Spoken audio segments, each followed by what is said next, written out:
Welcome, families and friends of St. Lucie Public Schools graduating class of 2026. Our ceremony will begin in a few minutes, but meanwhile, there are a few items that we would like to announce. Please be reminded that restrooms are available in the arena behind the east bleachers. To preserve the dignity of this very important occasion in your senior's life, and for the safety of yourself and those around you, we request that you refrain from moving about as much as possible. To allow each senior the respect they and their family deserve during this occasion, please refrain from excessive displays of enthusiasm when your senior's name is called. We know you are very excited about graduation, but every parent deserves the opportunity to hear their child's name when it is announced. Please remember to silence your cell phones to avoid distractions during the ceremony. We appreciate your cooperation in this matter. At the end of the ceremony, we ask that you remain seated until the last graduate has exited the arena. You can meet your graduate on the north side of the roundabout, just past Building A. What do you want to be when you grow up? I want to be a chef when I grow up. I would like to be a lawyer. In the future, I would like to be an engineer. When I grow up, I want to be a veterinarian. I want to be an accountant when I grow up. A corporate lawyer. Pediatric dentist. I want to be a marine biologist, and especially like a shark biologist. For my future career, I aspire to be a robotics engineer. At the beginning of every school board meeting, the school board leads what is called the Treasure Hunter's Pledge, which is St. Lucie Public Schools' pledge and belief in every child's potential.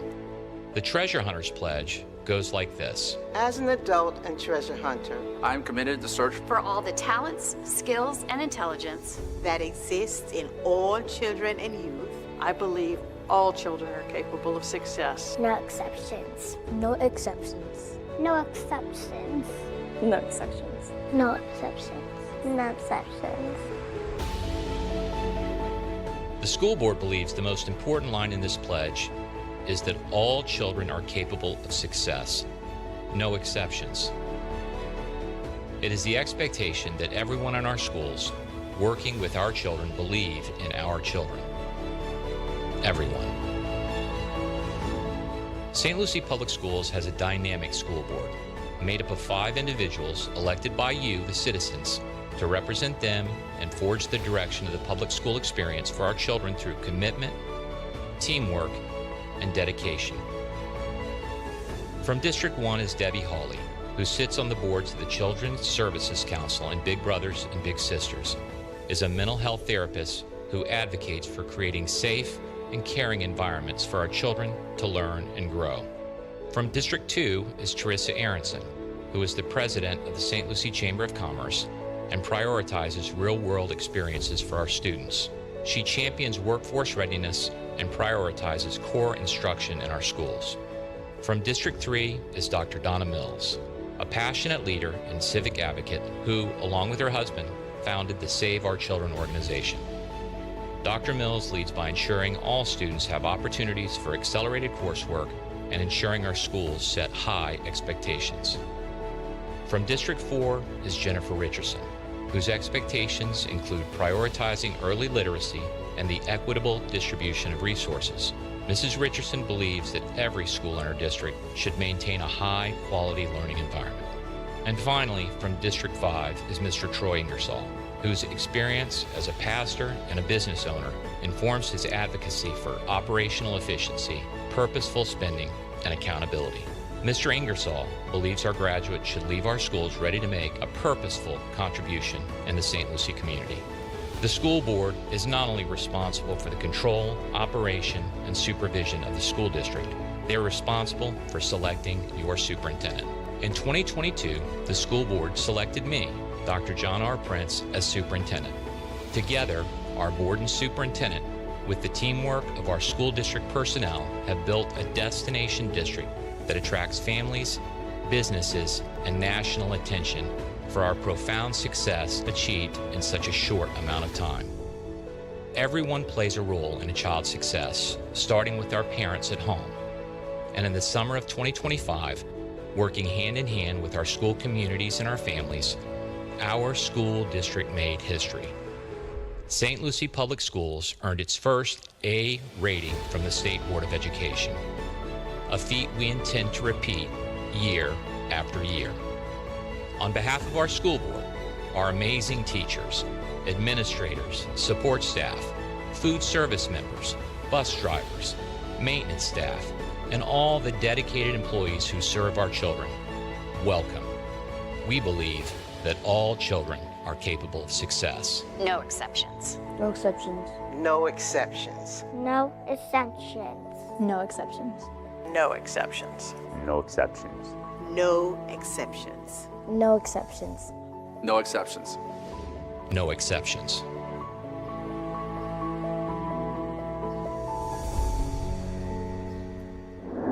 And now, ladies and gentlemen, please join the school board, superintendent of schools, faculty and staff of St. Lucie Public Schools as we honor your sons and daughters for their hard work, dedication, and achievement.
Good morning and welcome, graduates, parents, guardians, family, friends, staff, and esteemed guests. I am Nicole Talise, the proud principal of Port St. Lucie High School, and I have the great pleasure of declaring the official start of this graduation ceremony. To begin this memorable celebration, please stand and welcome to the podium the class of 2026 Senior Class President, Karina Orocho, who will lead us in the Pledge of Allegiance and then remain standing for the national anthem led by the Port St. Lucie High School Concert Choir. Good morning. Please welcome Port St. Lucie High's Gerald TC for the presentation of colors, and please remain standing until the color guard has retired from the main floor. Left, face. Present, colors. I pledge allegiance to the flag of the United States of America and to the republic for which it stands, one nation, under God, indivisible, with liberty and justice for all.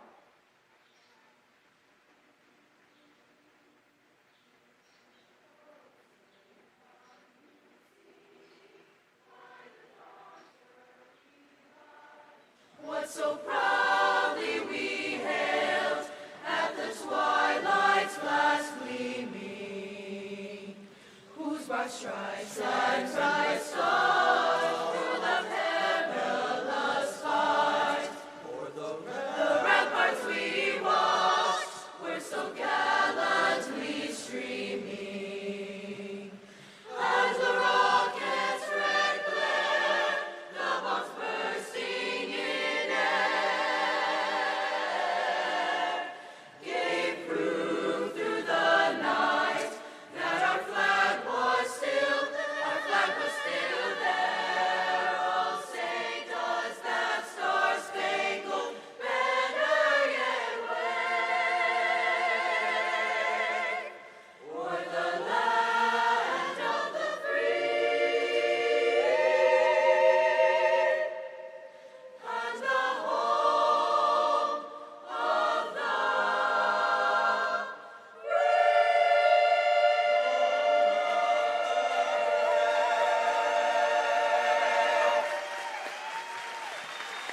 Order, colors. Right, face. Forward, march.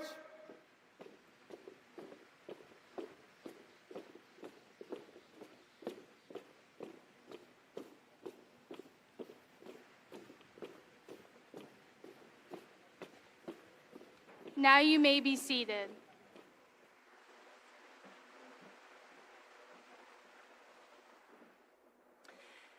It is my privilege to introduce our distinguished guests. Please stand to be recognized. School Board Chairman, Mr. Troy Ingersoll, District 5.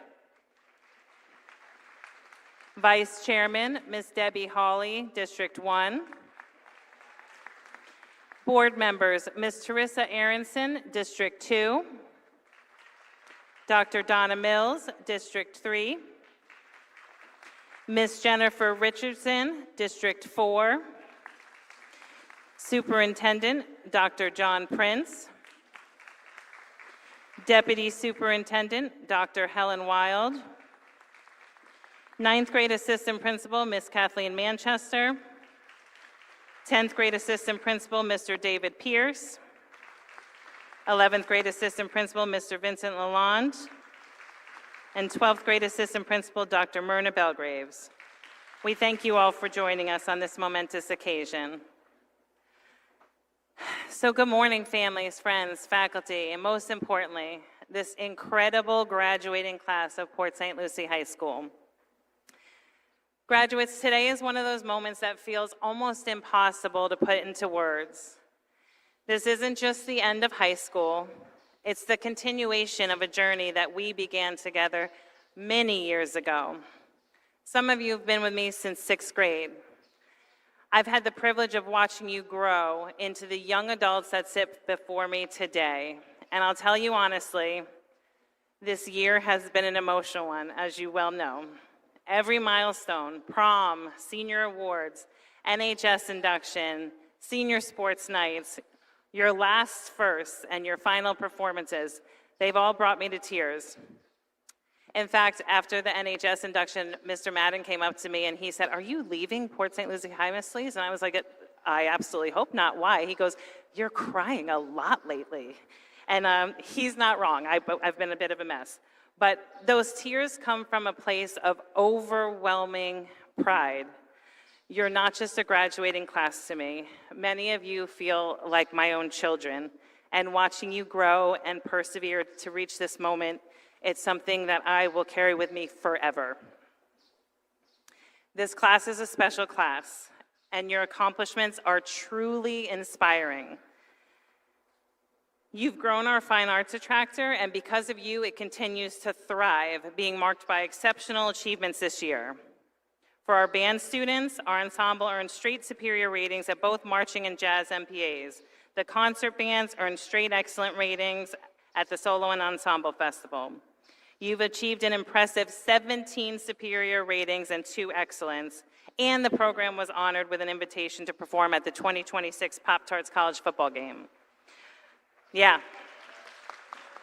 Our amazing choir that just sang for you, they participated in the Disney Candlelight Processional for the second year in a row, and it was narrated by Grammy Award winner Brendan Fraser. The choir had 4 students participate in District Solo and Ensemble, where they received 3 excellent and 1 superior ratings. And that superior recipient went on to the state level and received the highest rating of superior with distinction. Our drama students had 12 sold-out performances of The Wedding Singer, and they traveled to New York City to study Broadway professionals, and they saw 14 Broadway shows in 1 week. They're currently prepping for their final show. It's going to be Disney's Frozen, and it's amazing, so be sure to come out. And we have 23 of these seniors graduating today with a Fine Arts seal on their diploma. So let's give those students a round of applause.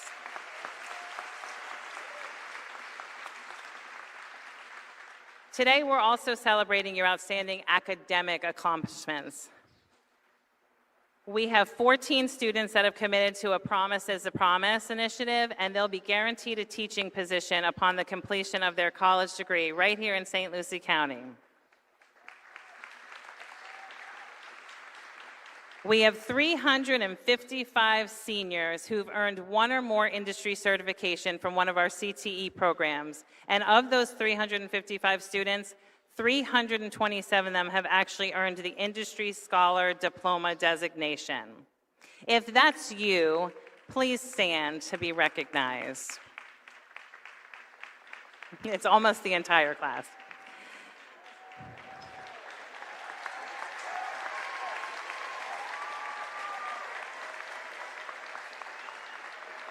Thank you.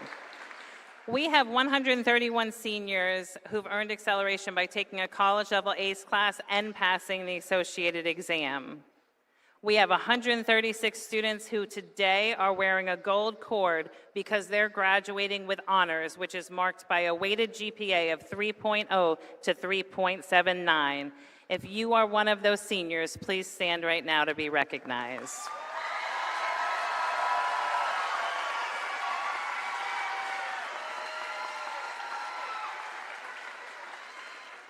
We have 119 students who are sporting a gold tassel and are graduating with high honors, marked by a weighted GPA of 3.8 and higher. If that is you, please stand to be recognized.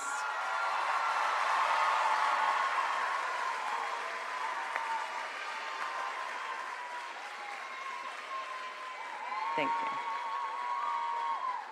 We have 86 students who've earned acceleration through participation in the dual enrollment program at IRSC, and 26 of those students have earned their associate's degree and walked in their college graduation with IRSC prior to walking here today. If you are one of those 26 students, please stand to be recognized.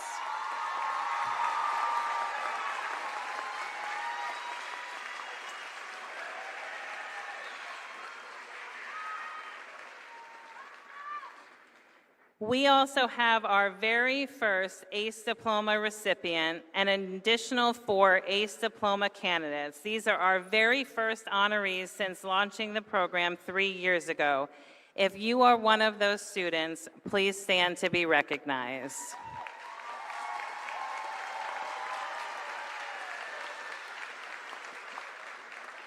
Over 50 of our seniors in this class are eligible for Bright Futures scholarships. These accomplishments are extraordinary, and as proud as I am of what you've achieved, I'm even more proud of who you've become as people. For the past 4 years, you've brought nothing but joy to our campus and to me personally.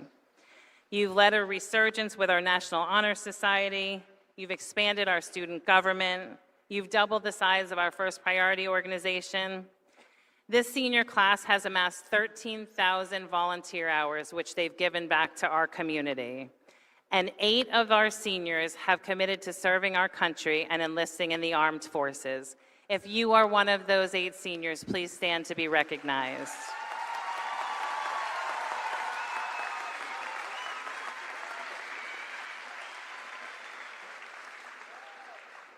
Guys, as a class, you've truly left your mark on Port St. Lucie High School, and you're leaving a legacy for those that come behind you.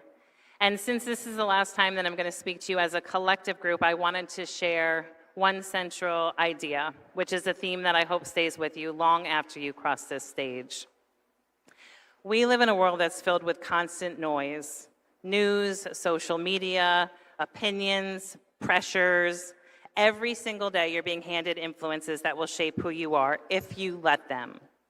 So my advice to you today is to be intentional about what you allow into your mind and your heart. Yeah, I want you to think of it like this. Imagine walking along the beach, right? We all live in South Florida. If you're collecting shells and you have a bucket, you don't pick up every single shell. You choose the ones that are beautiful and that are worth carrying. Your life is just like that bucket. Every day you're filling it with experiences and relationships and lessons and perspectives. So be selective and fill your bucket with things that matter. Because at the end of the day, you're the only one who has to carry that bucket, and you need to make sure that it's worth its weight. Over this past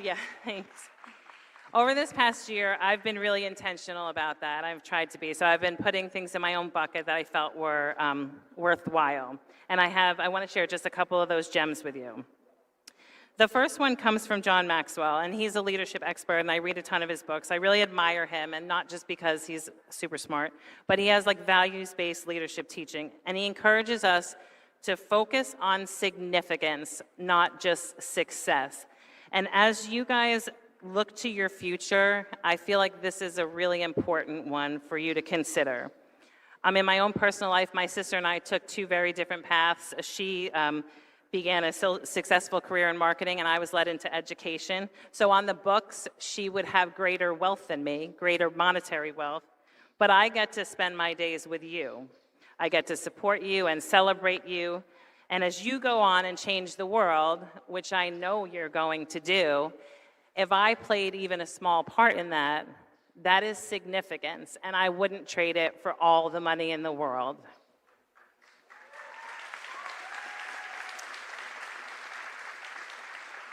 There's another gem that I collected, and it's actually from Miss Hout, who's out there with you. She's your math teacher.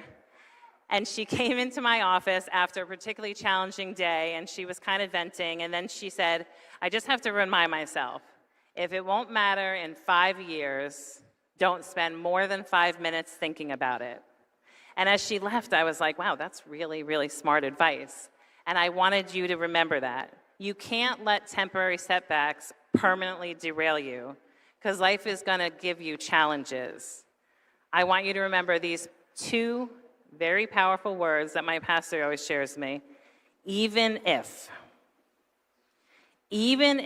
it doesn't go according to your plan, even if things start to crumble, even if you have no idea what your next step is, God is still good.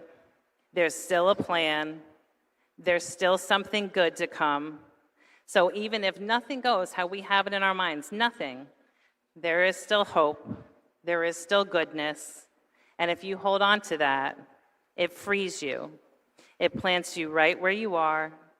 It allows you to be full of gratitude, and inevitably, all will be well. And thank you. My final gem comes from our very own Teacher of the Year for St. Lucie County, Mrs. Jasmine Shepard. And we were in her TV studio interview, and she was asked to share a quote that inspired her. And she recalled a handwritten message from Mr. Shepard that he'd written in a card for her several years ago when she was having a career change and she didn't know what choice to make. And he wrote to her, "Whatever you choose to do, make the most of it." So I challenge you with that same request. Whatever you choose to do after today, you make the most of it. And whether you find yourself in the classroom or a boardroom or a dining room or an operating room, approach everything you do with pride and purpose, because you have been created with a special gift that is yours alone, and you are given those gifts to make a difference in this world. So I implore you to make the most of it. And as you move forward, remember who you are, remember where you came from, remember that you're part of something bigger, a community, this community right here, that has supported you and believed in you every step of the way. And even after you've left our campus, you'll always be part of this Jaguar family.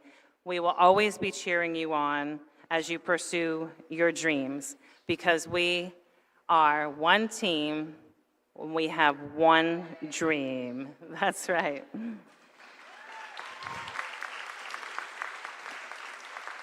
It has been an absolute privilege to be your principal, and I love you, and I'm so proud of you.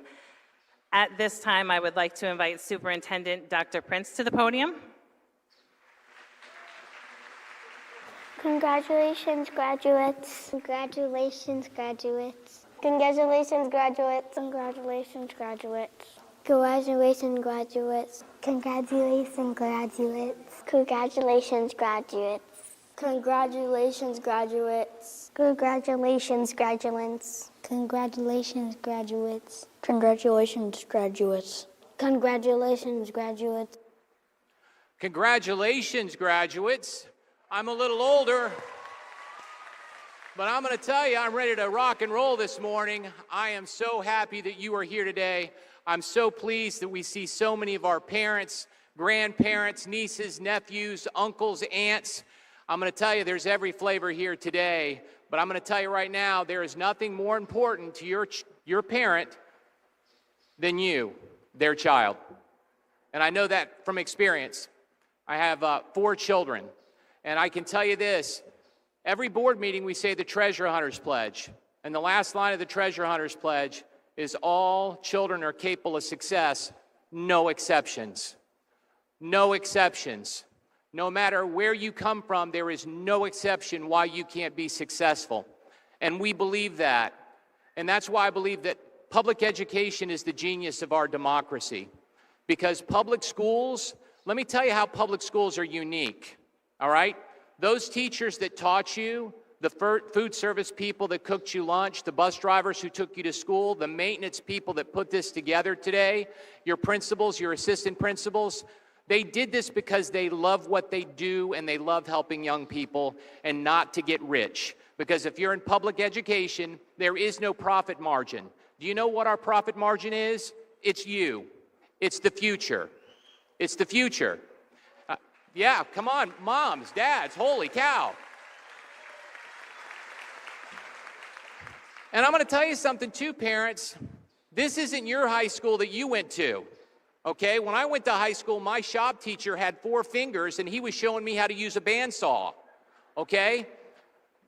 It is hard to graduate in the state of Florida. These students, they had to pass a reading test. They had to pass an algebra test. How many of you could pass that right now? They had to have 24 credits and a 2.0 GPA. It is hard to graduate. We don't pass out diplomas like candy. They are earned. And in St. Lucie County, this is the 10th consecutive year that we will have a graduation rate exceeding 90%. Only 3 districts in the state of Florida can say that.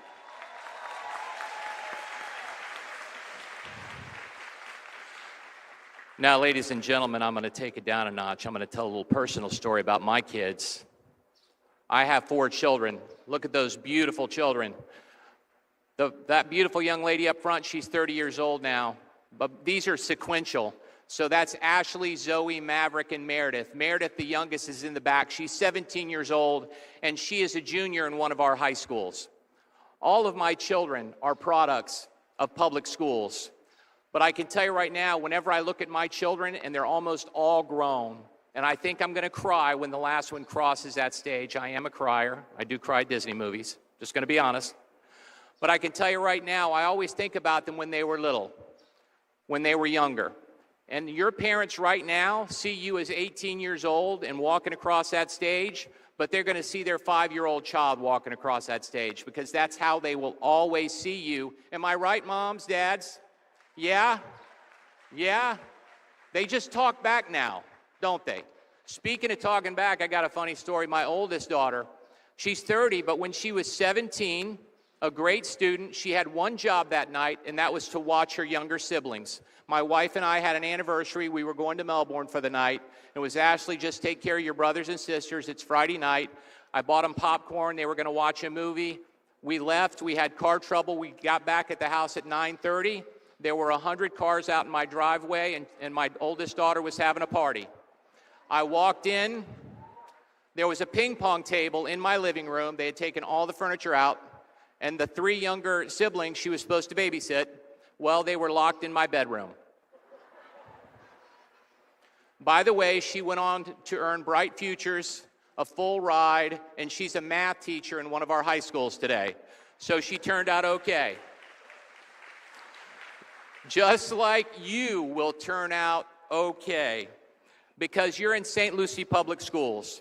And last year we did something that we've never done before, and that is our school district earned an A rating for the first time in the history of the district. Now, I did ask permission before I did this, but I'm going to ask Ms. Talise to stand up. Come on, Ms. Talise, stand up. We didn't rehearse this, but I'm going to go ahead and ask you to stand up. So I'm going to make a bold prediction, okay? Mark my words, in July, when school grades come out, Port St. Lucie High School will earn its first A rating in its history because of the students that are sitting right here. Bold prediction. Bold prediction. And I'm going to make my next bold prediction before I wrap this up, that St. Lucie Public Schools earned our first A, but have you ever heard LeBron say not 1, not 2, not 3, not 4? Well, we're going to get a repeat of our A this summer. Mark my words. Congratulations. I'm going to end with this. Remember I said then and now, our school district has come a long way. 10 years ago, when you were in 3rd grade, 80% of our schools were C's, D's, or F's. Now, 80% of our schools are rated an A or a B. And I'm going to close with this. Public education is the genius of our democracy because our job is to work with your parents because your parents want what is best for you, and what is best for you is to be productive citizens in our society, that they want a life better for you than they had. Trust me, that's what they're thinking. They want your life to be better than they had. But I can tell you this, Nicole Talise, or Miss Talise, talked about our country. Our country is a wonderful country, but I want you citizens, you graduate, I want you to vote. I want everybody in this room to vote, because democracy, as Abraham Lincoln said in the Gettysburg Address, he said, government is by the people, of the people, for the people. And you are the people. And when you don't vote, you can't complain about the results. So I'm going to close it with a congratulations on behalf of the best school board in the state of Florida, by the way. They are awesome, and they support everything that we do as a school system. But lastly, I'm going to close with what we want for you and a congratulations to the Val and Sal. I walked and I met the Val and Sal parents over there. And by the way, look at young Enrique and young Alicia. Boy, they were cute kids. But I'm going to tell you, there is no such thing as an ugly little kid. They're all cute. And I'm going to be so proud to shake your hands as graduates when you walk across this stage. Congratulations, God bless, and I'll see you up on the stage.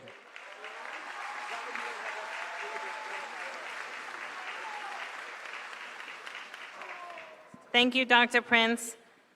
Now at this time, please enjoy the Port St. Lucie High School's concert choir rendition of This Is Why We Sing, written by David Scott Gantz and arranged by Masa Fukuda.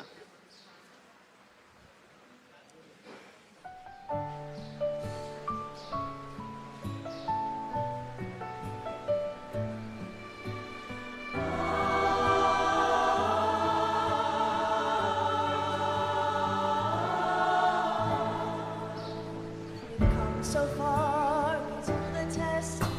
We gave our all, we did our best, and we know in the future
Thank you, Mr. Hagens and the Port St. Lucie High School Concert Choir.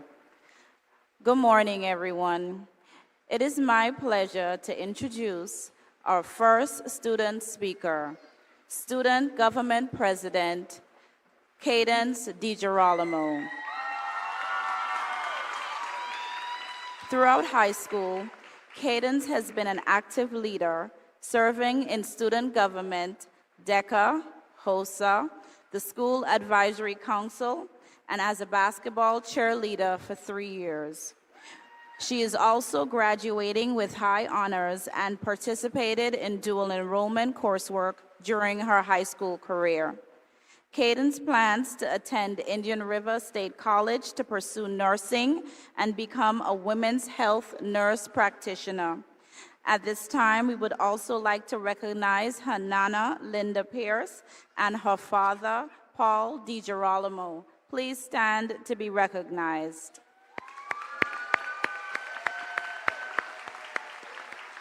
Please join me in welcoming Cadence DiGirolamo.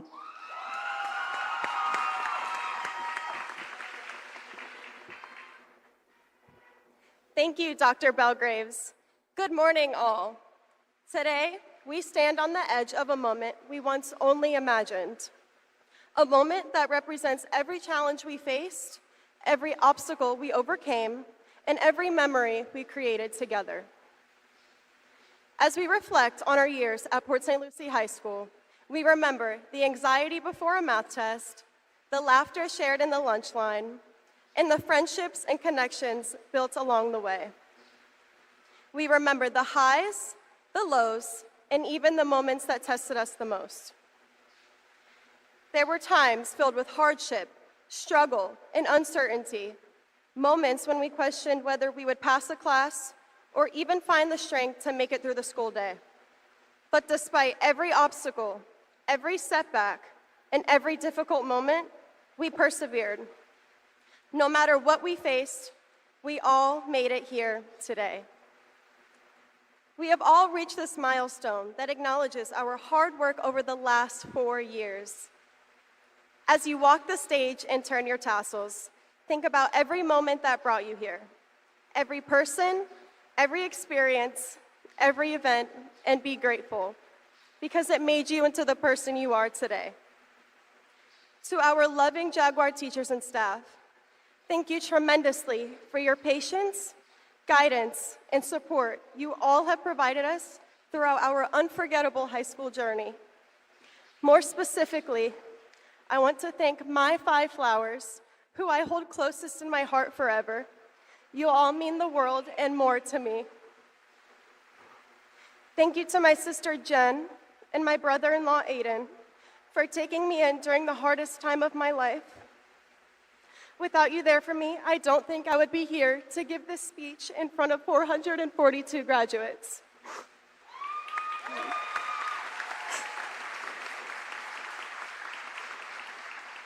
Behind every single graduate in this room is proof that we did not get here alone. We overcame our struggles and powered through with the love, support, and guidance of the people who helped us to get here. Again, as you walk the stage and turn your tassels, be proud of your journey. This isn't the end, it is just the beginning to our story. As your 2025-2026 SGA President, Cadence DiGirolamo, I am officially signing out.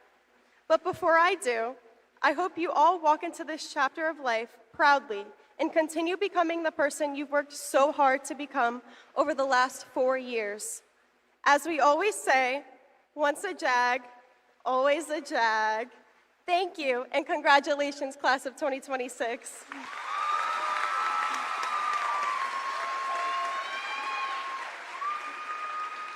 Thank you, Cadence.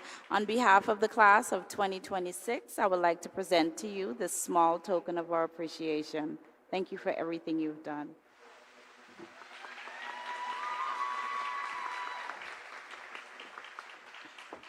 It is now my pleasure to introduce our class president, Karina Arocho.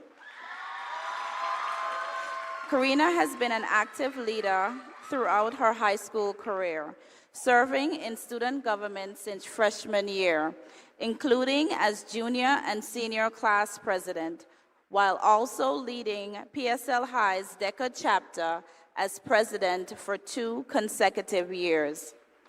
A graduate with high honors, Young Floridian nominee, varsity soccer player, and leader in multiple district organizations, most notably chairperson of the Youth Advisory Council, Karina plans to attend Indian River State College before transferring to Florida State University.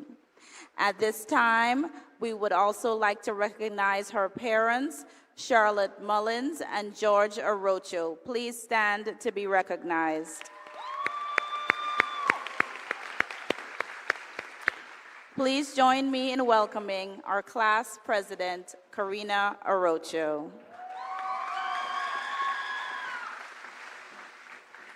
Thank you, Dr. Belgraves. Good morning, everyone. I'm the proud president of Class of 2026. 6 years ago, we logged in through our screens, unsure of what the future held. Today, we sit here together, stronger, wiser, and ready to take on the world. I'm genuinely grateful that we got to experience all 4 years of high school. These years have shaped us for the better, teaching us resilience, patience, and the importance of community. As we stand here today, I want to reflect on the incredible journey that has brought us to this moment. From navigating classes to leading clubs and teams, we have grown into confident, compassionate, and driven individuals. Along the way, we have formed unbreakable bonds with our classmates who are considered like family to us. I want to extend my gratitude to the entire faculty and staff of our school. Your dedication and tireless efforts have not gone unnoticed. There are countless times when it gets hard and late-night lesson planning gets the best of you. When difficult conversations become necessary and the demands of teaching seem overwhelming.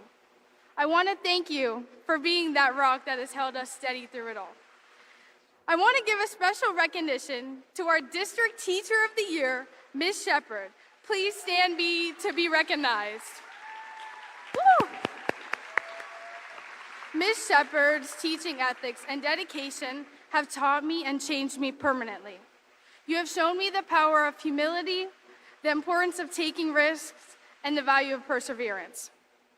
As we close this chapter, I want to embark on the next, but I also want to thank God for his unwavering love, support, and provision. May he continue to bless us and guide us as we continue to pursue our dreams and make a positive impact on the world.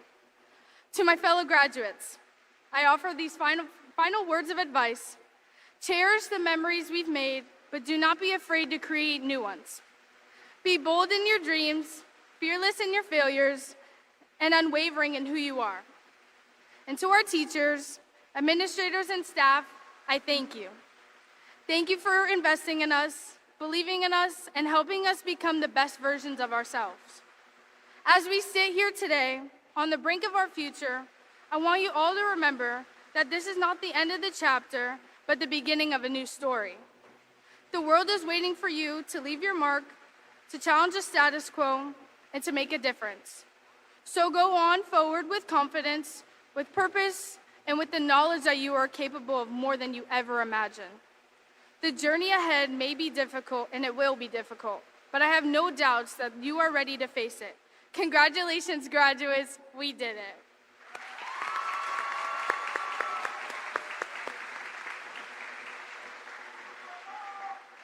Thank you, Karina. On behalf of the class of 2026, I would like to present you this small token of our appreciation.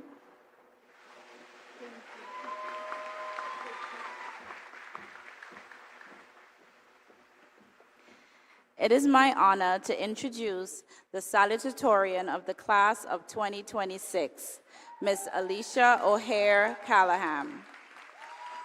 She graduates with an outstanding 5.46 weighted GPA. Alicia has demonstrated academic excellence and commitment through her involvement in the National Honor Society and the girls' soccer team. Alicia will continue her academic journey at Florida Atlantic University, where she's been accepted into the Freshman Direct Nursing Program. With a clear vision for her future, she aspires to become a flight nurse, combining skill, compassion, and service to others. Alicia is the daughter of Megan O'Hare, Ken Callahan, and Sean Gordon. At this time, we invite her parents to please stand to be recognized. Please join me in welcoming our salutatorian, Alicia O'Hare Callahan. Thank you, Dr. Belgraves. Whew. Good morning, family, friends, and staff members. Thank you for being here this morning to celebrate. Standing here as second highest in a system built on numbers, I couldn't help but wonder what's being left out. I know that GPA or ranks don't tell someone's entire story. They don't show the setbacks and the resilience, growth, and quiet perseverance it took to keep going. I believe there is more to each person here than how well they maintain their grades in high school. Before I delve too far in, I want to thank the families and friends who supported us along the way. I'm fortunate enough to have had a lot of people who grounded me and supported me and encouraged me when I felt stuck. I also want to recognize the teachers, staff, and tutors who devoted their time to helping us succeed and made themselves accessible when guidance was needed. I am beyond grateful to all of you. These past few years, I've spent a lot of time picturing my life once high school is over. I've tried to imagine my place in the world or who I'll become when no one is grading me. In truth, the world we're stepping into isn't much different from the system we've known. Both can be complex and unequal. Not everyone starts from the same place, and many voices are left unheard. School can teach important lessons, but the main one shows us how unfair things could be. So whether we've realized it or not, we've already been learning how to navigate this environment. There are people sitting here today that have had more obstacles thrown at them than they can count. Some of you have had to work twice as hard to be here, not having the same opportunities or support on your side.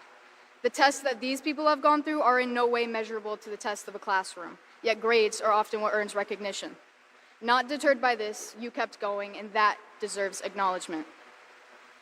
I have thought a lot about how I'll fit into this world. I've realized I don't want to turn a blind eye to matters that involve every one of us. There are issues out of our control, but I don't want to be indifferent to the fact that a lot of unfairness is man-made. It is created, and it is allowed. Realistically, we're walking into uncertainty. Prejudice still exists everywhere, and basic human rights are being debated upon when it is not meant to be a question. There's no way of knowing if these issues will ever be resolved. It's easy to feel powerless, but change doesn't always start with something big. Sometimes it starts with noticing and speaking up. Real change requires the courage to advocate for those around you who cannot for themselves. If there's one thing I say that I hope you take with you, it's this. Your value isn't tied to your title. It's in what you stand for and the difference you choose to make. To the class of 2026, we can step in the direction of improvement if we refuse to normalize unfairness. Be remembered not for the numbers we earn, but for the people we become. So congratulations. We not only made it, but we endured and we grew. The world doesn't need perfect people because perfection isn't really possible. It just needs people willing to care. Thank you.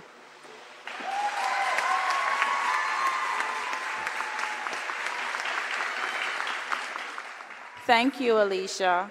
On behalf of the class of 2026, I'd like to present you this plaque.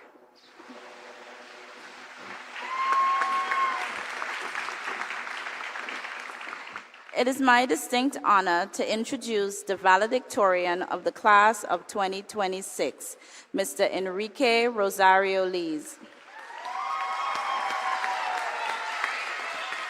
He graduates with an outstanding 5.5 GPA. Enrique is a true definition of scholarship, leadership, and service. Through dual enrollment at Indian River State College, he has earned his Associates of Arts degree and will continue his academic journey at the University of Florida, where he plans to major in elementary education.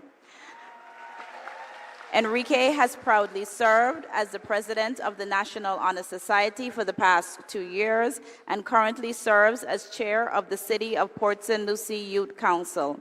Among his many accomplishments, he is a recipient of the Young Floridian Award for Academic Excellence and has been named the Boys and Girls Club of St. Lucie County Youth of the Year for 3 consecutive years.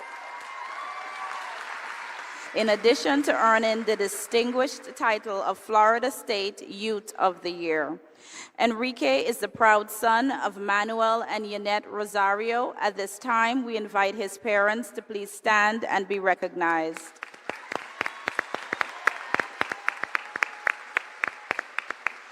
Please join me in welcoming the valedictorian, Enrique Rosario Lees. Thank you, Dr. Belgraves. Good morning, friends, family, faculty, and the amazing Port St. Lucie High School class of 2026.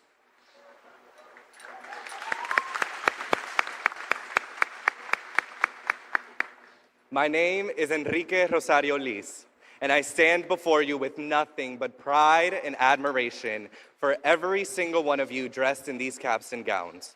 It is truly a blessing for all of us to be here today. I know that today we've put a huge focus on our futures, but I find it more important to reflect on every step of the way here. For me, what comes to mind is a moment from almost 10 years ago when my parents, my brother and I left our home country of the Dominican Republic and planted our roots in this new country. I had nothing.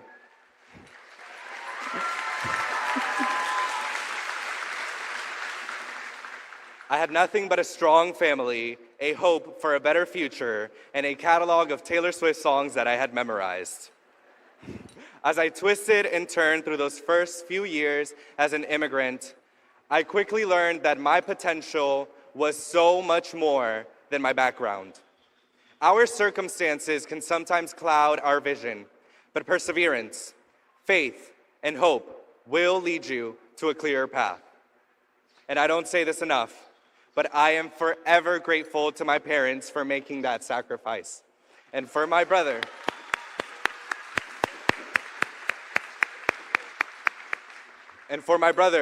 who is always right there with me. Gracias, papi, mami. Gracias, Manuel.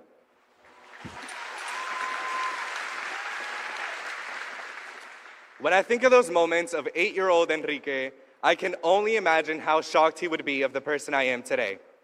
He didn't know about college applications or FAFSA or what a valedictorian is, but his determination is why I am here.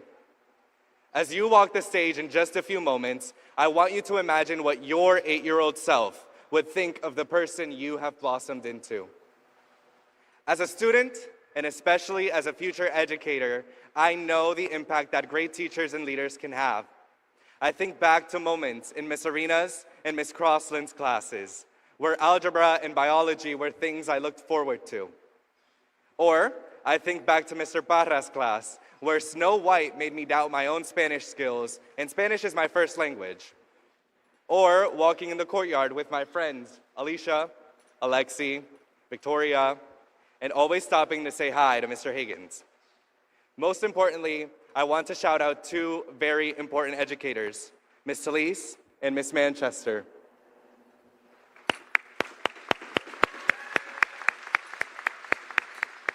Like many of us, you made the transition from Southport Middle School to PSL 4 years ago. You saw my potential since the 6th grade, when I was just an anxious little boy with a lot less hair than I have now. Thank you for recognizing my talents and my abilities from the start, and for creating an environment where our differences and gifts are always celebrated. As we look back on these pivotal moments, it is also important to reflect on the challenges that have defined who we are. Every single one of us has climbed a hill and overcome twists and turns to be here today. As one of my favorite artists, Leve, says, "Nothing worth having has come to me easily. I remind you that it is the hardships, the obstacles, the people who say no, that lead you exactly where you need to be. We will continue to grow on our paths, and there will be people who will try to define that path. No one, and I mean no one but you, has the power to define your future." Congratulations.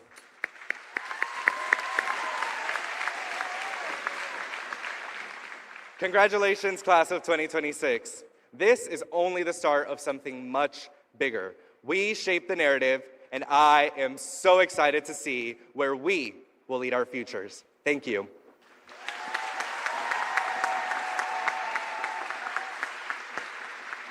Thank you, Enrique. On behalf of the class of 2026, I'd like to present you this small token of appreciation.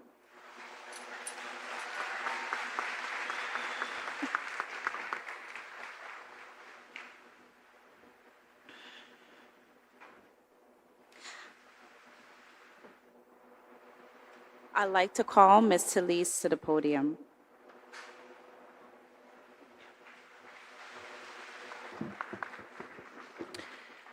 Superintendent Dr. Prince, please join me at the podium. I present to you the Port St. Lucie High School graduating class of 2026, and I certify that they have met the graduation requirements of the School Board of St. Lucie Public Schools and the state of Florida.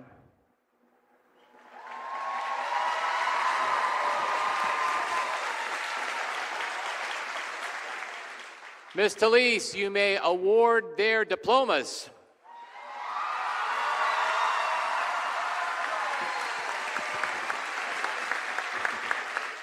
Superintendent Dr. Prince, members of the board, and guests, please assemble as we pause to offer special recognition to two of our senior Jaguars who, due to extraordinary and devastating circumstances, are unable to be with us this morning, but who have demonstrated incredible resilience and have fulfilled all the requirements to earn their high school diploma. First, we honor Daniel Alexis.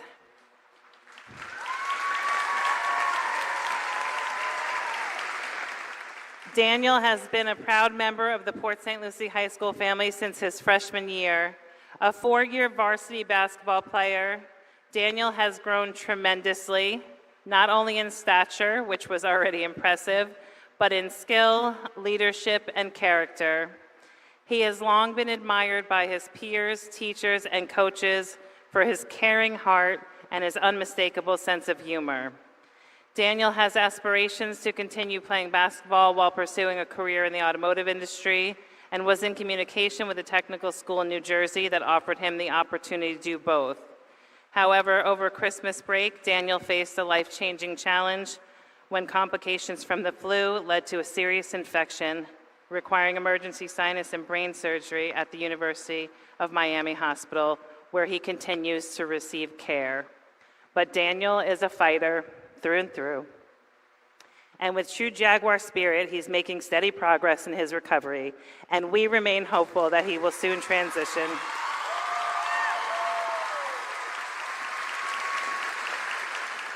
His mother, Miss Lena Alexis, has remained courageously by his side every moment of his journey and is here this morning to accept his diploma on his behalf.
Next, we recognize Riley LeBlond.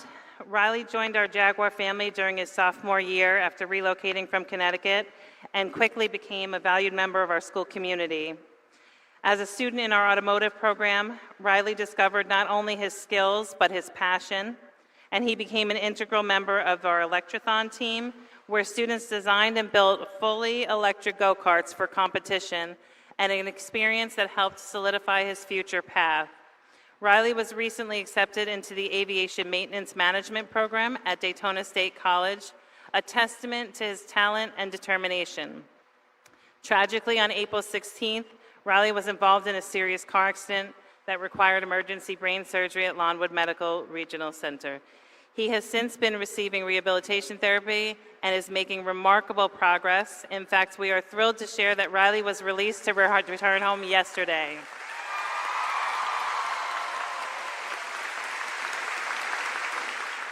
With that same determined Jaguar spirit, he is committed to continuing his recovery and staying on track towards his future goals. Riley's parents are supporting him during his transition home, so they're unable to be with us today, but his counselor, Ms. Claudia Thompson, is here to accept his diploma on his behalf.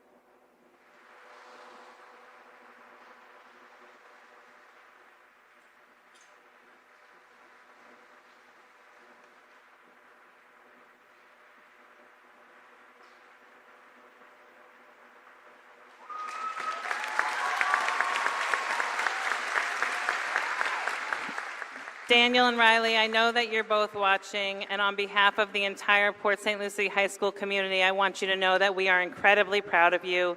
You embody the strength, perseverance, and heart of what it means to be a Jaguar, and we will continue to keep you in our thoughts and prayers as you heal, and we look forward to the day that you are fully restored and chasing your dreams once again. Now, would the first line please rise?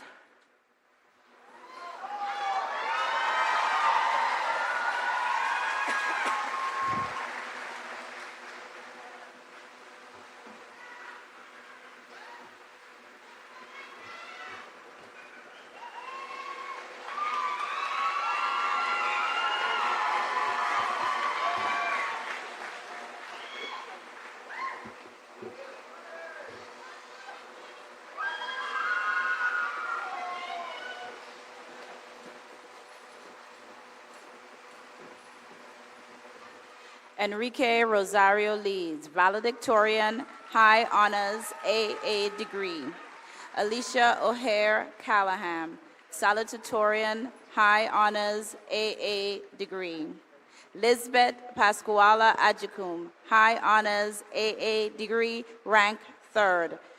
Timothy Gordon, High Honors, AA degree, rank 4th. Gavin Henry Lunsford, High Honors, AA degree, rank 5th.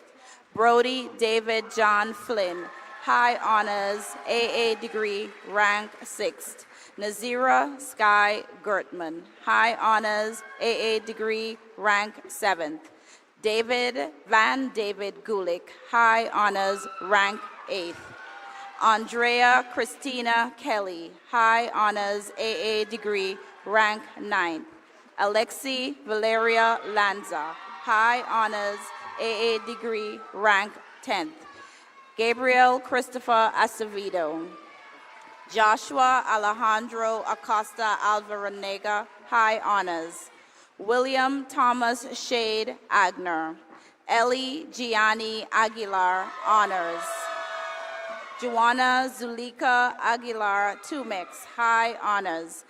Amaya Marie Ayudi. Vladimir Luther Albert, High Honors, AA degree. Algachina Alsamia. Anaya Patrice Alexander, High Honors. Cheyenne Alice Rose Alexander, High Honors. Rose Angie Alexandre, honors. Tiana Alexis. Nicholas James Allen, high honors. Hamza Salem Al-Kaidi, honors. Yasmin Alvarado, honors. Jules Jeremiah Alvarez, honors. Axel Khalil Andrade Medina, honors. Jada Andrews. Karina Elise Arocho, high honors. Saul Arana Ortega, honors. Mohammed Muhafja Ashbar. Kira Leanne Ashby, honors. Miley Marie Aslin, high honors. Tori Rose Atkins. Ishmael Emilius Marlon Abrina. Naracha Augustin. Joshua Ian Bacon, high honors. Nicholas John Bear, honors. Elijah Juan Baez, honors. Kamari Duran Bailey. Kavina Tijara Kimara Barry. Deedley Robencia Beausejour, honors. Bliss Veteran Belio, honors. Caden Lane Beckman, high honors. Macy Lynn Bedford, high honors. Morelis Yvette Benito, honors. Shemaya Terrian Nikisha Benjamin. Christian Toya Ruben Bent, honors. Salome Bentoncourt Urigo, honors. Amaris Tatiana Binning, high honors, AA degree. Caden Black. John Wayne Blackburn. Tavia Marissa Blagrove, honors. Jazelyn Nicole Blakely. Addison Nicole Blum, high honors. Anasia Millicent Boatswain. Hunter Stephen Bobjack, honors. Anaya Calicia Bolt, honors. Johan Enrique Bonilla, honors. Janaya Kenya Boyce. Haley Jade Broder, honors. Christiana Vernice Brown, honors. Emily Grace Brown, high honors. Victory Renaya Brown. Callie Morgan Buquois, honors. Ashlyn Nicole Burns, honors. Hayden Christopher Byrne. Gabriela Yasmari Kaye, honors. Maribel Camacho Rubio, honors. Natalie Mercedes Camacho, high honors, AA degree. Jelani Zaid Campbell, honors. Leland Blake Carpenter. Jacob Ryan Castle, honors. Shauna Beth Caswell, high honors. Alana Riley Sedeno, honors. Kylie Elizabeth Sinorn. Jada Sky Chandler, high honors. Giovanni Luciano Chilla.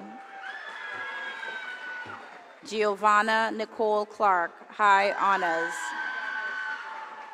Malaya Aaliyah Clark Haynes, high honors, AA degree. Gabriel Matthew Cliet. Omari Adam Collier. Jayla Christine Collins, high honors. Gravon Ricardo Compare. Hayden Reese Cooper, honors. Sharika Siobhan Cooper, honors. Alyssa Michaela Cruz, high honors. Christopher Jason Cruz, Jr., high honors. Jaslyn Yvonne Cruz. Tatiana Cruz. Jesus Salvador Cruz Hernandez. Savannah Brene Cuevas, high honors. Kaylee Savannah Cushing. Junia Dacius, honors. Kevin Deshawn Daffin. Rashida Amani Daly. Orlando Barrington Davis, high honors. Anialyn De La Cruz, honors. Anaya Alyssa De La Cruz, honors. James De Leon Perez, honors. Olivia Marie Delgado, honors. Jaden Alexander DeMars, honors. Gariana Vanessa Desire. Jason Devalier, honors. Rafael Alfredo Diaz. Marcos Gabriel Bacalao. Cesar Alexis Diaz Zuniga, high honors, AA degree. Cadence D. Lee DiGirolamo, high honors. Janaya Monique Dulcio, honors. Tamia Kelly Dunn, honors. Lucia Echemendia Morales. Andrew Centrell Edme. Joshua Somerville Edmond, high honors. Marlisha Somerville Edmond, honors. James Iliantis. Nia Christina Elliott, honors. Ruth Afni Elmaniz, honors. Trinity Rain Essex, honors. Zechariah Blanquel Estenoble. Celestine Danielle Estrada. Zaire Jaden Everett, honors. Kai Michael Falcon, honors. Aliyah Isabel Feliciano. Lindsay Felius. Ludovic Fenelon. Callianne Ferguson, honors. Gianfranco Fernandez. Isaiah Fernandez. Caleb Richard Ford, honors. Lunel Fortune. Daniel Mark Francis. Austin Lewis Gallagher, honors. Riley Dawn Gambacourt Lewis. Casey Fabrizio Garay, honors. Allison Garcia, high honors. Janasia Nuve Garcia. John Fred Piago Garcia, high honors. Mariela Yvette Garcia, high honors. Dariel De Jesus Garcia Grulion. Racaria Juanicia Gardner. Shiloh Gabriela Garrick, high honors. Cole Ryan Gildersleeve. Jaden Michael Gillis, honors. Emmanuel Stephen Gomez, high honors. Gabriela Maria Gomez, high honors. Logan Marcos Gomez. Jadely Ann Gonzalez, high honors. Joshua Enrique Gonzalez. Zaida Jasmine Gonzalez Mejia, high honors. Isabella Goran, high honors AA degree. Josue Govani Flores. Lanaya Amina Grant Daniels, honors. Rosalind Ray Grasso, honors.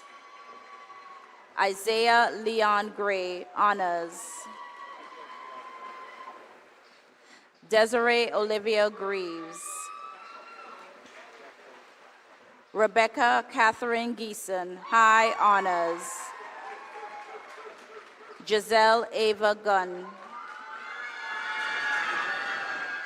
Luis Alejandro Guzman, high honors. Danielle Michael Hall, honors. Peyton Cheyenne Hall, honors. Sydney Marie Halford. Gage Lawrence Hammond, honors. Jonathan William Hardy. Tamaya Tashay Harris.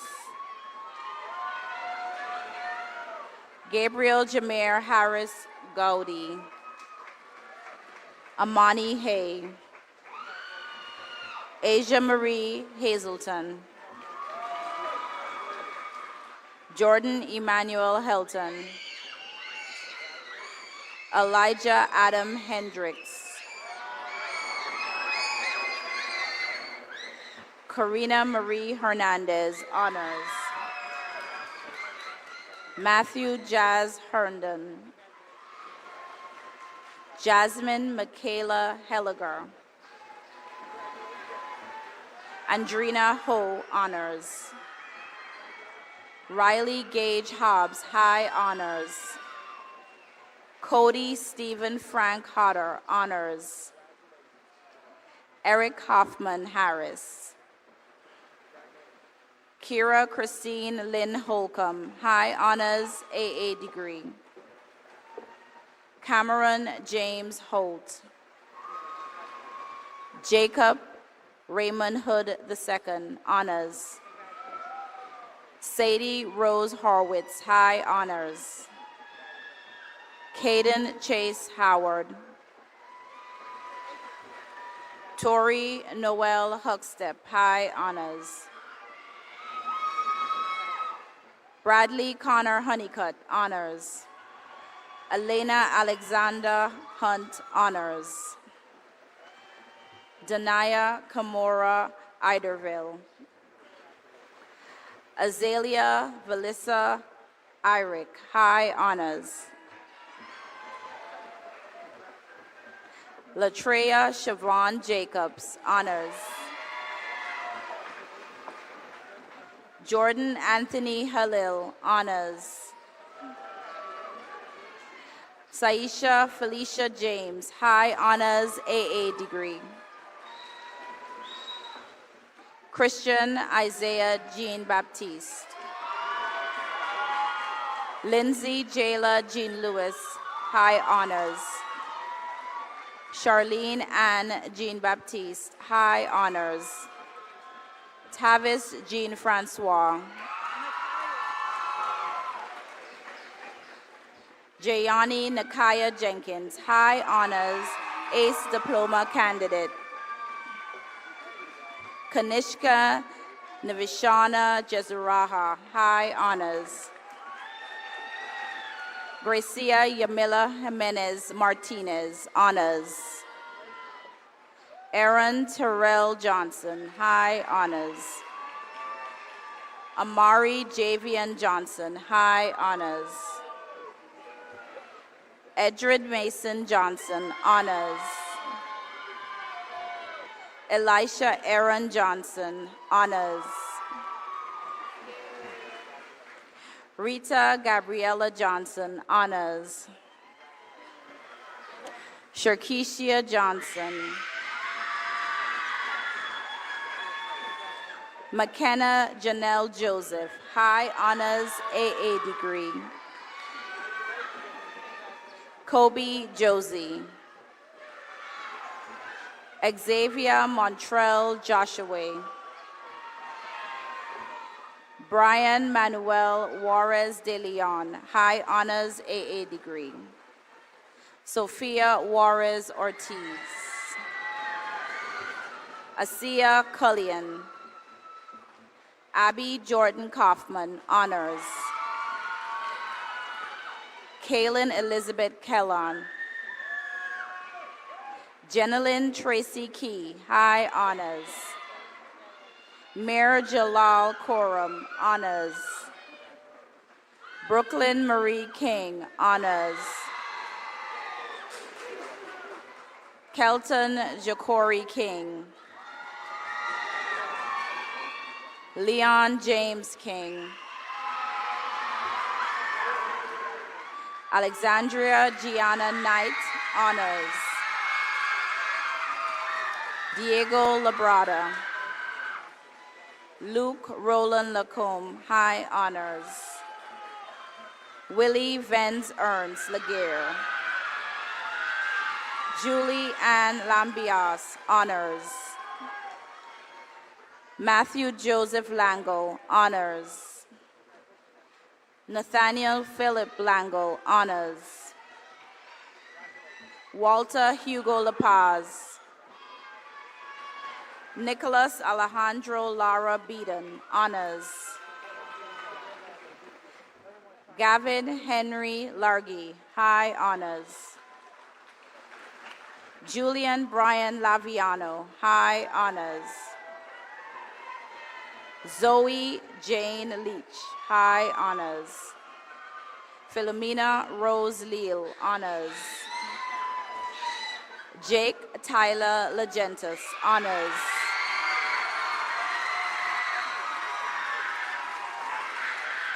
Danaya Shea LaGrosse. Deja Adriana Leslie.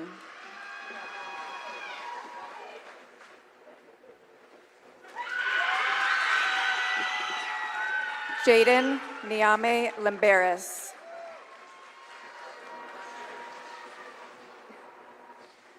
Caitlin Marie Livermore. Kyle Matthew Loesch. Stephen Andres Legrano Cevalatos, Honors. Mariana Lopez.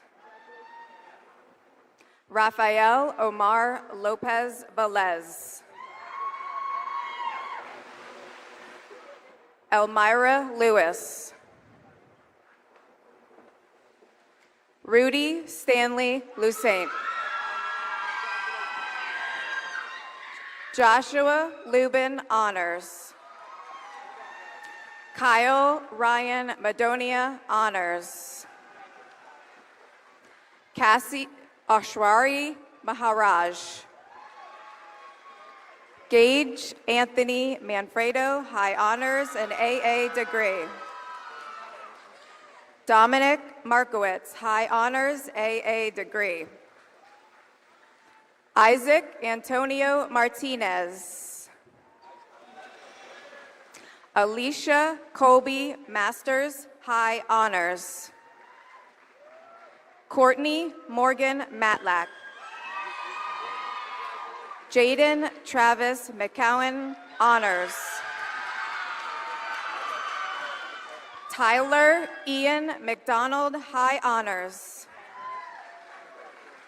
Justin Isaiah McGee. Christopher Xavier McKay. Jordan Patrick McKenna, High Honors, Ace Candidate. Connor McKenzie, High Honors. Margot Cian Jaden Camille McKinney, High Honors. Alexis Marie Medina. Brooke Elizabeth Melvant, High Honors.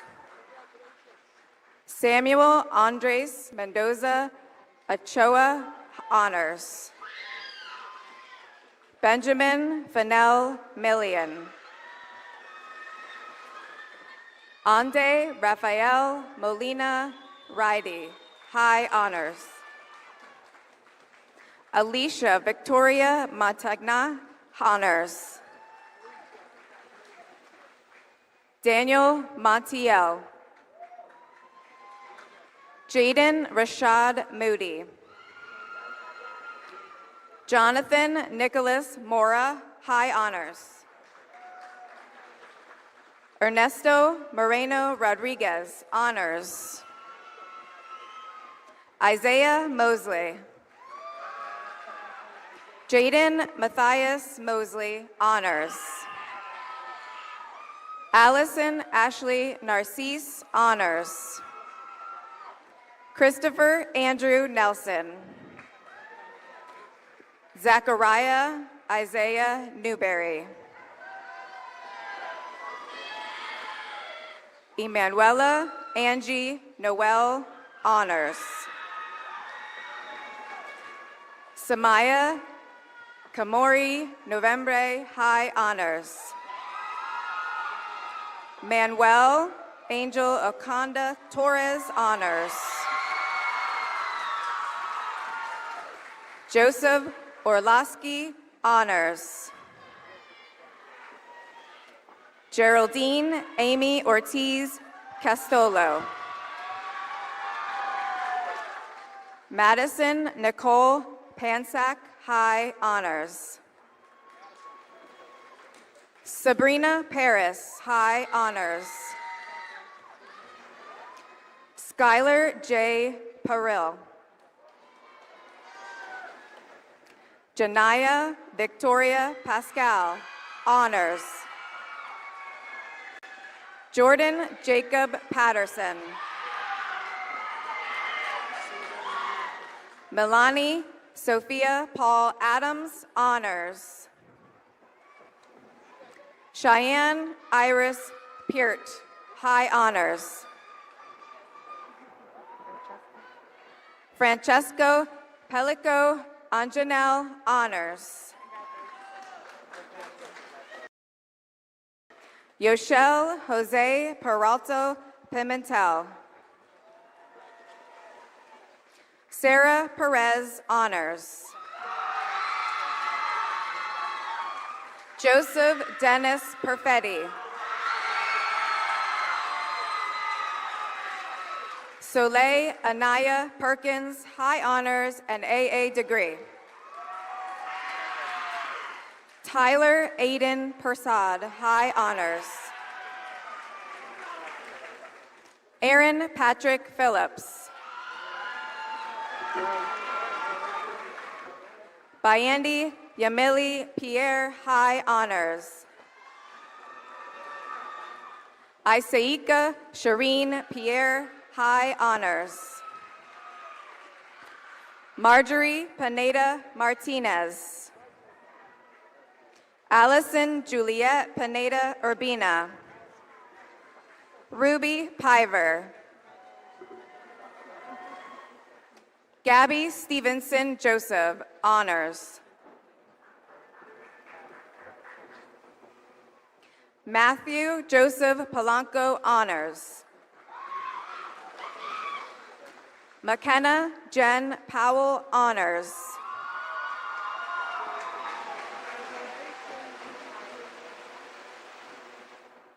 Amira Pratt, high honors. Cadence Preston, honors. Jaden Ishmael Prince. Stephen Quant. Tyler Lavelle Quarterman. Brian Daniel Quintanilla Gian, honors. Pedro Ramirez Gaspar, high honors and ACE diploma recipient. Garth Tannery Simone Ramkisoon. Alyssa Grace Ramos, high honors. Brandon Alexander Ramos, honors. Isaac Carmine Ramos, honors. Isabella Maritza Ramos Peña, honors. Lillian Marie Reese. Eosius Mizrake Reed, high honors, ace candidate. Victoria Allison Reed, high honors, AA degree. Anthony Resendiz Torres, high honors. Marlene Rosalia Reyes Rondon, honors. Destiny Myasia, honors. Malachi Keyshawn Reynolds, honors. Dominic Rich. Peterson Castro Richard. Antonio Van Shawn Richardson, Jr. Jamarion Riggins, honors. Jacoby Tehran Anthony Riley, honors. Carlos Joseph Rivera, high honors. Lisette de la Caridad Rivera Smith, high honors. Kamara Jaylene Roberts. Jack Colin Robinson. Savannah Rose Robson, high honors. Janira Marie Rodriguez. Jason Alexander Rodriguez. Juan de Dios Rodriguez, high honors. Marlise Rodriguez. Serenity Mariah Rodriguez, high honors. Wilson Anthony Rodriguez. Karen Rodriguez Martinez. Lawrence Roker III.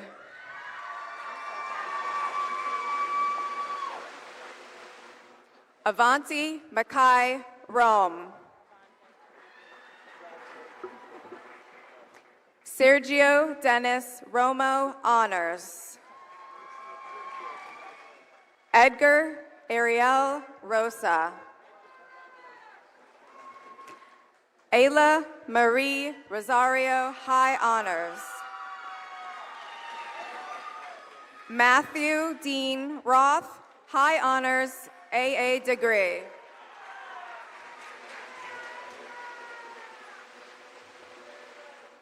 Keneal Royal. Carly Claire Rubin, high honors. Haley Jeanette Raprath. Brandon Andrew Reimer, high honors. Trevor Richard Sabo. Alexander Solis Magana. Elijah Miguel Salazar, honors. Isela Borja Salazar, honors. Jamie Daniel Samoya, honors. Anthony Sanchez Paredes, honors. Haley Lynn Sando, honors. Jamira Weasley Sannon, high honors. Gavin Allen Sansota. Joseph Emir Santamaria, high honors, AA degree. Martin Santoya III. Emma Elizabeth Scarpetti. Xavier Iman Sojourn. Gracelyn Elizabeth Jomary Selinsky. Antoine Philshane Townsend Shaw, honors. Cameron David Short.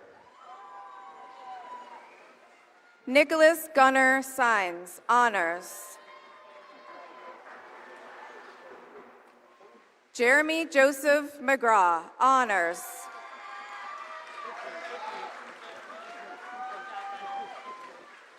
Kaylee Marie Skelly. Leilani Isabel Scrime. Preston Brock Slacum, high honors, AA degree. Alexander Smitsrod, high honors. Shakila Zeline Smith. Aliana Marie Sosby, honors. Jaden Soriano. Gabriel Nathaniel Soto, high honors. Cashlyn Riley Stalker. Leon Malik Stanley. Mashawn Omari Starks. Ransom Owen Steinbach. Angel Devon Stewart, honors. Thomas William Stokes III, honors. Talia Debris Sagram, high honors.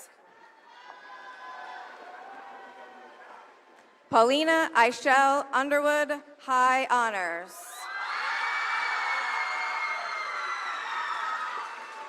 Kayleen Francesca Urbina Chamorro, high honors, ace candidate. Wadler Nelson Ulysses, high honors. Cameron Isaiah Tercy. Jade Turner, honors. Alicia Marie Troutman, honors. Jeremiah Ty Thornton. Chuvrella Clarice Tolliver. Carlos Lee Trejo. Tanner Gage Trigo, high honors. Shamar Sharonde Thomas, honors. Gabriel Noah Thomas, high honors. Wyatt Norris Taylor. Nicholas Jonathan Taylor. Carson Michael Torriello, high honors. Tristan Sukol. Daniel Alejandro Uzcatequi Mesa, honors. Narciso Valentin III. Chloe Mary Vaughn. Joe Vasquez Sainz, Jr. Cameron James Veach, honors.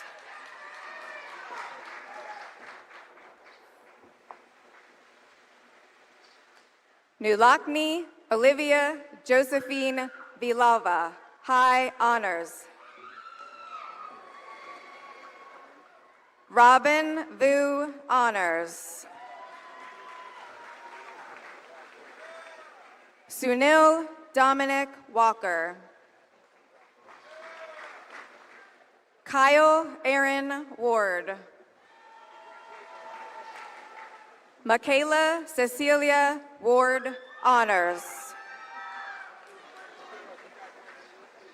Emmanuel Albert West, honors. Alexis Maria Wims, honors. Yasleen Jolie Wilburn Naviez. Antoine Sean Williams.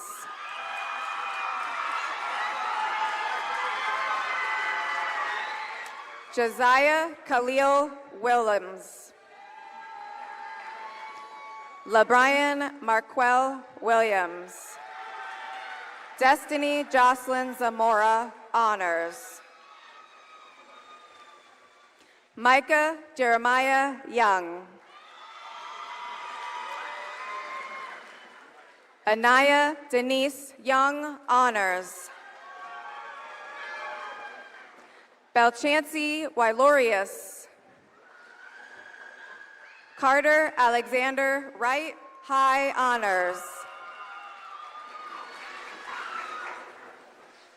Felix Wayne Whitcamp, high honors. Victoria Lynn Wynant, honors. Michaela DeAsia Wilson. Kylie Joe Wilson, honors. Jewel Ann Willoughby, honors. Sade Crystal Williams. Rodney Leon Honeycutt.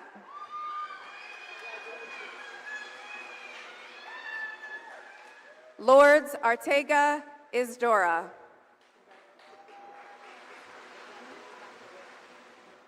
Elaine Macareno. Ilani Macareno.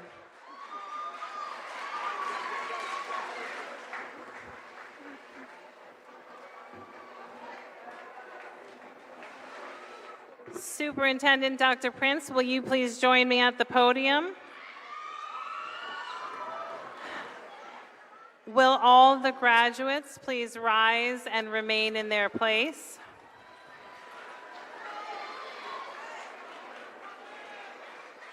Superintendent Dr. Prince, I present the class of 2026 graduates of Port St. Lucie High School. They await your confirmation.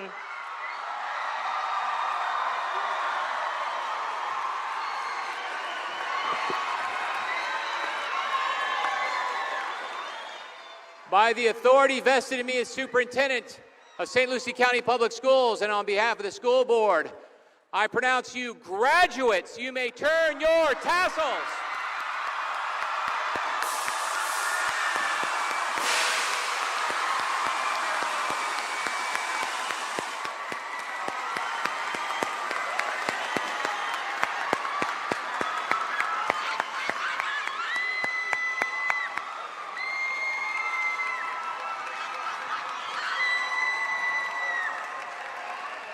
Congratulations, graduates. Please remain standing for the singing of our alma mater.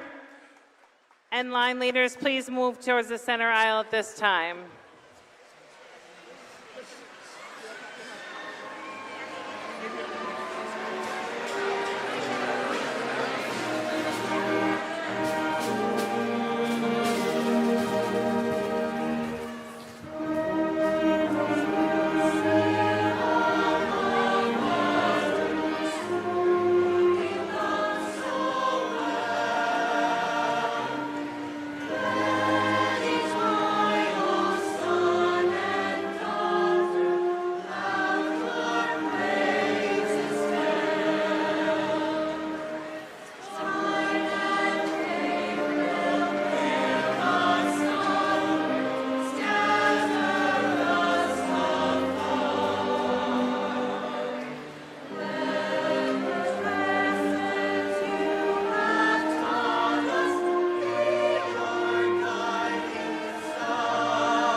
Congratulations, Jaguar class of 2026.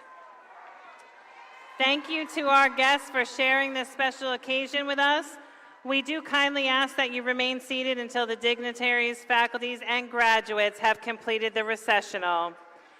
The graduates will end up exiting the north side of the building after receiving their diplomas. Once the recessional has concluded, please exit the arena promptly and meet your graduates beyond the roundabout. Ladies and gentlemen, this concludes the class of 2026 graduation ceremony. Congratulations, graduates.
We are St. Lucie Public Schools.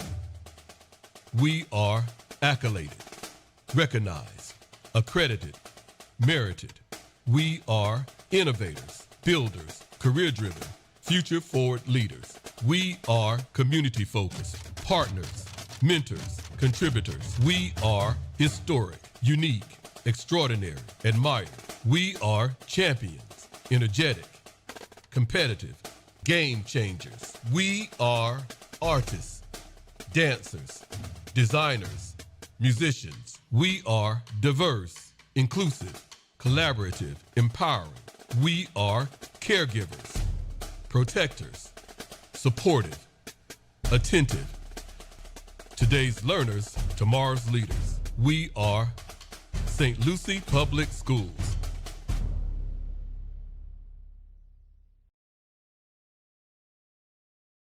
And the lowest income places, but that has become increasingly clear.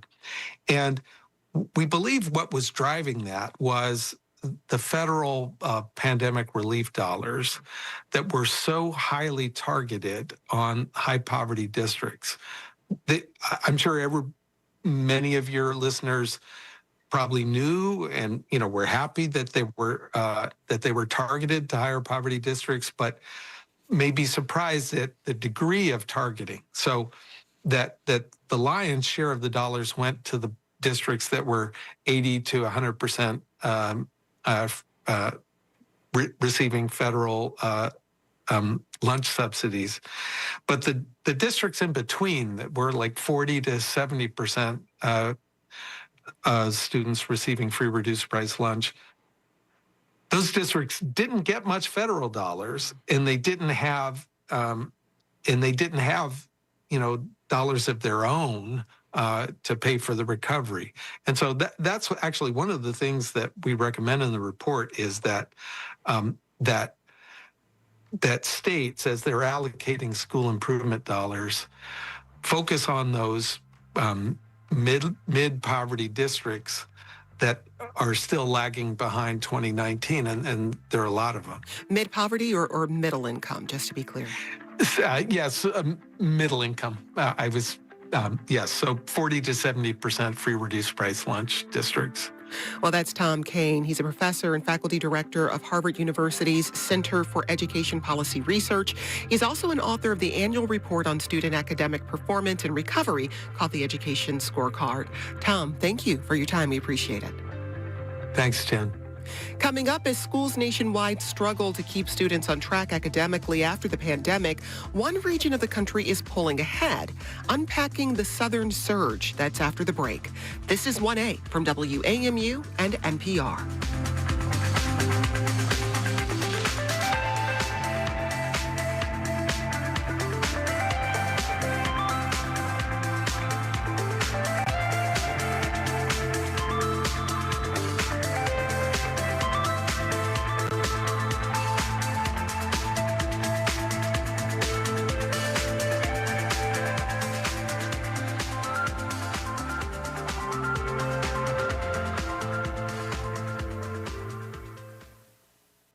I'm Indira Lakshmanan. Political discourse in Washington is bitterly divided, but that's not unprecedented. We look back at the days before the Civil War when an important abolitionist was savagely attacked on the Senate floor. While Sumner's not looking, Brooks approaches from the front, takes his cane, and starts to smash it over Sumner's head. That's next time on Here and Now. This afternoon at 1 on WQCS.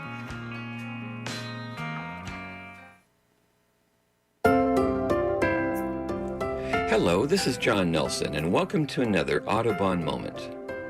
Blue jays have a wide territory that takes them throughout the eastern United States and into the Midwest. Standing about 12 inches tall, they have a gray breast with a crested black collar and neck. Their wings and tail are predominantly blue with vivid white and black streaks. Blue jays love acorns and are often found around oak trees. Other food sources include fruit, other nuts, and insects.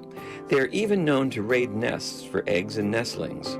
Like other species of jays, the blue jay may cache food for future use when supplies are not as plentiful. The blue jay has a very harsh song, but its colorful plumage and aggressive behavior makes it a wonderful bird to watch.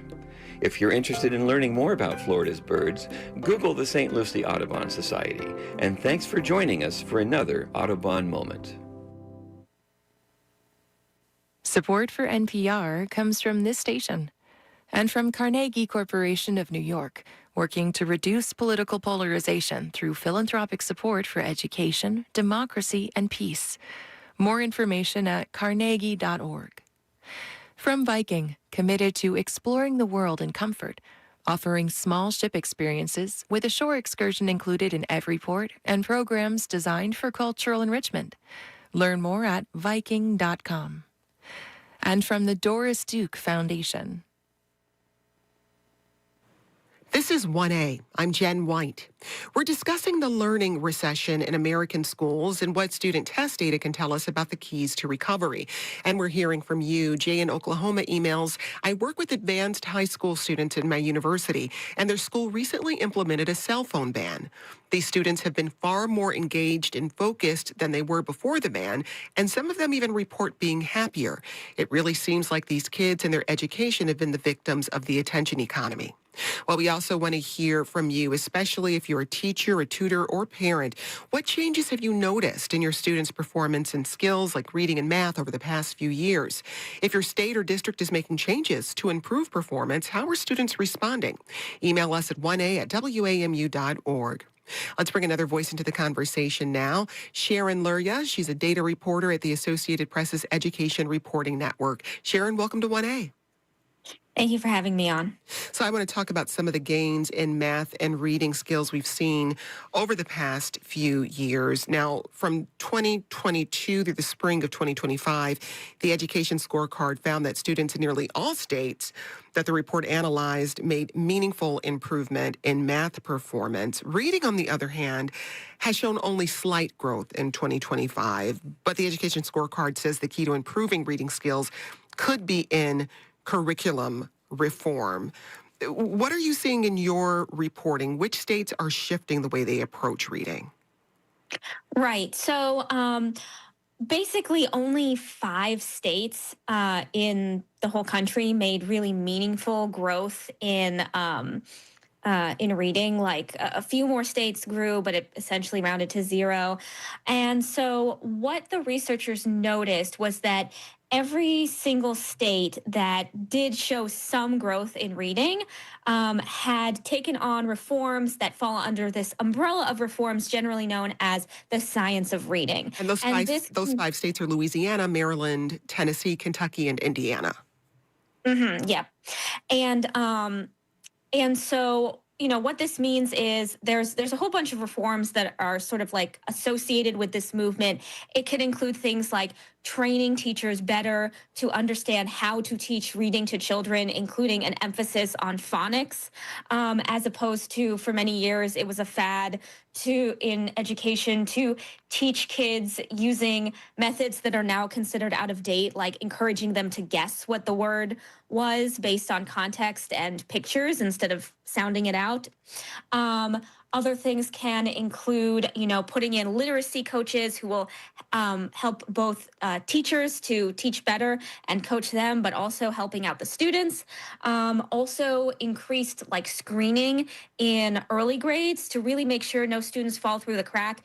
Catching issues such as dyslexia early. And even if a kid doesn't have dyslexia, but it's just, you know, a late bloomer and struggling with a few things, catching those issues early so that it doesn't compound into bigger problems later on. So it's a whole, you know, variety of reforms that are sort of associated under this umbrella term, science of reading. And all the states that did improve did that. However, it's also not a magic bullet, because there were a couple states that tried similar reforms, but still saw reading scores fall, such as, for example, Florida. So researchers are still trying to figure out, you know, what under this big umbrella of science of reading is really the most important thing, and how do you implement it properly. But it definitely seems like the states that didn't try it at all definitely did not see improvement. Well, here's how Joshua, a second grader in Louisiana, explains this approach to the AP. Before we read them, we go over some words we don't know. So when you read the story, you know the words, and we don't have to sound them out. We got this from Jennifer in Illinois, who emails, I'd be curious to know when whole language became adopted as the dominant way to teach students to read. This seems like a terrible way to learn, and I have learned that many school districts are going back to phonics. It seems that we have a whole generation of young people who went through whole language, and now they don't know how to read. We have failed them. Could this be one of the causes of these poor reading scores? And if you can't read, you can't do math. I mean, Sharon, do you know roughly when this whole language approach to literacy began? And this has been, we should note, a pretty long fight between whole language and the science of reading. It's been playing out over the last maybe 7 to 8 years. Yeah, it's something that's kind of gone in cycles back and forth across, education history, like going back decades. There's been strong research showing that, like the phonics-based reading styles is the way to learn. But then, of course, there's always different fads in education that pop up. Sometimes it's called whole language or balanced literacy, and it's not all bad, because some of the ideas were focused on things like, inculcating a real love of reading and like encouraging things like drop everything and read, to, just have free reading time, make it as comfortable as possible, with the thought that this would just like make kids more comfortable. And there's some good ideas in that, but at the same time, like, you really do have to focus sometimes on the mechanics to make sure kids have that fluency. But I think that, in recent years, the pendulum has really swung in favor of science of reading, and a lot of states are implementing reforms. And in particular, we see a lot of gains in the South. I've been reporting on this before, and we see that a lot of the Gulf South states, Louisiana, Alabama, Mississippi, started instituting these reforms, starting with, Mississippi around 2013, that I was talking about earlier, like, the literacy coaching, the better training in science of reading, and also greater accountability, like, holding kids back in 3rd grade if they don't know how to read. But at the same time, it's not just holding kids back. It's also making sure that you give them lots and lots of chances to move forward. For example, letting them go to intensive literacy camps and getting extra intensive tutoring, so that you're not just saying like, oh, you don't know how to read, too bad, we're holding you back. You're identifying the children early and really making sure they get lots and lots of extra support. I mean, everything you're describing, though, has a price tag attached to it, Sharon. So in the states that are seeing success, are you also seeing an increased amount of funding for schools? These states did invest in these reforms. They invested in paying for the training for teachers, which can cost several $1,000s. They invested in the literacy coaches. They invested in the summer school, the literacy camps. I don't have a number at the top of my head, but those things do cost money. At the same time, though, states like Mississippi and Alabama and Louisiana, when you compare it to states like, New York or Massachusetts, the per pupil spending overall is far, far, far less. Like on the order of tens of thousands of dollars less per student per year. So while it is not free, it definitely takes an investment. It's also something that even, low-income states have proven that they are able to do. Well, a little later, we'll hear from a superintendent in Louisiana schools about the approach he's taken in his district. But I want to make sure we contextualize this a bit. While most states are seeing students score higher in math, and some states are seeing improvements in reading, the trend of learning losses over the past decade means many students are still scoring below grade levels. So a 2025 report from the National Assessment of Education Progress, that's known as the nation's report card, found that almost half of high school seniors are testing below basic levels in math and reading. So how do these recent gains, Sharon, that some states have experienced fit into the broader picture of educational performance in the U.S. right now? Yes. So a lot of these states have made a really great growth, but many of them were scoring in previous years kind of at the bottom of rankings. So they had a lot of room for improvement. And one issue that some that some people bring forth is that it is relatively more straightforward to focus on literacy.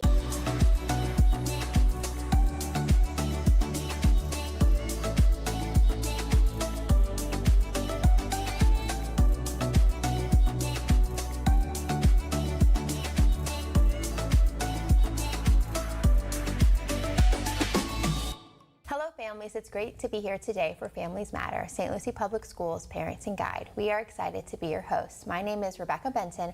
I'm a life skills parent educator with Student Services. Hi again. I'm Dejan Jackson, Family and Community Outreach Administrator on special assignment for St. Lucie Public Schools.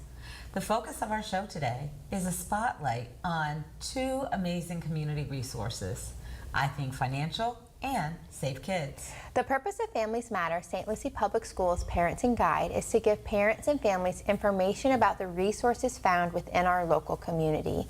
The resources shared could be in the form of people connected to St. Lucie Public Schools, like school counselors, district support personnel, or educators on your child's campus. Or the resources could be found on our St. Lucie Public School website. And it could be in the form of local community agencies that help your child achieve success. You play a pivotal role in the life of your child and children. And as always, our aim is to support you. We are so excited to discuss these amazing community resources. We're going to first share information about I Think Financial. And we have Marcelo Espinal with us here today. Can you share with us a little bit more about yourself and the role that you play at I Think Financial? Yeah, absolutely. Thanks for having me today. Super excited to be here.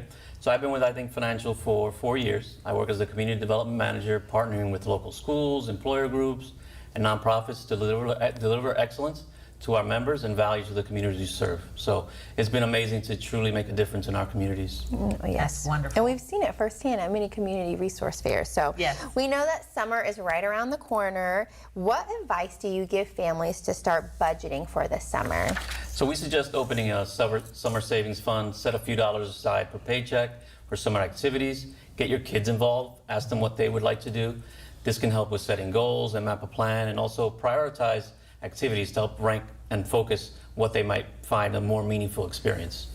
So consider rising cost of fuel for potential getaway weekends, the rise of electric costs, it's the summer in Florida, right? Right. And also food costs as well. Keep those pantries full, make sure that fridge is full for when they want to grab a snack. Snacks. Yeah. So this can help them start budgeting as well. Yes. Yeah, so you want to look into budget-friendly camps, movie deals that are offered locally, things to do with the family on a budget. So maybe think about checking your social media to see what's happening locally in our community as well. And we've done a lot of spotlights on low cost or free events in the summer, and our school district website offers also many of the resources found within our local community. With the rising cost of gas, it might be a trip to the next town. Yeah. Oh, yeah. The next street over. Right. With that, absolutely. Check out our website for those summer resources that are free or low cost. Absolutely. Now, what are some summer expenses that kind of sneak up on you that you need to budget for and be aware of? So with summer camps, you have to think about food costs. Some camps include them, some don't, so you want to consider that. And also the travel, sometimes these camps do, whether or not you're going to have to pay for those. And then the kids don't always like to think about this, but summer's also when we do back to school supplies. So once Independence Day rolls around, the store starts to fill up with school supplies. So look up for that tax-free shopping week. That's a huge week, yeah. And when school's out, it's always, if you want to travel, airline tickets get pretty expensive. So plan those trips out as far as advanced as you can and budget accordingly. Absolutely. Yeah. So learning about the value of a dollar can start at an early age. And if a student earns money maybe through their chores or allowance, or if they're in high school, maybe a job, what is a simple plan for categorizing the money that they might earn, and why is it important for students? So ideally, you want to be practicing the 70-20-10 rule for budgeting, which is a simple strategy where you allocate 70% of your income to your wants and your needs, 20 to savings or investments, and then 10% for your donations or budgets. These can be adjusted based on your needs and wants versus debt, but also This would be the ideal percentages when we have low debt, but can be adjusted when you're trying to eliminate debt, starting a budget for the first time. So the sooner you work on the budget, the easier it will be to allocate those funds and live within your means. And your budget should be visited often. You know, it's a living, breathing thing. So, and adjusted accordingly when you get paid or when you're paying those bills. Absolutely. So you've talked a lot about budgeting and some of the guidelines that help with this. And I know that when I'm driving out and about in the community, I pass banks and I pass credit unions, and I'm like, okay, what is the difference between those?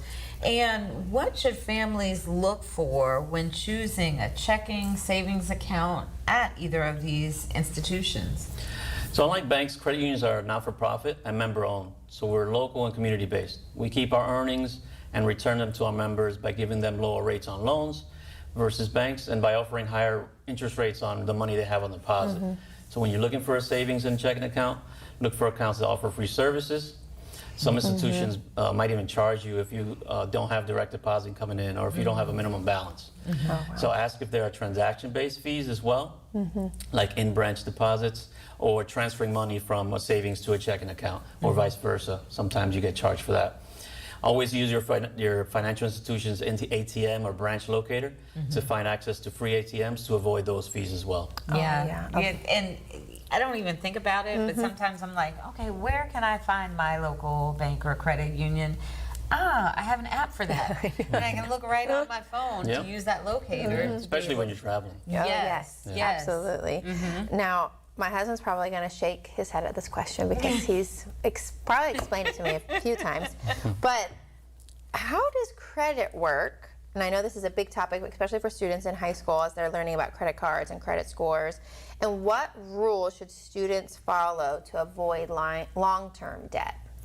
So credit is used to secure jobs, purchase cell phones, which everybody has, insurance for your home, for your car. And credit cards are a building block for credit and credit worthiness.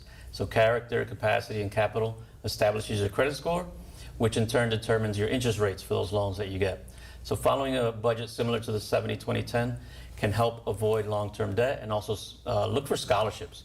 Consider dual enrollment if you're in high school, which will cut your college costs because you can secure your associates for free, and save by cutting down on four-year tuition down to basically two. So potentially that'll get you into the workforce at a younger age, and you can start your career, and your income growth is faster. Consider staying local as well to minimize those room and board expenses and out-of-state tuition costs. That's what my son said. That can help minimize those school loans. So quick internet search says that 2026, the average student loan debt per borrower is about $43,000. Wow. So borrowers aged 35 to 49 hold an average debt about $50,000. Oh, wow. So that means they graduated about 10 years ago, and they have that debt, which is crazy. Yeah, that is crazy. It's hard to, go on those trips and build a good budget when you have a big student loan debt. Yeah, and I know way back when I first attended college, I was hanging out on the greens, and I was offered free Frisbees or a meal, and it was just simply to sign up for a credit card. The tips that you provided give some guidance for that, and that's really, really important. Don't get sold by the free money. Free money, At that early age. And speaking of that, we have a range of people who tune into Families Matter. And especially our middle and our high schoolers that are getting ready to graduate and go into college. For middle and high school students, we might ask them, what do you want your life to look like after you graduate from high school? And after that graduation, whether it's college, technical school, military work, what would you say are the estimated cost of each option with tuition, books, housing, transportation, all of that? So currently in the state of Florida, tuition costs about $20,000 to $24,000 a year to cover all those costs. So a 4-year program, which takes people sometimes 5 years to do, can cost up to $125,000 per student. So if you want to have an out-of-state experience, you'll be looking at about double that rate. Yeah, I'm staying home. Out-of-state tuition can average, 18 to 30,000, but it varies from state to state and also on the institution as well, the school that you're planning to go to. So that can drastically reduce, staying in-state can drastically reduce those tuition costs. Absolutely. And help you with lower student loan debt. So what steps can families take now as they're preparing for college costs? So like FAFSA, any maybe scholarships, and who's responsible for each step? What should students do? What should parents help with? So the federal deadline for FAFSA this year is June 30th. We would suggest to apply now if you haven't already to ensure that you have those funds available. So when it comes to registration, you're ready to go. You don't want to be running around still filling out paperwork when that time comes. So students should take an active role in partnership with their parents or guardians and in conjunction with your school guidance counselors to make sure you're meeting all those due dates. So the earlier the better. Look at your employers, parents look at your employers to see if they're offering scholarships or tuition reimbursement. Make sure to get involved in your community so you know what's offered locally. And do a quick query search on a search engine for scholarships and apply for the ones that you can qualify for once you review those qualifications. That's important to know. We have a great college and career advisor who has a Teams page, and she's constantly posting scholarship information for high school students, and parents can join as well. So it's it's a wealth of information, and a lot of the scholarships are very quick, easy application. So it's just I've always tell my students that I've mentored to keep a running document of their name, their address, and reuse some of those essay questions because it's, how will you benefit from this scholarship? Tweak a few words, and then there you go. You've now, written an essay for 5 different scholarships. So that, and also our district does a great job with having college fairs here at our district office and also within the local community. And the HBCU HSI College and Career Fair, we have it linked on our website. We have done a show on that. All of those resources come into play, and we definitely want our families to visit those, especially as we're nearing graduation time for our seniors.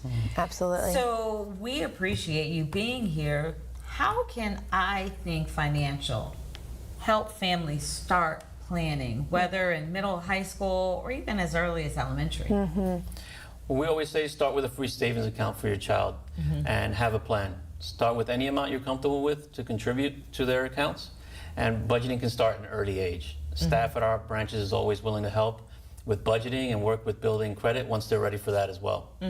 Absolutely. We've talked about scholarships. Does I Think Financial offer a scholarship? So we do offer 2 $2,500 scholarships That's amazing. per region. So we have 3 regions: South Florida, the Treasure Coast, and also Georgia. And is that linked on your website? Yes. And we'll link it on ours, of course. That's right. So if I'm working at a school and I have my child in, let's say, elementary school ABC, right? Does I Think Financial Credit Union partner with my child's school? Check with your school to see if we do. Okay. We do currently partner with various schools in the Treasure Coast, and we can come in and partner and talk about financial literacy, do seminars. We can do it at parent nights, math nights, STEM nights, whatever the school's doing where the parents are coming in with the kids, we can be there and be a part of that as well. That's And I wonderful. know just recently we had a Better Together job and resource fair, and front and center in the resources, I looked out and had a chance to see you there. You are strong. Your financial institution is a strong community partner, and we thank you so much for that. And we thank you for being here and sharing your expertise here today. Right, Rebecca? Oh, and now you've shared so much information for families that is so important as starting in elementary, going all the way up to high school and college. Absolutely. Yes, Thank you very much. so thank It was you. so fun being here for today. All right, you. thanks. We have another great community spotlight. Safe Kids of the Treasure Coast is here with us today, and we have Kendall Valancourt. Can you share with us a little bit more about yourself, and to get us started, just tell us about your job? Of course, thank you so much for having me. I work with Safe Kids Treasure Coast, where we focus on unintentional injury for children 0 to 19, but also I'm a mom, so I know firsthand how serious and overwhelming it can feel to make sure that your child is safe. Yes. For all the safe things. Yes, absolutely. So we are so glad you're here with us. And as that safety expert, it is so important to look at home safety tips. Where should families start when they are looking at those home safety tips? So I always tell families to get down on your child's level. Like literally, if you have a 1-year-old, get down on your little 1-year-old's level. That's where you really start to see the things that they see. So cleaning supplies and furniture, outlets, make sure your outlet covers are in. The biggest thing I say is make sure that your TVs are secured to the wall and your dressers and any heavy furniture that could tip is on and secured to the wall. Oh, those are some really great tips. great tips. And I love getting down on the level. That's great just for all things. Like getting down to your kids' level is so great. Now, one thing that always stresses me out as a parent is car seats. Getting them in the car seat, getting them clipped, making sure the car seat is installed correctly. But Safe Kids has some great guidance about car seats. So what resources or tips can you share with us regarding car seat safety? So car seats can feel really complicated, but a few things make a huge difference. Make sure that your seat is installed tightly. We want to make sure right at the belt path, no more than 1 inch. And that's just a firm handshake. Make sure that chest clip is right at armpit level.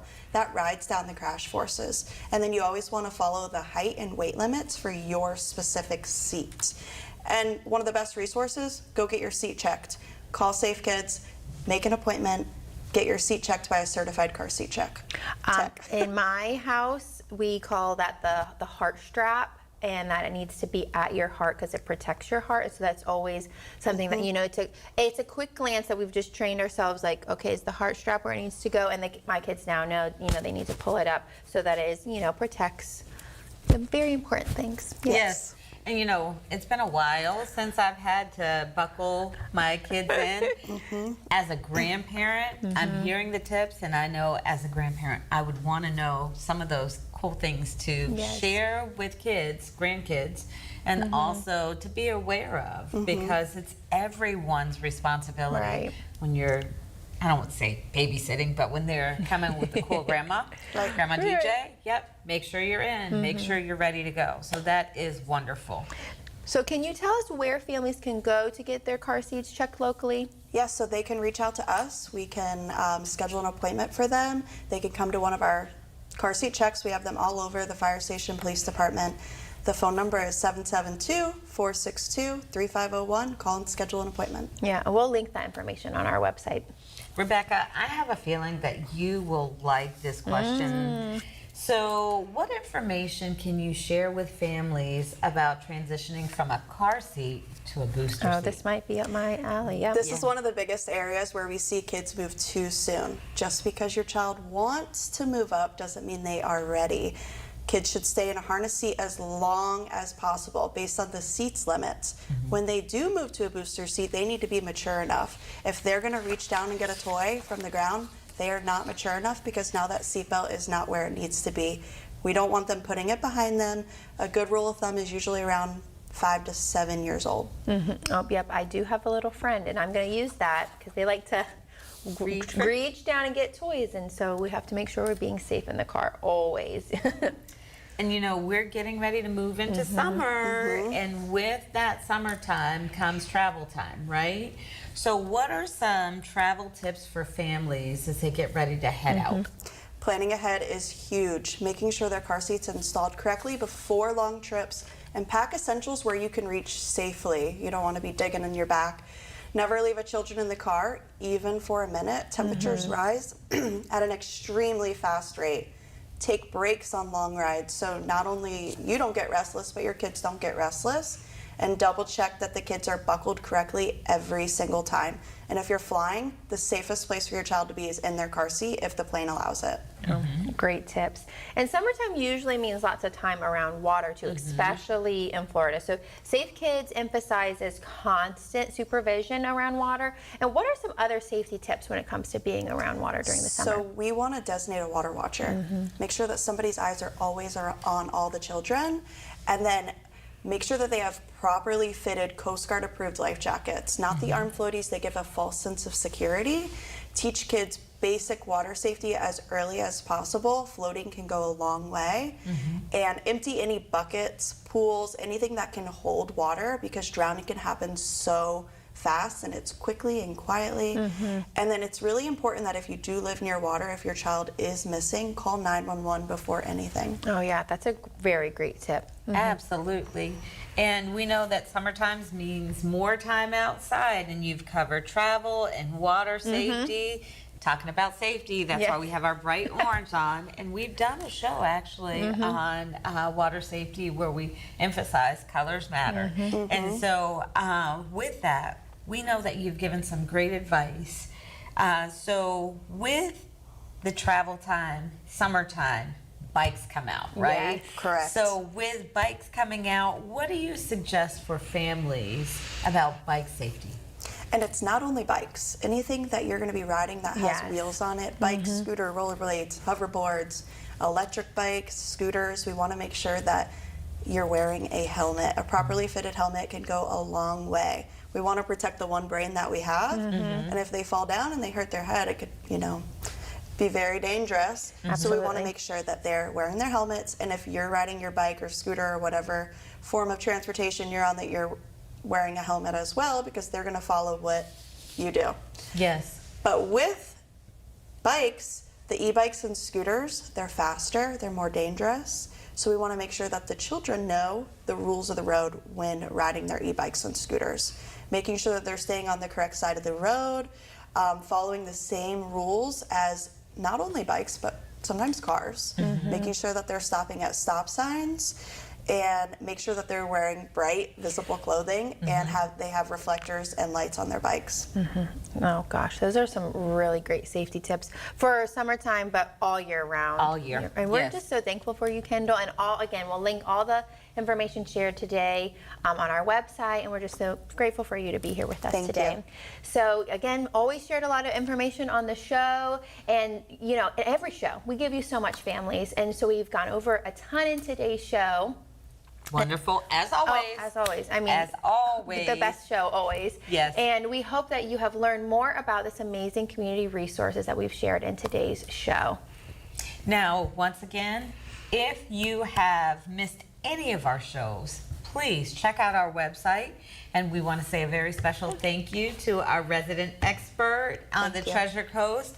And if you have missed any of our shows, please tune in to WLX Horizon, the app, to watch it, catch up, and feel connected. Check out St. Lucie Public Schools social media outlets and our homepage for our next show. Next month, we are dedicating our show to the summer support at home. Remember, all families matter in St. Lucie Public Schools.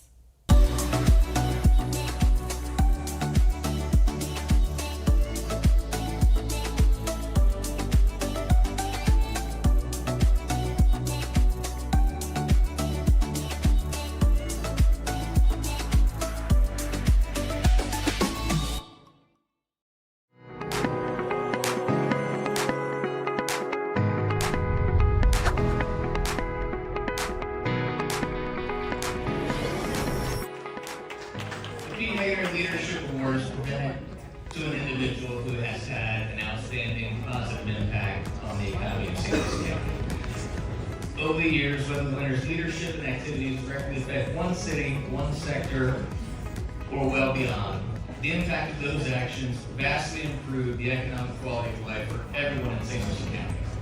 Tonight's honoree is no exception. I am grateful for everybody that is involved for me being here in front of you right now. We are an A-rated school district, and I can tell you it's not because of me, it's because of everybody that is part of my team. Whether they're my family, whether they're part of my leadership team, whether they're part of my school board team, we are all in this together. And the last thing I'm gonna say, it's because of you, our business team, because we are all in this together to build a future for tomorrow. I'm so grateful to be here tonight. I'm so grateful to serve you. And all I can say is this: we start testing tomorrow. My chief of schools, Dr. Craig Summer. We start testing tomorrow, and testing goes from Monday through the last day of May. And I'm going to tell you right now, we're going to earn our second A in the history of our school district.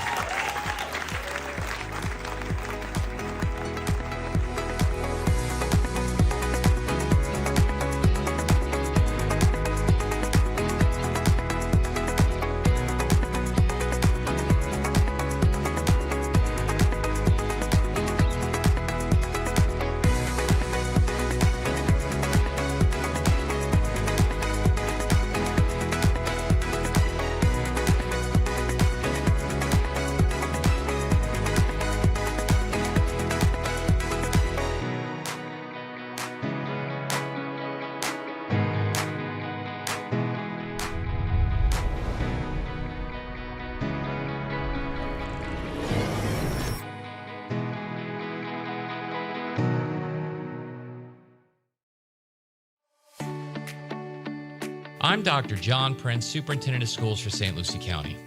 I'm excited to announce a new initiative called Classrooms to Careers, a comprehensive K-12 workforce development initiative between St. Lucie Public Schools and the Economic Development Council of St. Lucie County. Starting in kindergarten with Play with Purpose, we're creating an awareness of local industries and job opportunities for elementary children. Students are taught teamwork, cooperation, and the soft skills necessary to succeed in the world of work. In middle school, it's all about exploration, where teenagers are exposed to interest inventories and participate in local career fairs sponsored by local industries. These experiences are designed for St. Lucie businesses to create excitement about the jobs they have to offer future graduates.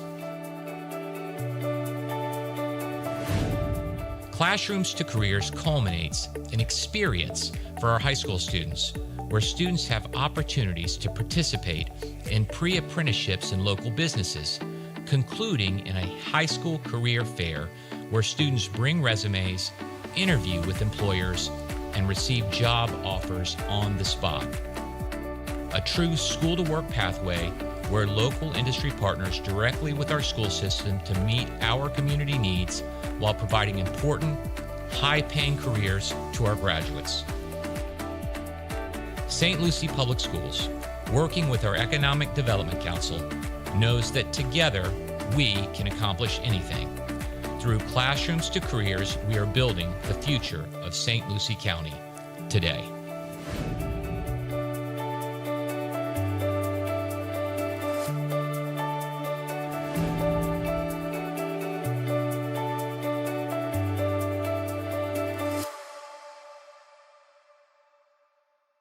We are St. Lucie Public Schools. We are accoladed, recognized, accredited, merited. We are innovators, builders, career-driven, future-forward leaders. We are community-focused, partners, mentors, contributors. We are historic, unique, extraordinary, admired. We are champions, energetic, competitive, game changers. We are artists, dancers, designers, musicians. We are diverse, inclusive, collaborative, empowering. We are caregivers, protectors, supportive, attentive. Today's learners, tomorrow's leaders. We are St. Lucie Public Schools.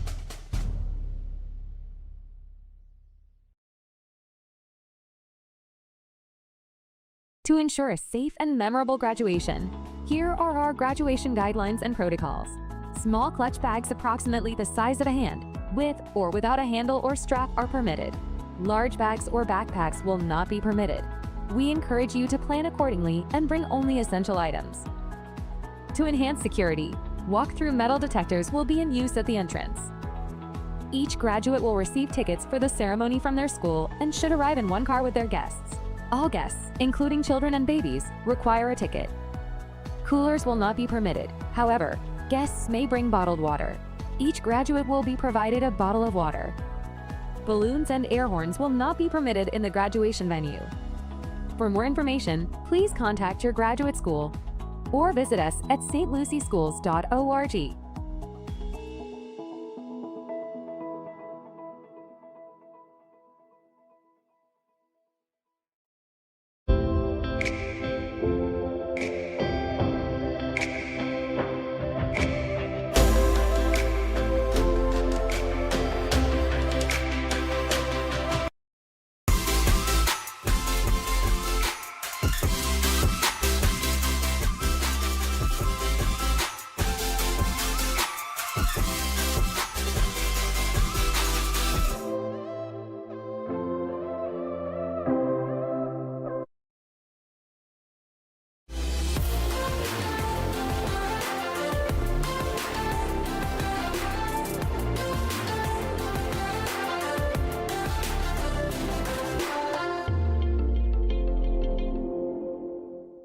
Hello once again, and thank you for tuning in to the St. Lucie County Public School Speakers Bureau. I'm Dr. Donna Mills, and on behalf of the school board here in St. Lucie County and our superintendent, Dr. Prince, we welcome you to the program.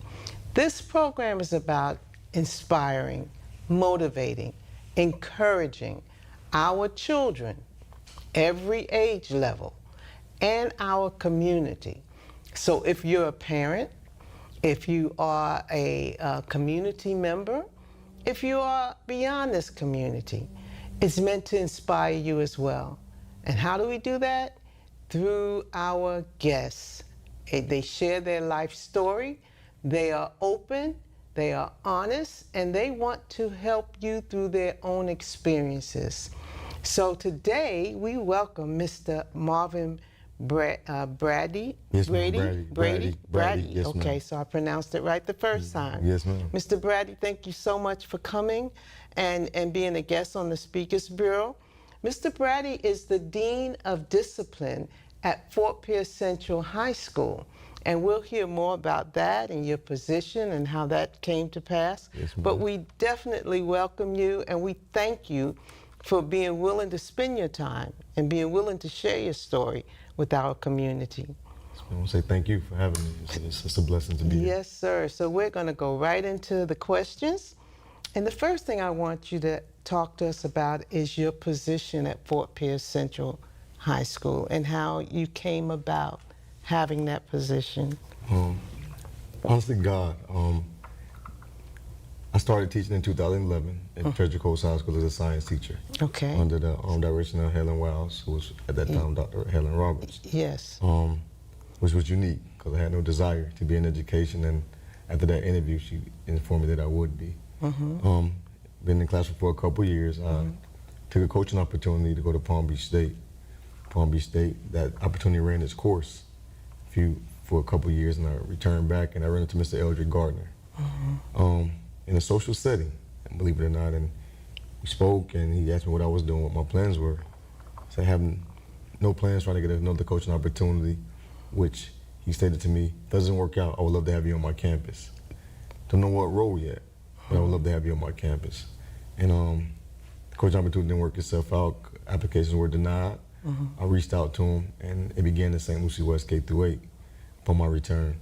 At that point, I did the lowest 25% in ELA and math with support of outside facilitators on our campus.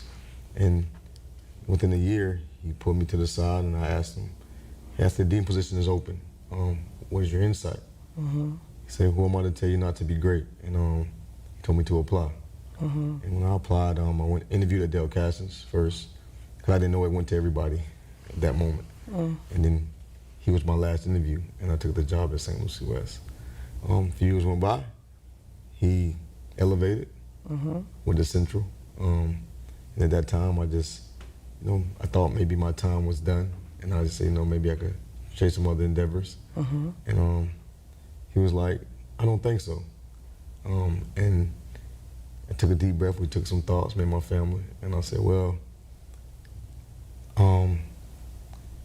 whatever happens, happens, but I departed from St. Lucie West K-8, looking for other opportunities. And he reached out to me again and said, listen, I don't have a dean role, I have a behavior role. Would you be interested? I said, yes, sir, I would. Of course, he discussed pay. Those things didn't matter at that time. My other endeavors didn't work out. So I ended there as a behavior specialist. And then Dean Reese retired. And then it came again for me to have opportunity to apply for the dean position in Fort Pierce Central, which I'm currently at. Okay. So you mentioned Helen Wiles. Yes, ma'am. As being that first person connected in the school district with you at Treasure Coast. Yes, she was the ma'am. principal at that time. And you mentioned something about, I think you wanted to go there to be a coach or do coaching. Yes, ma'am. And So- she talked you into doing a different position. Yes, ma'am. I'm actually from Tampa, Florida, and football was a big part of my life growing up. Okay. And I played at Bethune-Cookman under the great leadership of Alvin Wyatt. So when you're playing football, you kind of hang your hats and dreams on that opportunity. Like every kid from the inner city, I'm going to go pro. Well, no one told me different where I'm from until I got to college and I realized I'm a tad bit too small. And I didn't meet the measurables of an NFL guy. At that time, even a CFL guy. And so I matriculated through my studies. I ended up getting my degree in educational studies. Okay. And when I met Dr. Wiles at that moment, it was a regular summer, I think Monday or Tuesday, and I was there to watch football practice. And my good friend at the time was like, when you got your degree, you need to be in the classroom. I'm like, no, I don't think so. And I said, but I would transfer my job. At that moment, I was an assistant manager at Foot Locker in retail. So I'm able for a transfer, and I could set my schedule to where I could make practices.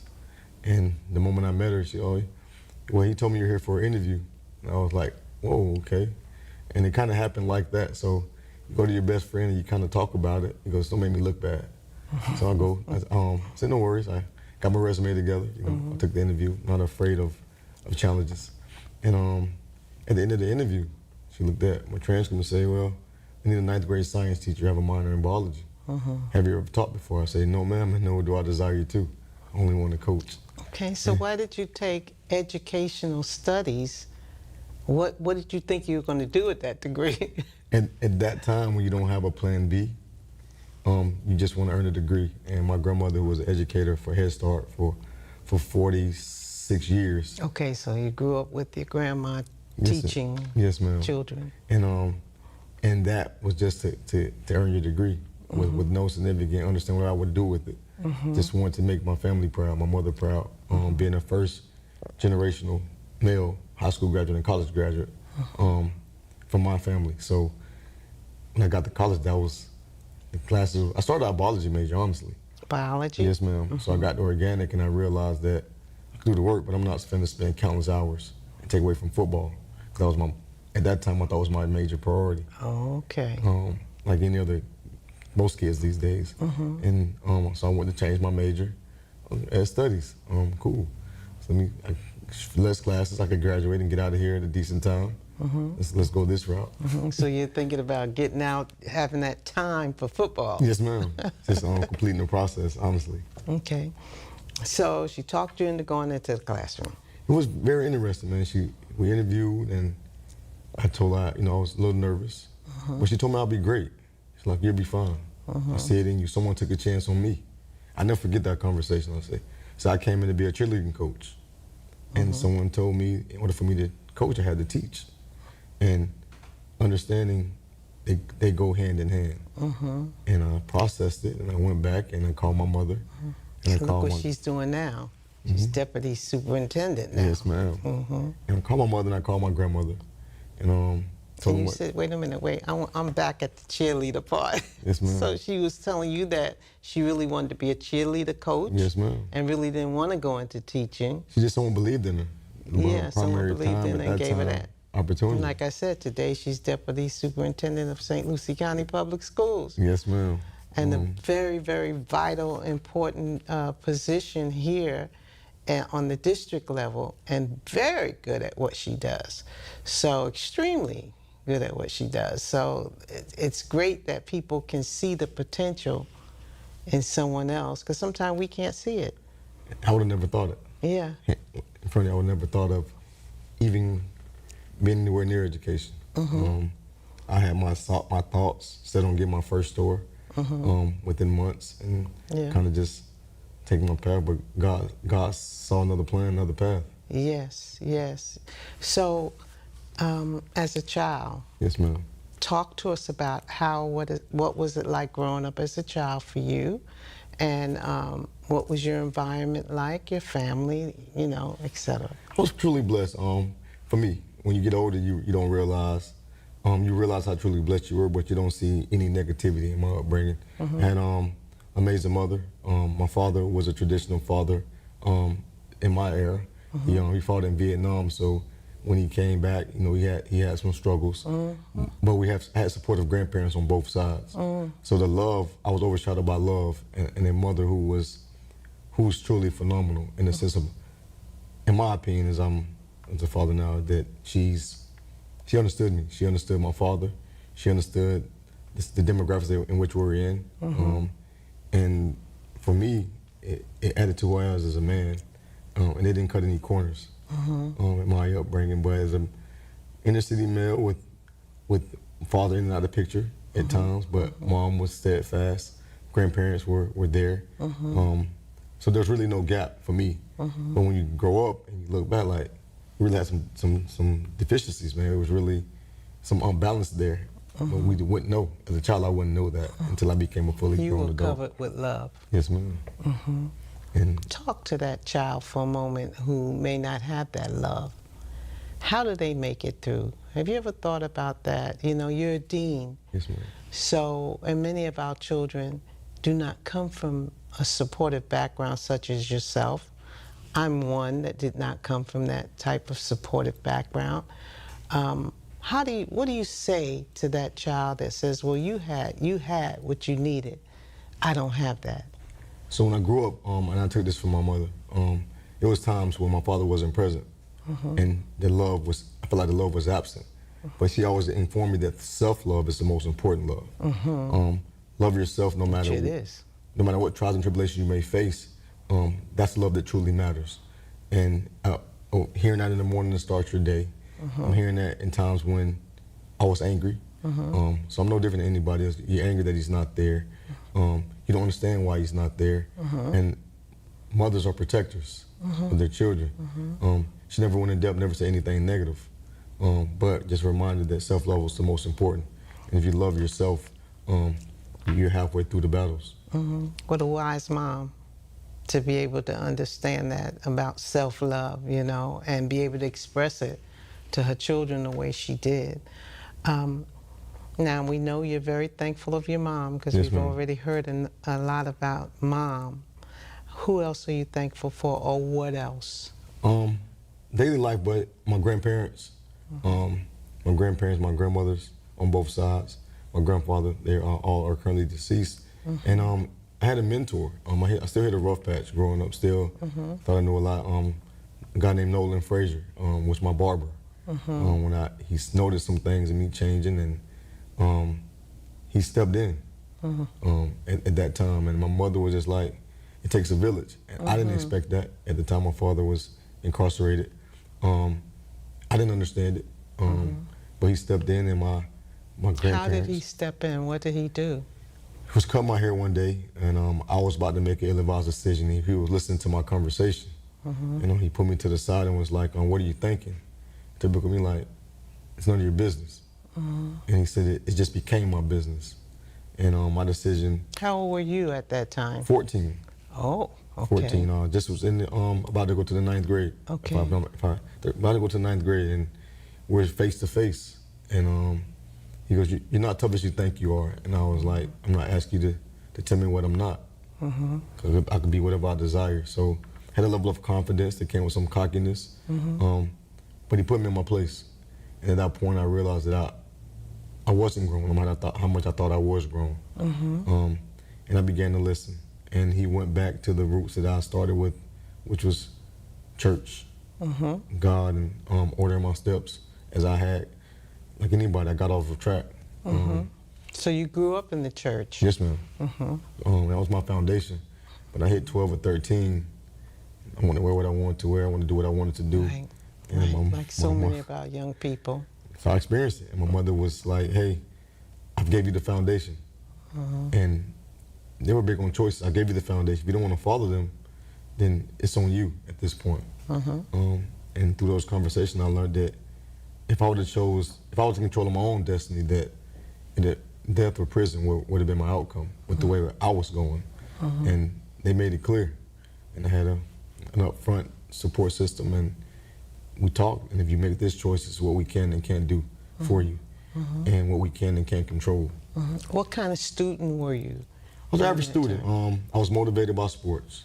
Okay. So average student at best. But my mother didn't accept D's or F's. She was okay with. There was no high academic demand, but I just know I'm not raising. She's not a failure. A failure, and that was her word. So you're not a failure, and you won't fail at anything you do at life. So just an average student, and there she would notice during football season and sports, my grades were elevated. When I wasn't engaged, they were low. So she put things in place to ensure that they stay at least above average. And a lot of fear and respect in the same token, knowing I couldn't come home with disappointment. Right. So now we're looking at age 14. You're at your barber shop, ma'am. and he decides to mentor you. Was that just a one-time thing that he said to you, or did he take you on? No, he took me on. I ended up cleaning that barbershop because at that time it was about money. Okay. If you grew up in the inner city, you see things, you want things. Okay. My parenting wasn't overly barren, so I had freedom because they believed in choices. So he took me and he gave me a routine and gave me structure that added to my upbringing. Because when I became a teen, the Sunday schools and the Bible studies, that when you're younger, you're adolescent, your mother makes you go. But when you're 12 or 13 and you're not home in time, or you know that they're leaving at a certain time, and she wasn't going to be late on my behalf, and I was defiant. It's the word. I was defiant, doing things on purpose. And when he stepped in, he ensured, I ain't gonna say ensured, he just provided that those things couldn't take place and held me accountable. And at the same time, I was able to make money. Yeah, he gave you a job too as well. And that job, when I'm cleaning the barber, we had Bible study on Wednesday. So now, when the shop is closed on Wednesday, we're closing in time to go to Bible study. Well, who's my ride home? He was. Oh, so he was also in the church as well. Yes, ma'am. Okay. So he took you back and forth to church.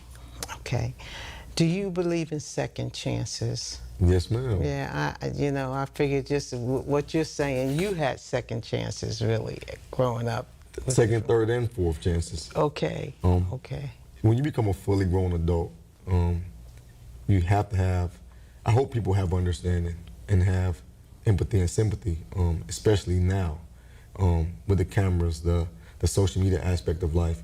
We didn't have those challenges here, and I still made a ton of mistakes. I still have people in relationships I could call right now, even when I was in college, that things could have been detrimental, things that could have went left if you didn't have someone to call or someone to guide you or someone to see you through those through those challenges. So second, third, and fourth, until you fully develop mentally as a young man in life. So as a dean within our schools, how do you handle discipline and at the same time trying to get through to a young man or a young lady? I listen more and speak less, and in that aspect, it allows me to build relationships and get understanding, because for every action, there's a reaction. But if you listen to a kid, it's a reason behind those choices. Whether it's home, whether it's an absent aspect, but their behaviors, they're screaming out for something. And it's just for you to listen to identify what they're reaching for. And that's kind of how I approach. I listen and I ask, what brought us to this point? You know what I'm saying? And what will we do different now that you've processed your decision and your actions? And that gives me an understanding of who I'm dealing with on a daily basis. And I suppose with you yourself being so defiant at a certain age and talking back at all that, you're able to relate with the kid that's at that place and not just write them off. Yes, ma'am. And when you listen to them, and even when I grew up, we grew up on respect and different principles. But I also learned through communication that everyone is not going to think as me. Everyone is not going to see it from my perspective. Everyone wasn't raised like I was raised. So even through their mistakes, you listen and you adhere to what they're screaming for. If a kid is constantly talking disruption in the classroom, well, why? I just had a conversation yesterday with an athlete and say, looking at your grades, why are you talking? Why are you disrupting the class? Like, what are your struggles? And I say, don't be afraid to identify your weaknesses. And he kind of paused. I say, so what subjects do you struggle in? I struggle in reading. I struggle in math. I really don't get it. I said, well, there's only one way to get it. Practice. Help. But if no one knows, how can we be beneficial to you while you're here? And when he left, he signed up for tutoring. So those things I'm blessed to be a part of and be able to reach kids in that aspect. And we thank you for being a part of St. Lucie County Schools. Do you have a book or quote that someone said to you or that you read that changed your life that, you know? Tony Dungy book was The Uncommon, the author of Tony Dungy. I read it. Just his foundation, his inspiration. One thing that stuck out to me, he never used profanity, even in coaching. And that kind of took me back to when I played. And my head coach, Alvin Wyatt, has a quote that I live by to this day. Don't let what you can do interfere with what you can't do. And be confident in what you can do, and not afraid to embrace what you can't do, then learn from that challenge. And I embrace that daily now. Can you repeat that for our audience Yes, here? ma'am. So don't let what you can do interfere with what you can't do. And don't be afraid to embrace what you can't do and learn to embrace those challenges. Okay, great. Do you have a song in your life yes, that, ma'am. you know, I'm very into music. I love the arts, drama, music, that type of thing. Yes, ma'am. 2 songs I listen to. A Woman's Worth by Maxwell. And I did an assignment in college at Bethune-Cookman. We had to take a music class because I wasn't diverse in the arts. I was a typical middle school. You sign up for music, so you learn how to play the violin, but kind of got away from it. A Woman's Worth is a daily reminder that my mother's value, her sacrifice to give birth, and what she put on the line. And I listen to this song every morning, which is Mama Don't Worry by Lil Wayne. It gives me an additional motivation no matter what challenges I come across.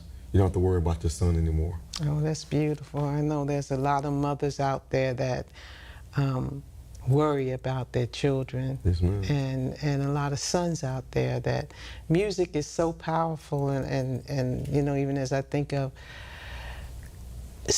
guys love their mamas. And if the motivation, you say you have to be motivated in yourself for your own reasons, but if not for your own self, do it for your mama, yes, ma'am. right? How did you push through your worst of times? We all go through, even as adults, we all go through. How do you get through those times? It starts with prayer. Prayer has been my foundation. But the words of my grandfather. And he was an old school man, not very tied to his emotions, and was always tell me growing up, life is going to keep lifing.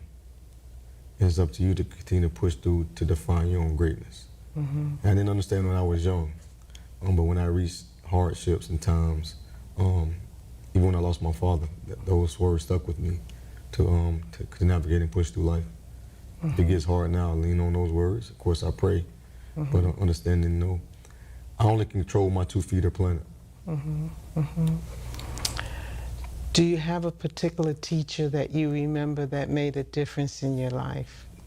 Yes, ma'am. Miss Call, 10th grade English teacher, she passed away. My weakness was reading, reading and writing. So, you know, Miss Call was a 10th grade English teacher at Chamberlain High School. I never forget, I was a 10th grader playing varsity. And I went to her class and I put my head down. She woke me up and I looked at her like, why are you bothering me? I have a game today. She said, I'm not bothering you, but you need to be on task. Ms. Call guided me through my entire process at Chamberlain High School. She opened up my eyes to my first book, complete book that I read. She ensured that through guidance that I was in the right English teacher in 11th and 12th grade. But most important, she had me out doing to find my weakness in learning. No one ever took that time to my process and to slow your thoughts down, to put them on paper, and didn't have to be rushed.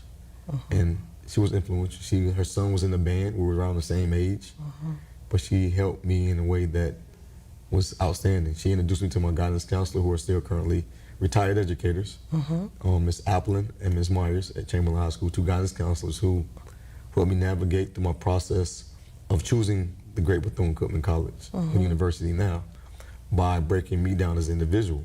Because coming out, it was between FAMU, Bethune, and Georgia Southern. And Ms. Call was in that meeting and goes, he's not going to Georgia Southern, it's too far, he's too attached to his family. Bethune-Cookman, the numbers are too large. I mean, FAMU, the numbers are too large. He needs to set in like Bethune-Cookman, where he's he had an individual-based relationship with his professors. She knew who you She knew were who I was. and what you needed. And that she was was there to interesting. advocate for you. And got me. And turned out, I ended up at Bethune, and I'm able to speak with you right now to this day. Teachers are incredible. Yes. Incredible, and they have incredible power as well. When did you consider yourself a success? Wow. When I earned my college degree, because at that moment, my family could breathe. I felt like I was the first male graduate in my generation. The others weren't failures, but I was the first male, and you could see that expression on my grandmother's face, my mother's face, and when she hugged me, she said, "Many the ones behind you would do it as well." So that's when I said, no matter what took place, I was the blueprint. I was the example that we could make it out of a city that most people write you off from our neighborhoods. And at that point, when I walked across that stage, and it was a joyful feeling. Your neighborhood. What was your neighborhood like? East side of Tampa was, some would say it was rough. To me, it was love. It was the norm. But your traditional, most single-parent homes, we're finding our way. And sometimes that norm could be detrimental, what you think of as the norm. Yes, ma'am. And now that I'm older, it wasn't the norm. And understanding that you couldn't get yourself consumed.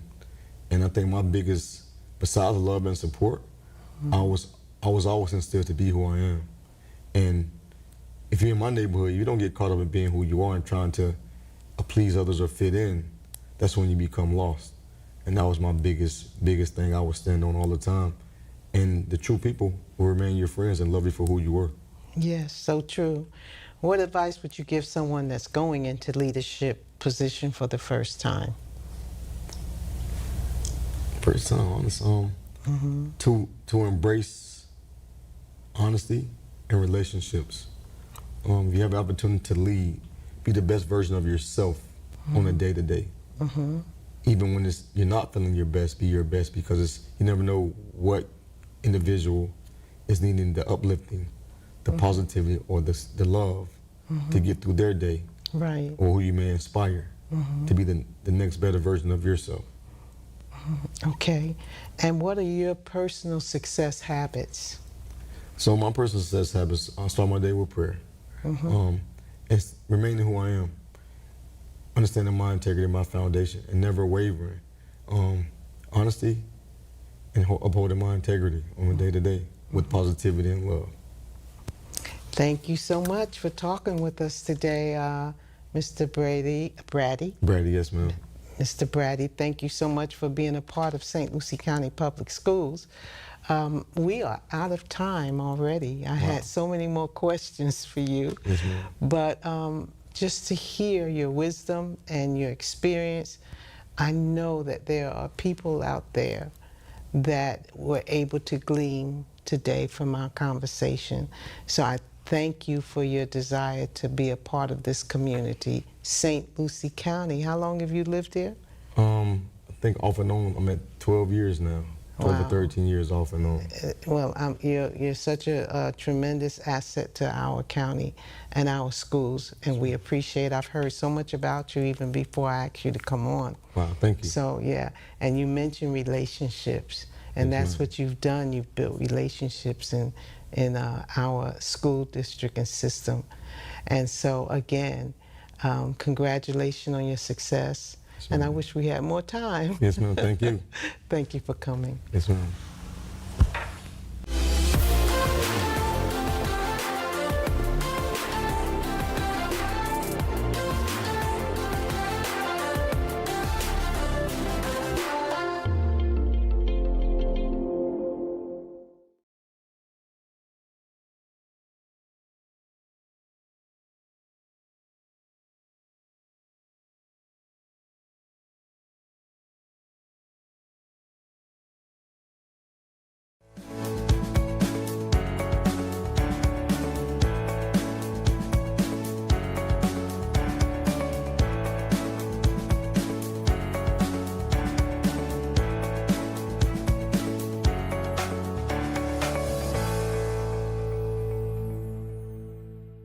Hello and welcome back to Clubcast, the official podcast of Boys and Girls Clubs of St. Lucie County, where we highlight the stories, programs, and partnerships that are creating great futures for our local youth. I'm your host, Kate Capezza, and today we're diving into a topic that impacts every part of our lives, which is technology. From the way our members learn and connect to the careers they're preparing for, IT is shaping the future in powerful ways. And today, I'm joined by Nicole and Joe Jones. They're both from Treasure Coast IT Solutions. Their team has been serving businesses, government agencies, and nonprofits across the Treasure Coast for over 20 years, helping keep everything from networks and servers to cloud systems and phone systems running smoothly. And they were also their previous Chili Cook-Off team and Great Futures Gala sponsor. So we definitely thank them for supporting Boys and Girls Clubs and just for being a lifesaver in technology for our organization. So Joe and Nicole, thank you so much for being here today. Thanks for having us. To get started, could we just start by introducing yourselves? You guys can take turns, just tell us who you are and what your role is within Treasure Coast IT. Sure. I'm Nicole Jones, Vice President of Business Development at Treasure Coast IT Solutions. I handle the marketing, partnerships, and HR, basically everything that keeps us connected to the community and growing as a company. I'm also a registered nurse, which gives me a pretty unique perspective on this work. I've been with the company for many years, and I love what we do and the people we get to work with. Awesome. And I'm Joseph Jones. I'm the president of Treasure Coast IT Solutions and also the second generation owner.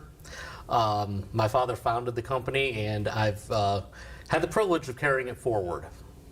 I've been in the IT field for about 26 years now, and keeping the legacy going means making sure small and mid-sized businesses on the Treasure Coast have reliable, honest IT support.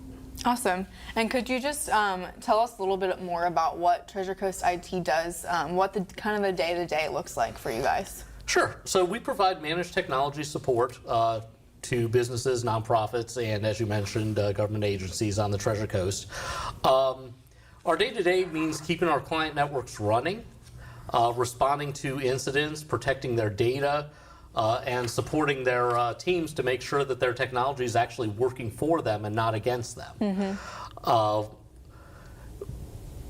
And also, making sure that when they call, someone is there to answer and quickly respond to any problems that actually do occur.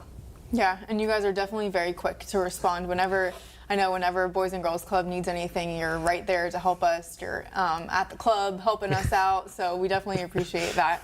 What inspired both of you to get into the IT field?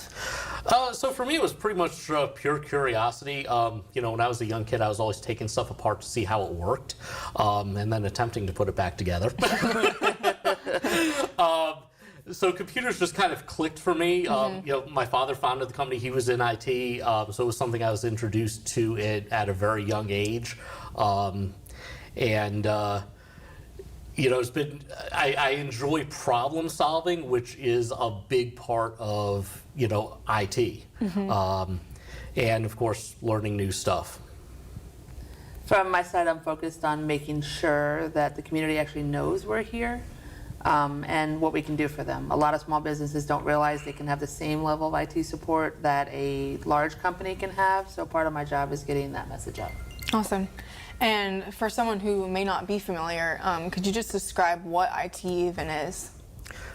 So, basically, it's everything that involves computers in a workplace, whether it's cloud systems, phone systems. Mm-hmm. It used to be phone systems were not part of IT, but now that everything's moved to voice over IP, it's part of IT now.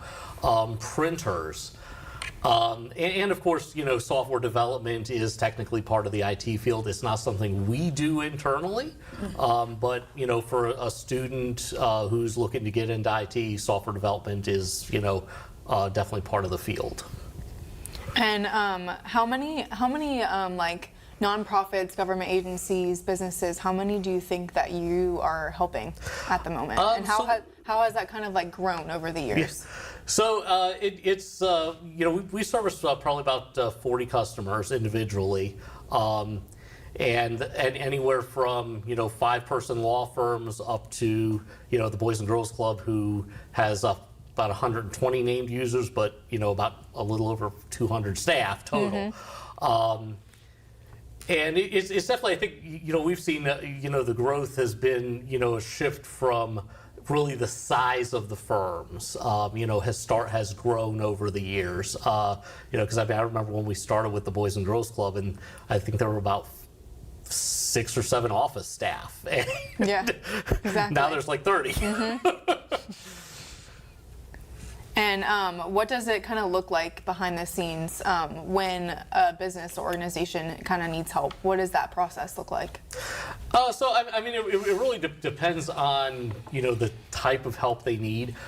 If it's something where they don't have an existing IT provider, then we would try to come in and assess what they currently have and what they're currently doing.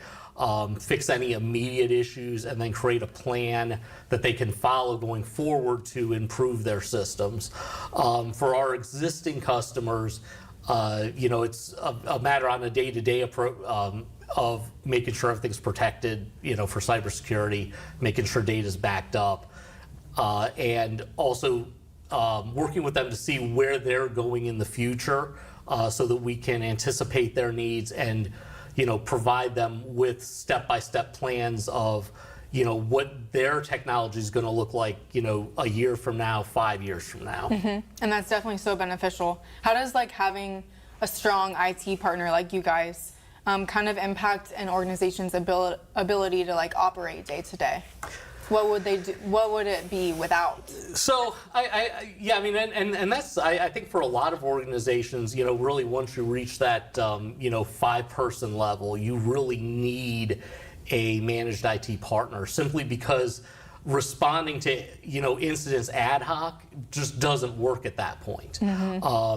Hoping that the person you call is actually available to respond. You need a team of people. So that that there's always going to be somebody to fix the issue quickly, so that your staff isn't sitting there or going home, throughout, in the middle of the day because everything's down. Exactly, right.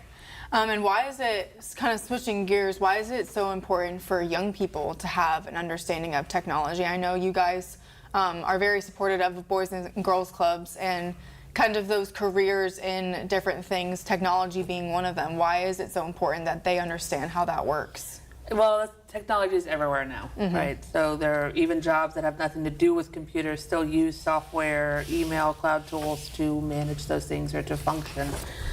Kids who understand how these tools work have a real advantage no matter what field they go into. Whether it be healthcare, because it's very impactful. Right. You have to know how to access and use technology from your day-to-day operations. And what kind of like healthcare, like you mentioned, what are some different career paths within IT that students could take? So most people think it's just fixing computers, like he had said, but it's much broader. So cybersecurity, network engineering, database management, Joe does that, with managing the databases, project management, sales, and more.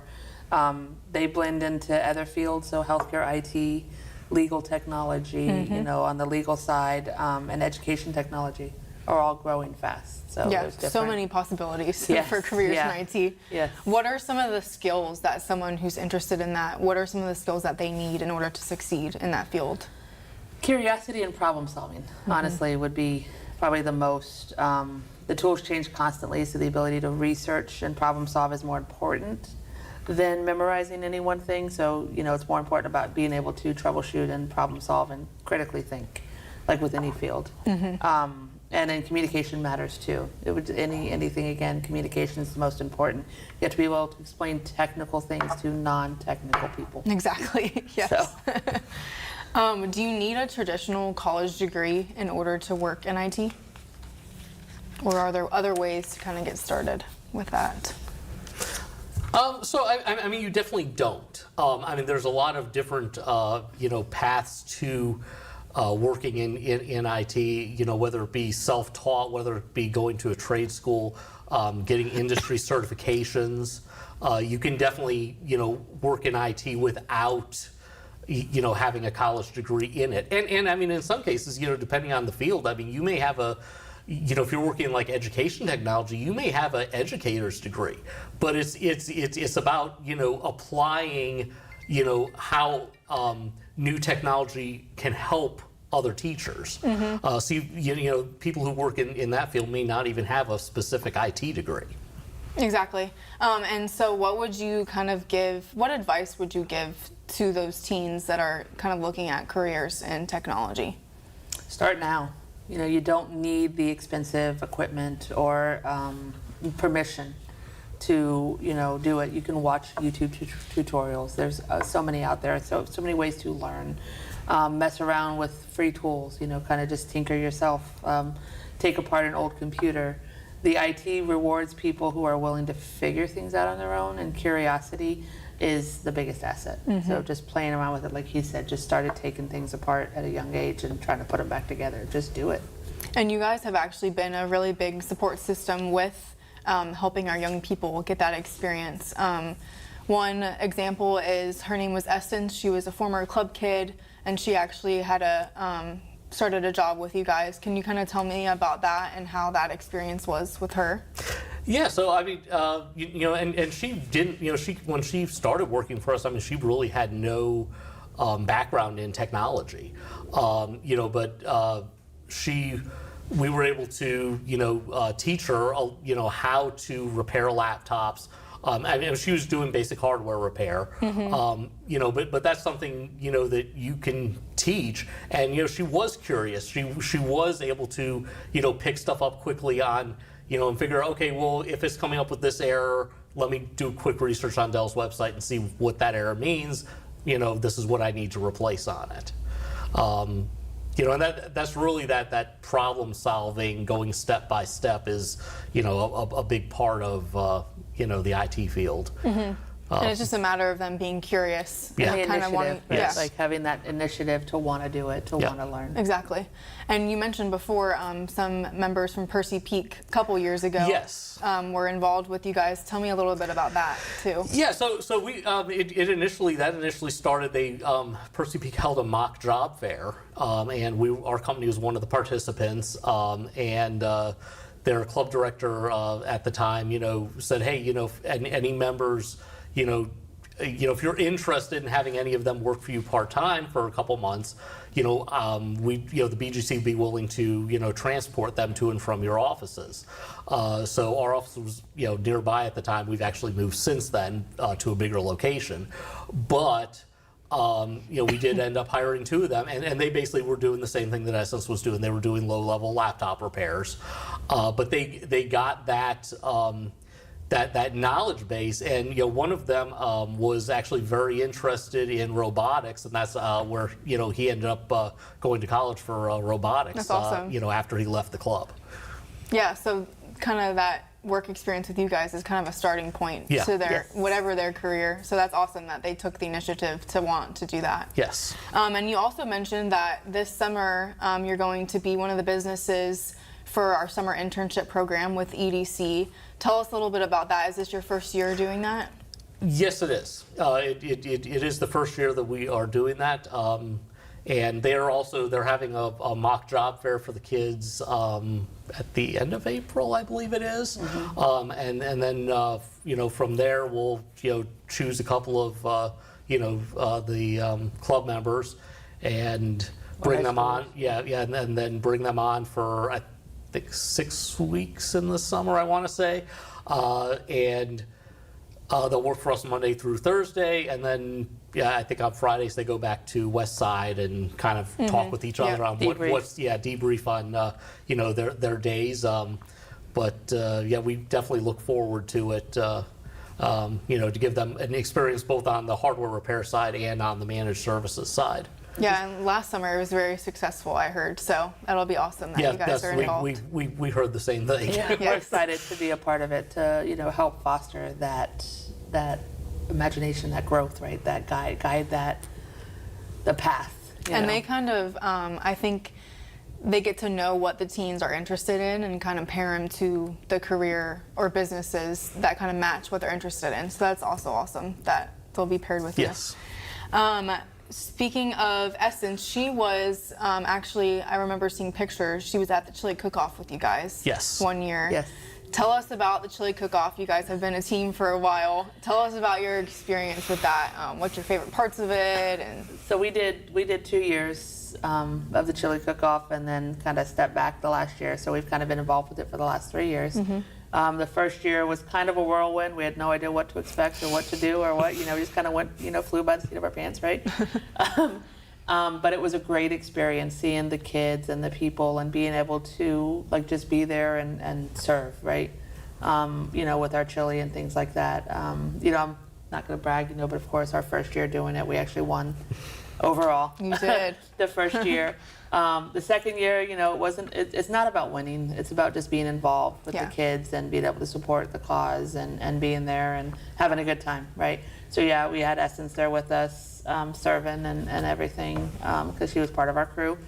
The second year, like I said, same thing, whirlwind, but still a fun experience. And then last year we kind of stepped back and were able to sponsor the chili cook-off, and we were able to enjoy it and not be at a booth. But it's a great, environment, a great experience. We love doing it. Well, we appreciate your support for sure. And this year we're actually switching it kind of out of October season. So the date for it this year is November 14th, just so you guys know. So we're kind of still trying to think of a theme for that, but that'll be very exciting. And as I said, we appreciate your support with the Chili Cook-Off. And same thing with our Great Futures Gala. You guys were a sponsor, so we appreciate that as well. Kind of tell me a little bit about why you guys choose to support Boys and Girls Clubs. Well, I would say, one of the biggest things for us is, the Boys and Girls Club has been a customer for a long time, and, we get to see the great work that they do in the club, whether it's the actual clubhouses or the school-based clubs. So being able to give back to that to help further that mission and further that work is really important to us. We sponsor a couple of other local nonprofits too. Because we live in this community, we want to see this everybody in this community succeed. And what do you think excites you most about where technology is headed in the future?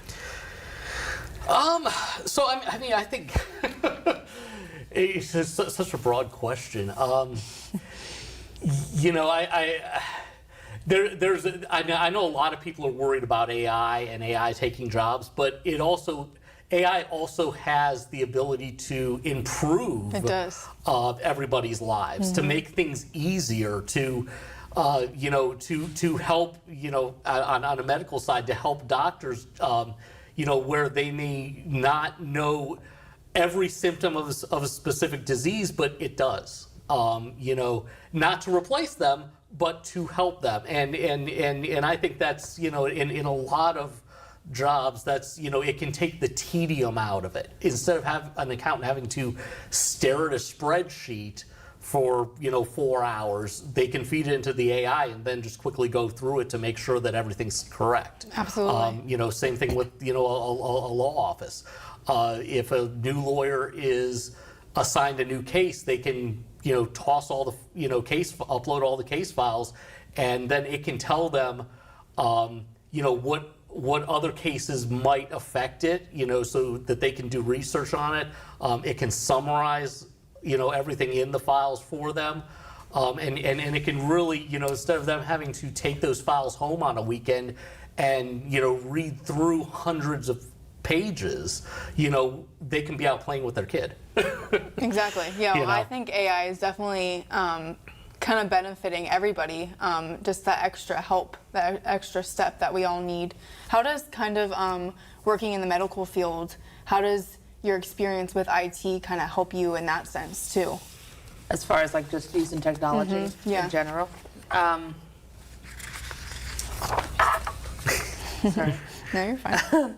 It impacts patient care and the way the organizations operate. So, being able to locate, look up, labs from past visits, or, research a patient who'd been there previously. Having those records help support that. But, when systems go down, data gets compromised, it's not an inconvenience, right? It affects the real patient outcomes. So having to revert back to, because years ago we were on paper charting, everything was on paper in a file, and then we went to technology driven. But when that technology goes down, what do? You go back to paper, and it's like having to relearn. So then you're lost on like relying on those resources that you have to be able to quickly access and pull things. Instead, you have to be like, well, I can't pull it up. I don't know how to find it. Yeah. So technology is a huge impact. And, there is technology. There's a nurse informatics, which is technology in the healthcare field, working on those problems, working on those charts and figuring out what's going to work. Well, that's awesome that you have that experience to be able to kind of incorporate it into that aspect of your life too. To kind of end here, what's one piece of advice that you would give to young people that might be like intimidated by technology or maybe pursuing a career in technology? Everyone starts out not knowing. Don't let that stop you. Ask questions, try again, make mistakes. That's how you learn, right? You learn by doing, you don't learn by not doing. So the only way to learn is by doing yourself and trying and then figuring out step-by-step processes. I mean, I would say, just kind of, you have to keep in the back of your mind. I mean, because, a young person who's worried, who's afraid of the technology, I mean, there's not much difference than an older person who didn't grow up with it, who's afraid of it. But it's there to help you. It's not there to fight you, and you just have to figure out how to use it to your advantage. So just learning it more. And don't be afraid of breaking it, because even if you manage to break it, there's going to be somebody who can fix it for you, and you're not. Nothing's ever totally lost. And what role do you think that next generation is going to play in kind of shaping the tech world? A huge one. So, the next generation, this generation that we're in now currently grew up with technology in a way none of us did. They think about it differently, use it differently. They do. If we give them the right skills and opportunities, they won't just use the tools, they'll build new ones, right? Just keep growing and figuring out new ways and different things to do with it. Well, thank you both for being here and for sharing a little bit more about what you do, what you can kind of offer to businesses all across the Treasure Coast. We definitely appreciate your guys' support of Boys and Girls Clubs. Is there anything else that you'd like to share before we end here? No, I don't really have anything. And thank you for having us. It was pleasurable to be here. And Awesome. Well, like we talked about, technology is such a critical part of our world, and conversations like this kind of open doors to not only get more information to businesses across the Treasure Coast, but also to just kind of help open doors for what young people can look forward to in careers in technology. And at Boys and Girls Clubs of St. Lucie County, we're committed to preparing our members for what's next, and that includes kind of the technology world too. So to everyone listening, thank you so much for supporting Boys and Girls Clubs of St. Lucie County and for giving incredible opportunities for our youth every single day. Thank you for listening to this month's episode of Clubcast, and we will see you next month.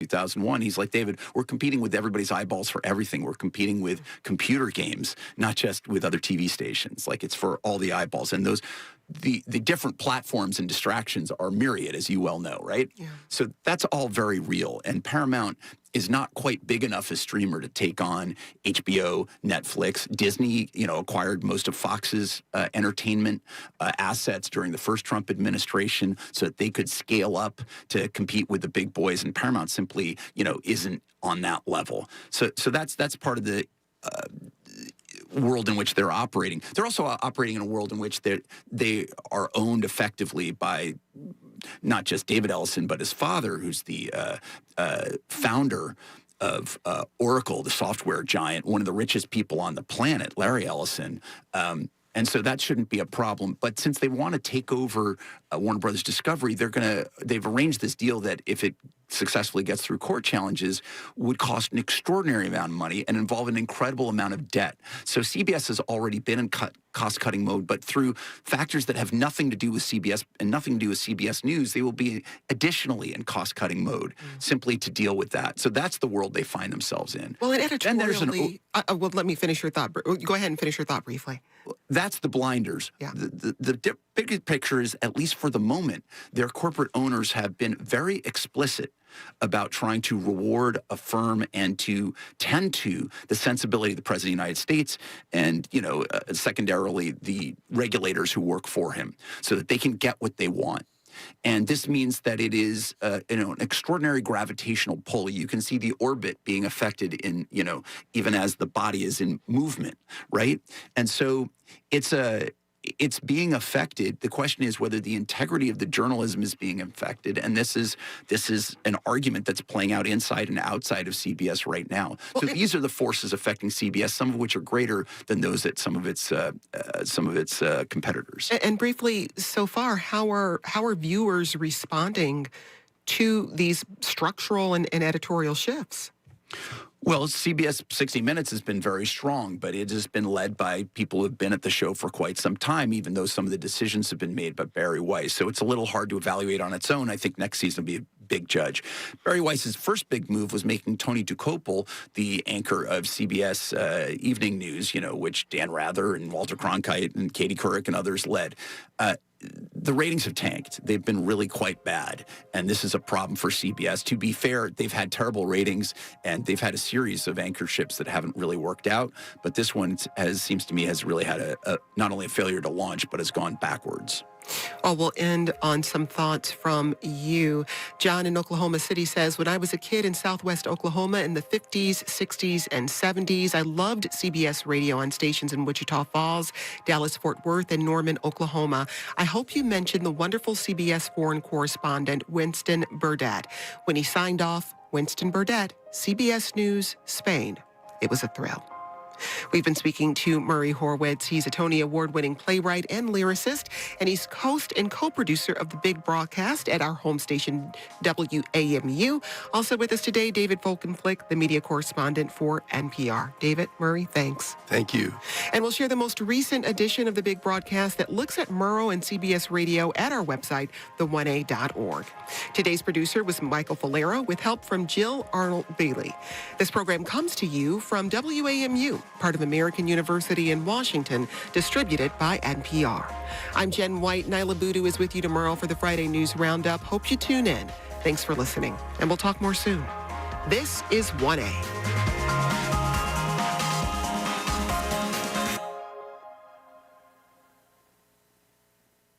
Support for NPR comes from this station and from DuckDuckGo, who believes AI should be optional and private.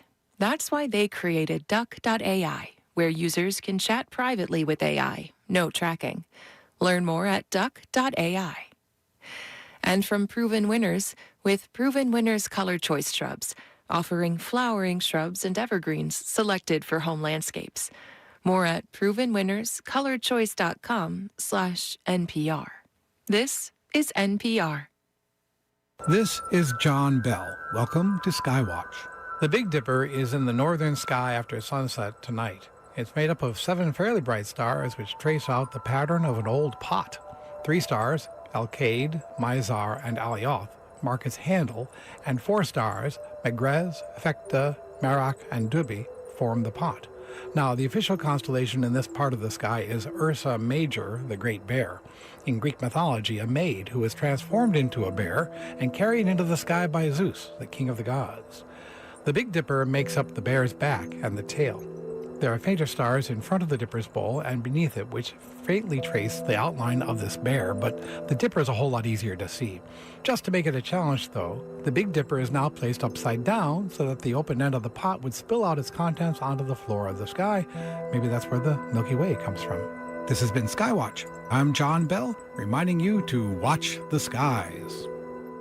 This is 88.9 WQCS Fort Pierce. Partly cloudy skies today. We'll see a high around 86. Partly to mostly cloudy tonight with a low of 79. Tomorrow, mostly cloudy with a high of 86. And tomorrow night, partly cloudy with a low near 80. We'll see sunshine and clouds mixed on Saturday, have a high of 87. Saturday night, mostly clear with a low around 80. And our Sunday forecast is calling for a shower or two possible early with partly cloudy skies, a high near 87 and a low near 80. Taking a road trip to the north coast of California puts you through some unforgettable scenery.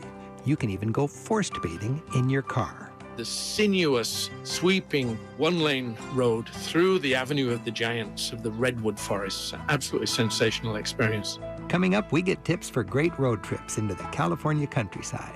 Get a taste of the Old West at a rodeo. If you go to a rodeo, you won't forget it. You may not love it, you may have some strange memories of it or something, but you won't forget it. We'll look at the world of rodeo cowboys and the legends of the classic saddle bronc competition, just like you see pictured on the Wyoming license plate. And what do you think of when you see a bald eagle soar across the sky? 10, 15 years ago, we didn't see very many bald eagles, but now we're seeing them all the time. The population has rebounded. Hear what a remarkable journey the species has taken. It's just ahead on Travel with Rick Steves. Come along. Live from NPR News in Washington, I'm Kristen Wright. President Trump is slamming Senate Republicans. They've refused to fund the White House ballroom as part of a GOP measure on immigration enforcement. NPR's Sam Greenglass reports some Republicans worry Trump's verbal attacks could interfere with his agenda. Even before the Senate parliamentarian nixed the ballroom funding, top Republicans acknowledged there may not be enough votes to pass it. Senator Bill Cassidy of Louisiana said he would not, days after he lost his primary to a Trump-backed challenger. Senator Lisa Murkowski said the mood further soured this week after Trump endorsed against Senator John Cornyn of Texas. Maybe he doesn't think he needs us, but the laws don't just appear before his desk to sign. Trump demanded Senate Majority Leader John Thune fire the parliamentarian and wrote, "Get smart and tough, Republicans, or you'll all be looking for a job much sooner than you thought." Sam Greenglass, NPR News, Washington. The House is expected to vote this afternoon on a resolution to try to force President Trump to withdraw U.S. troops from the war with Iran. Democrats are pushing the measure under the 1973 War Powers Act, which requires congressional authorization to send American troops to war. President Trump says he doesn't need the approval, though, because of the ceasefire. The war with Iran will soon mark 3 months. NPR's Aya Batrawi reports President Trump says he's impressed with Iranian negotiators and willing to wait a couple more days for an agreement before deciding whether to strike again. Iran's position is that they are negotiating the terms of a permanent ceasefire in good faith through mediators like Pakistan, but that they also have suspicion, given that the last 2 times they were in the midst of talks with the Trump administration, the U.S. and Israel launched war. Now, Iran says it prefers diplomacy, but its armed commanders are threatening an even wider war if Iran is attacked again. NPR's Aya Batrawi also reports Trump has been speaking with Israeli Prime Minister Benjamin Netanyahu as deadly Israeli strikes in southern Lebanon continue. The two had a call this week described as tense and contentious. Despite a historically unaffordable housing market, more Gen Zers in their 20s are managing to buy a home. NPR's Jennifer Ludden reports they're outpacing millennials when they were the same age. In Milwaukee, 27-year-old Francisco Vazquez manages a fast food restaurant and just bought a 3-bedroom home that cost half the national median price. He saved up aggressively for the down payment, partly while living with his parents. Most of my paycheck, probably like 70%, into just broad index stock. Compared to millennials, Gen Z homebuyers last year were less likely to have student loan debt or get help from parents. That's according to the National Association of Realtors. They were more likely to tap down payment assistance and to be single buyers. Jennifer Ludden, NPR News. It's NPR. Meta is enlisting social media influencers to endorse its accounts for teenagers. The parent company of Facebook and Instagram has long been scrutinized over the safety of its platforms for children. Rachel Myro from member station KQED has more. According to the Tech Transparency Project, Meta is paying influencers to plug teen accounts, even though many of them have little firsthand experience. The group's own research found the accounts fail to deliver on their safety promises. Katie Paul directs the DC-based nonprofit Watchdog. This is a product that is still tied to harms, and it's being pushed with the company's quiet hand behind it. A Meta spokesperson wrote, "We proudly work with parents and creators to spread the word about these controls and encourage people to use them." For NPR News, I'm Rachel Myro. Ebola concerns are widening. Travel restrictions are in place for people arriving on flights to the U.S. if they've recently been to the Democratic Republic of Congo, Uganda, or South Sudan. Those passengers now must enter the U.S. through Washington Dulles Airport for extra screening. An Air France flight headed to Detroit was diverted to Montreal after a passenger from the DRC boarded the flight by mistake. Stephen Colbert says goodbye tonight. He'll host the final broadcast of The Late Show. What's planned for the lineup this evening has been kept a surprise. CBS announced it was canceling Colbert last year, citing financial reasons, but many have been skeptical about the reasons. I'm Kristen Wright. This is NPR News from Washington. Support for NPR comes from NPR stations. Other contributors include Progressive Insurance, where drivers can compare direct rates using Progressive's rate comparison tool. Customers can see options and rates side by side. More at progressive.com or 1-800-PROGRESSIVE.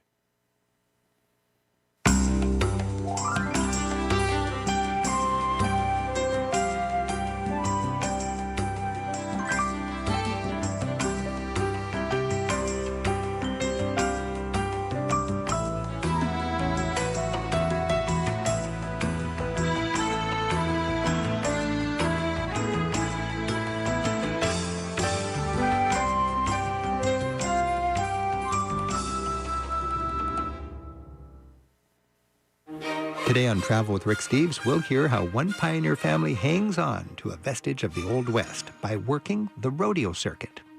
We'll get inspired to explore the best of California on a road trip beyond the big cities, and hear what the American bald eagle has had to endure as a national symbol that's had to dodge extinction twice in the last century.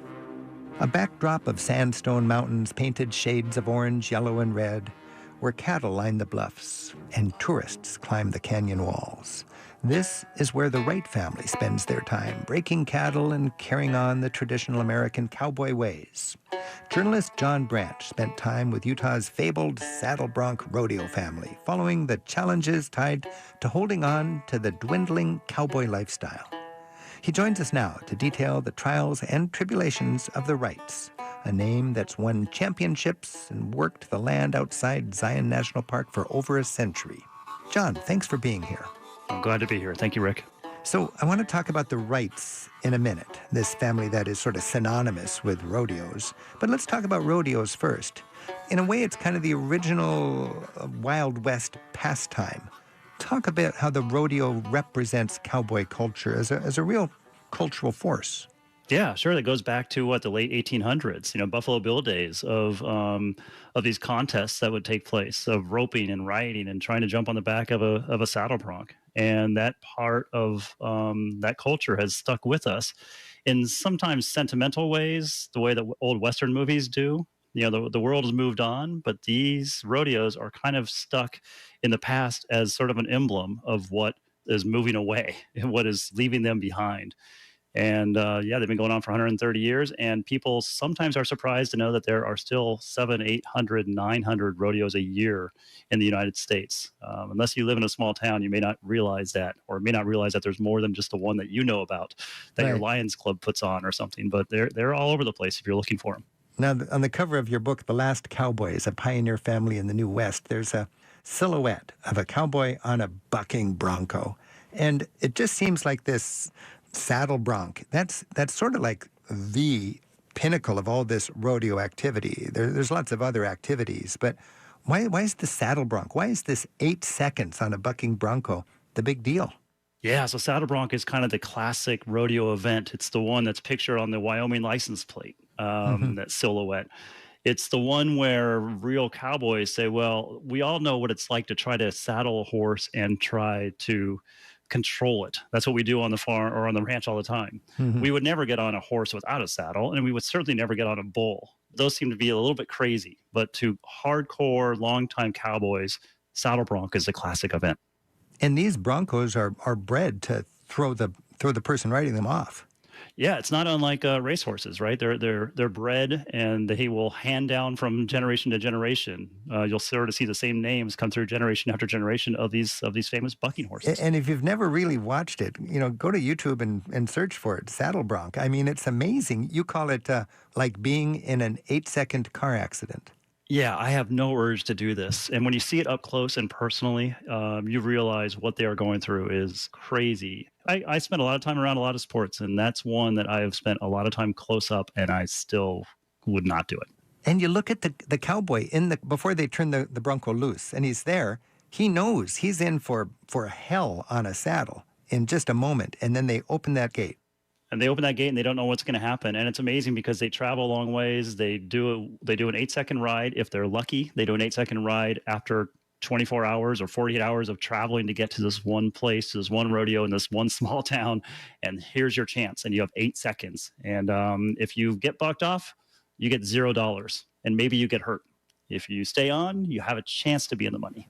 Now, you've traveled quite a bit to write your book, The Last Cowboys. From a traveler's point of view, what would you advise if somebody wants to dip into that culture? Where would we go and how would we do it best?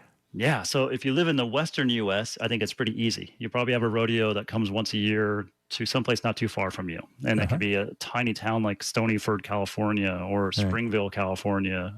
If you live in Oregon or Northwest, get yourself to Pendleton when the Pendleton Rodeo comes along. Where have you enjoyed it?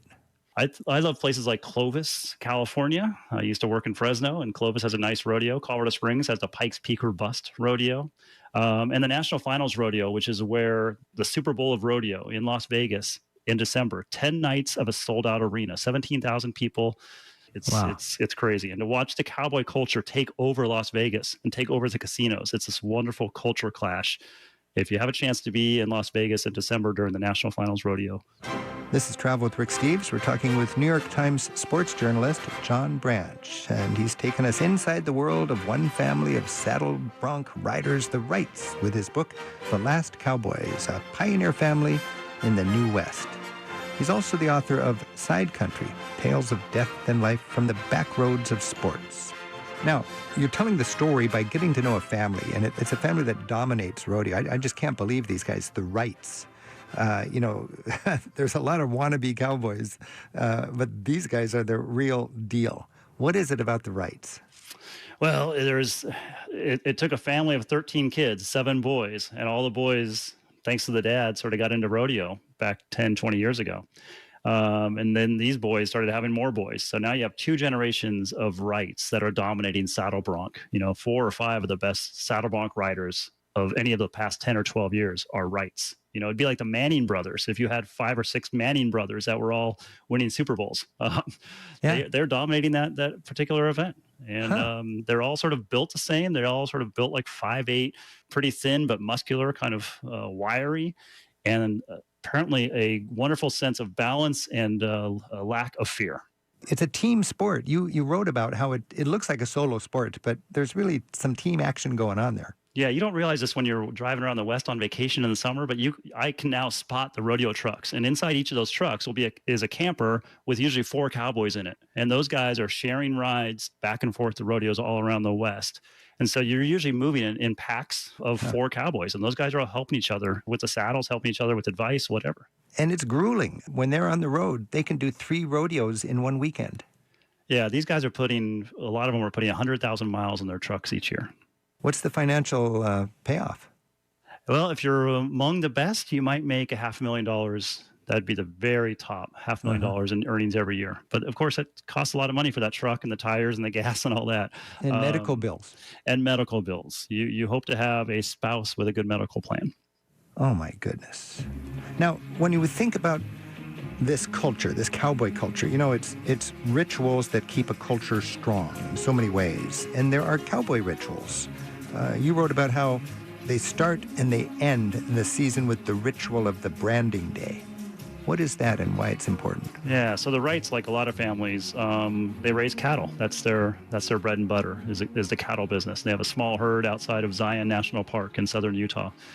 And every year when the calves are born, after they're a few months old, they bring the family together and they spend the weekend there gathering the herd from hundreds of acres, and they bring them all together and corral them and then brand the young ones.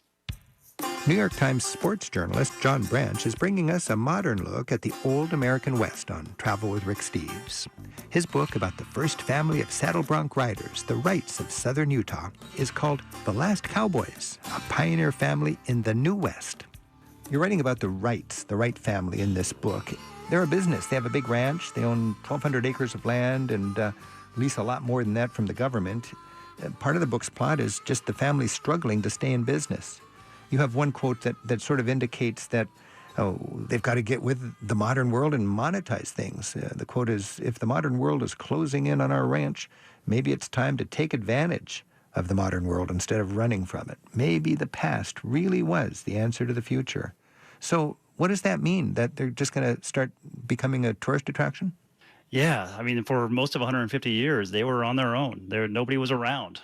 They loved having this land and nobody around them to bother them. And as tourism has crept into Zion and that area around what they call Hurricane in southern Utah, more and more people are coming, and that land is getting to be so valuable that it doesn't make a lot of sense to run cattle on it anymore. And so the Wrights are really in this weird dilemma where it's become expensive enough that maybe they should move out, but they've also been there for 150 years. So maybe what they're trying to wrestle with is maybe we let these tourists in and welcome them in, and maybe we start doing a dude ranch or start doing our own little rodeos and trying to figure out how we can blend these two things together. Kind of sad. Don't you think it's kind of sad? It's sad. I mean, it presents some opportunity, but I think if they had their druthers, they would rather just go back to the past. It seems like it's a metaphor for the American cowboy culture. People who live in the city, they don't probably think too much about cowboy culture, but it's an honest goodness slice or thread in the fabric of our greater society, isn't it? Yeah, I mean, we talk about flyover country. A lot of these people are in what we call flyover country. I think a lot of these people are weary and leery of being dismissed as they don't matter. That what their beliefs are don't matter. Where they live don't matter. And I've learned, you and I fly around a lot. I look down now when I fly and look down those nooks and crannies and think there are ranchers down there. There's cattle herds down there. There are people who are trying to earn an honest living down there, and they shouldn't be forgotten. Let's tell their stories. Well, and that's a beautiful thing that you do with your book. What advice can you give us to just gain an appreciation of what some might call flyover country? Not just seeing rodeos, but how can we recognize and celebrate this dimension of the United States of America? I mean, just get out of your chair, get out of your living room, and just explore. I have the great privilege of being able to jump in my car or sometimes jump in a plane and go see cultures that I know very little about, and I get paid to do it. But in my free time, I try to do the same thing with my family, and that is just let's go someplace that takes us a little bit out of our comfort zone to meet people that maybe we wouldn't meet otherwise. You have to kind of go out of your way sometimes to do that, and I would egg people on to go do that because the lessons are invaluable. And the mark of a good experience in that regard is how many people are you going to meet? You're not going to see earth-shaking sights necessarily, but you're going to have precious memories that are created by being extrovert enough and bold enough to meet people and to recognize they'd love to talk, they'd love to share, they're proud of their culture, and let's get to know it. Absolutely. And if you're one of those people who's never been to a rodeo, I guarantee if you go to a rodeo, you won't forget it. You may not love it. You may have some strange memories of it or something, but you won't forget it. And that's what I think life should be about. I'm going to do that. I'm going to check it out. I'm going to wear a cowboy hat. There you go. You're all hat, no cattle, as they say. All hat and no cattle. John Branch, thanks for writing The Last Cowboys, a pioneer family in the New West, and best wishes with your travel writing and your sports writing. My thanks to you, Rick. Since we recorded our conversation with John Branch, the three Utah Wright brothers were honored by their hometown of Beaver for their many pro-rodeo world titles and for their family's contributions to their community. There's more with this week's show notes at ricksteves.com/radio. We'll hear about the improbable journey of the American bald eagle right after a little side trip around California, next on Travel with Rick Steves. Hi, I'm Rick Steves. You know the value of public radio has never been more important. Because of your generous financial support, we can continue our mission to bring you quality programming day in and day out right here. You want us to be here every day, year after year. To do that, public radio depends on you. Thanks for being a contributing member, and thanks for keeping this station strong. 88.9 FM, WQCS. On the community calendar, do you know the history of Port St. Lucie? You can visit the Port St. Lucie History Museum and Education Center located at 2456 Southeast Westmoreland Boulevard. Call 772-877-3020 for hours and see how it all began. Christopher P. Baker has been writing about travel since 1992. He's authored more than 30 guidebooks and was even named Travel Journalist of the Year by the Society of American Travel Writers. He joins us now on Travel with Rick Steves from his home base in Palm Springs to tell us about his latest project. It's a guide to making the most of a day in California, featuring his favorite 29 destinations. His book is called Perfect Day California, Daily Itineraries for the Discerning Traveler. Chris, great to have you back. How are you doing? It's tremendous to be with you again, Rick. We've talked several times. Remind me all the different topics we've talked about before. Oh, gosh. Well, my favorite destination, of course, Cuba. We've talked about that several times. Costa Rica.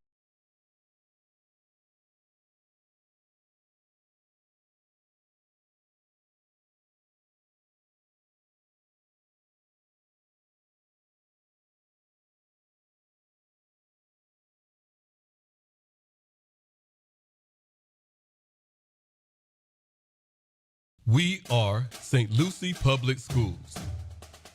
We are accoladed, recognized, accredited, merited. We are innovators, builders, career-driven, future-forward leaders. We are community-focused, partners, mentors, contributors. We are historic, unique, extraordinary, admired.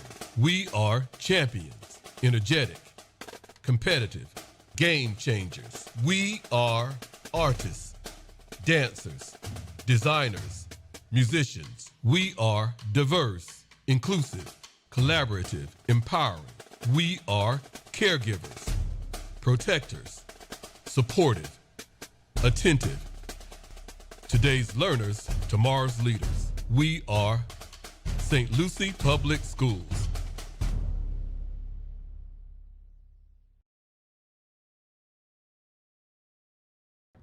Hello, I'm Superintendent Dr. John R. Prince. And I'm St. Lucie County Sheriff Richard Del Toro.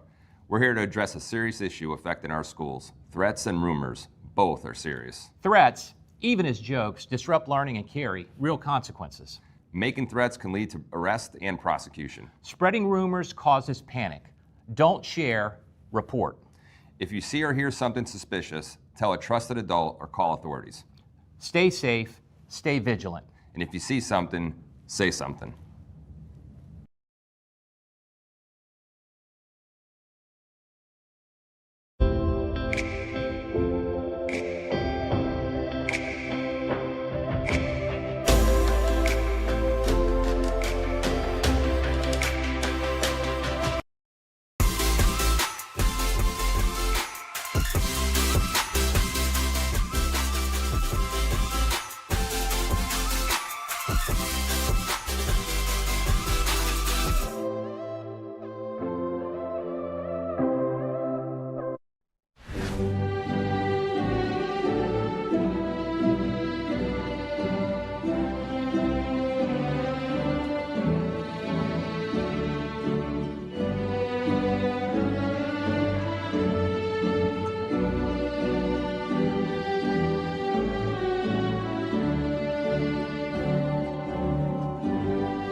To ensure a safe and memorable graduation, here are our graduation guidelines and protocols. Small clutch bags approximately the size of a hand, with or without a handle or strap, are permitted. Large bags or backpacks will not be permitted. We encourage you to plan accordingly and bring only essential items. To enhance security, Walk-through metal detectors will be in use at the entrance. Each graduate will receive tickets for the ceremony from their school and should arrive in one car with their guests. All guests, including children and babies, require a ticket. Coolers will not be permitted. However, guests may bring bottled water. Each graduate will be provided a bottle of water. Balloons and air horns will not be permitted in the graduation venue. For more information, please contact your graduate school or visit us at stlucieschools.org.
till it's gone. You don't know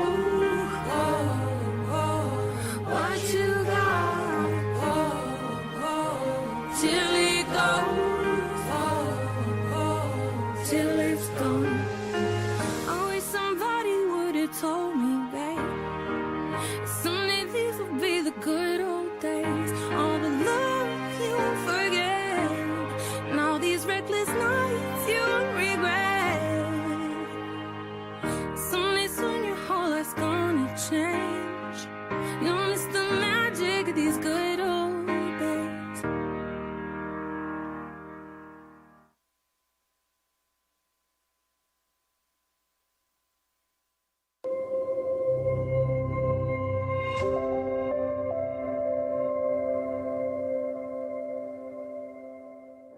Welcome, families and friends of St. Lucie Public Schools graduating class of 2026. Our ceremony will begin in a few minutes, but meanwhile, there are a few items that we would like to announce. Please be reminded that restrooms are available in the arena behind the east bleachers. To preserve the dignity of this very important occasion in your senior's life, and for the safety of yourself and those around you, we request that you refrain from moving about as much as possible. To allow each senior the respect they and their family deserve during this occasion, please refrain from excessive displays of enthusiasm when your senior's name is called. We know you are very excited about graduation, but every parent deserves the opportunity to hear their child's name when it is announced. Please remember to silence your cell phones to avoid distractions during the ceremony. We appreciate your cooperation in this matter. At the end of the ceremony, we ask that you remain seated until the last graduate has exited the arena. You can meet your graduate on the north side of the roundabout, just past Building A. What do you want to be when you grow up? I want to be a chef when I grow up. I would like to be a lawyer. In the future, I would like to be an engineer. When I grow up, I want to be a veterinarian. I want to be an accountant when I grow up. A corporate lawyer. Pediatric dentist. I want to be a marine biologist, and especially like a shark biologist. For my future career, I aspire to be a robotics engineer. At the beginning of every school board meeting, the school board leads what is called the Treasure Hunter's Pledge, which is St. Lucie Public Schools' pledge and belief in every child's potential. The Treasure Hunter's Pledge goes like this. As an adult and treasure hunter, I'm committed to search for all the talents, skills, and intelligence that exists in all children and youth. I believe all children are capable of success. No exceptions. No exceptions. No exceptions. No exceptions. No exceptions. No exceptions. The school board believes the most important line in this pledge is that all children are capable of success, no exceptions. It is the expectation that everyone in our schools working with our children believe in our children. Everyone. St. Lucie Public Schools has a dynamic school board made up of 5 individuals elected by you, the citizens, to represent them and forge the direction of the public school experience for our children through commitment, teamwork, and dedication. From District 1 is Debbie Hawley, who sits on the boards of the Children's Services Council and Big Brothers and Big Sisters, is a mental health therapist who advocates for creating safe and caring environments for our children to learn and grow. From District 2 is Teresa Aronson, who is the president of the St. Lucie Chamber of Commerce and prioritizes real-world experiences for our students. She champions workforce readiness and prioritizes core instruction in our schools.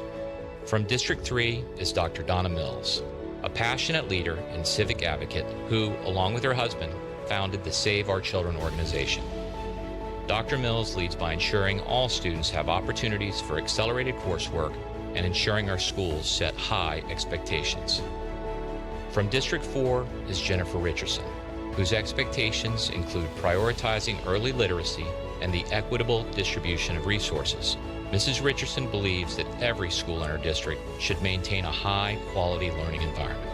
And finally, from District 5 is Mr. Troy Ingersoll, whose experience as a pastor and a business owner informs his advocacy for operational efficiency, purposeful spending, and accountability. Mr. Ingersoll believes our graduates should leave our schools ready to make a purposeful contribution in the St. Lucie community. The school board is not only responsible for the control, operation, and supervision of the school district, they are responsible for selecting your superintendent. In 2022, the school board selected me, Dr. John R. Prince, as superintendent. Together, our board and superintendent, with the teamwork of our school district personnel, have built a destination district that attracts families, businesses, and national attention for our profound success achieved in such a short amount of time. Everyone plays a role in a child's success, starting with our parents at home. And in the summer of 2025, working hand in hand with our school communities and our families, our school district made history. St. Lucie Public Schools earned its first A rating from the State Board of Education, a feat we intend to repeat year after year. On behalf of our school board, our amazing teachers, administrators, support staff, food service members, bus drivers, maintenance staff, and all the dedicated employees who serve our children, welcome. We believe that all children are capable of success. No exceptions. No exceptions. No exceptions. No exceptions. No exceptions. No exceptions. No exceptions. No exceptions. No exceptions. No exceptions. No exceptions.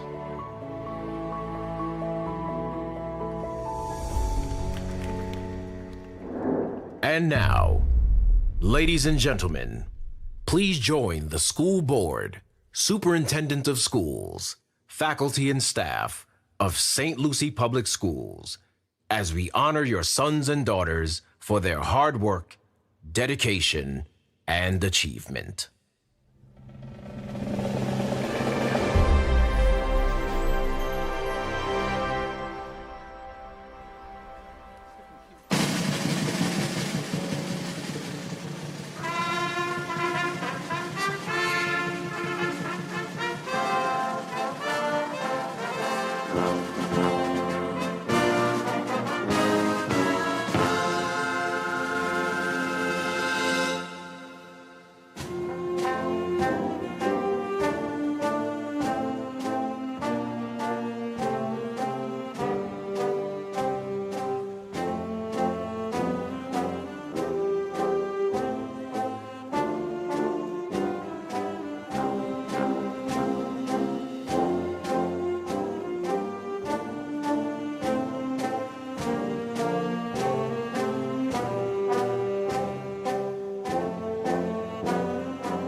Good afternoon, esteemed guests, faculty, parents, and most importantly, the class of 2026. I am Michelle Harrington, proud principal of Lincoln Park Academy, and it is my great honor to declare the official opening of this commencement ceremony. Today we gather to celebrate the achievements, perseverance, and bright futures of our graduates as they take this important step forward. At this time, please welcome Senior Class President Emery Bass to the podium to lead us in the Pledge of Allegiance, followed by the singing of the national anthem by our award-winning Lincoln Park Academy Choral Ensemble. Please stand for the Pledge of Allegiance and remain standing for the singing of our national anthem. I pledge allegiance to the flag of the United States of America and to the republic for which it stands, one nation, under God, indivisible, with liberty and justice for all.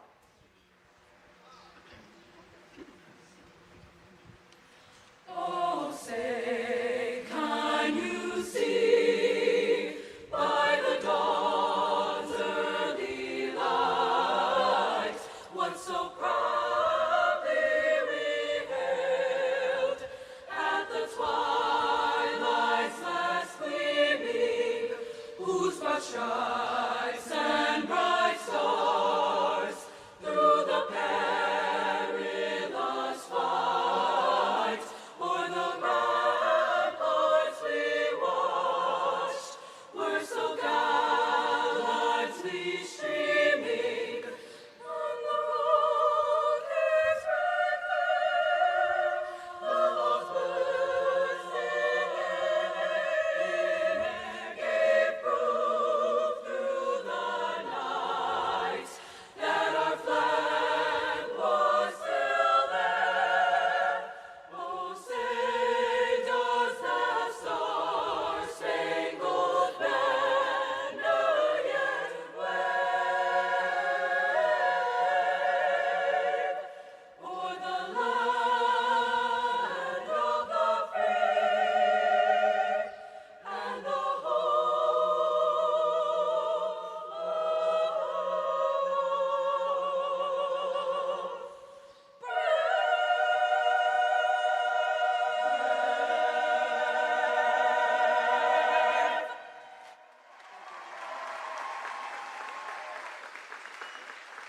You may be seated.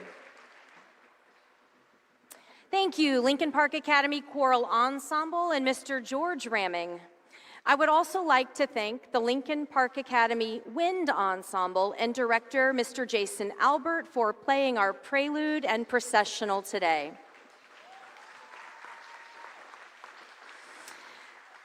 Ladies and gentlemen, esteemed faculty, proud parents, and of course, the exceptional graduating class of 2026 from Lincoln Park Academy, it is with great honor I welcome you to the class of 2026 commencement ceremony. It is my privilege to introduce our esteemed guests on the stage. Mr. Troy Ingersoll, School Board Chair representing District 5. Mrs. Debbie Hawley, School Board Vice Chair representing District 1. Dr. Donna Mills, School Board Member representing District 3. Ms. Jennifer Richardson, School Board Member representing District 4. Dr. John Prince, Superintendent of St. Lucie Public Schools. Dr. Helen Wild, Deputy Superintendent of St. Lucie Public Schools. Mrs. Candace Stone, Assistant Principal. And Mr. Michael Davis, Assistant Principal. As we come together this afternoon to celebrate this incredible milestone, we pause to recognize not just what you have accomplished, but who you have become along the way. Today marks the end of one chapter, but more importantly, it signals the beginning of a future filled with possibility, purpose, and promise.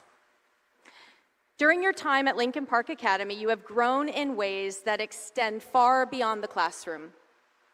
You have challenged yourselves, supported one another, and risen to meet every expectation placed before you.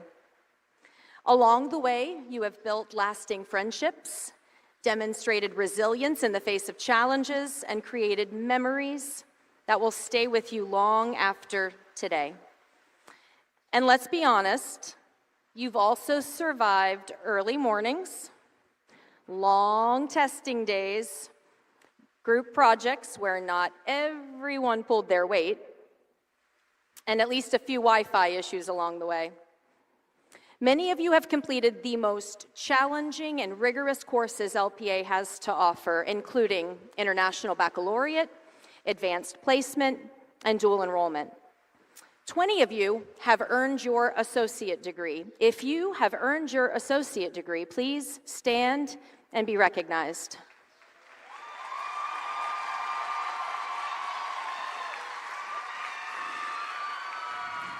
Congratulations. 33 of you are eligible for the International Baccalaureate Diploma. If you are an IB Diploma candidate, please stand and be recognized.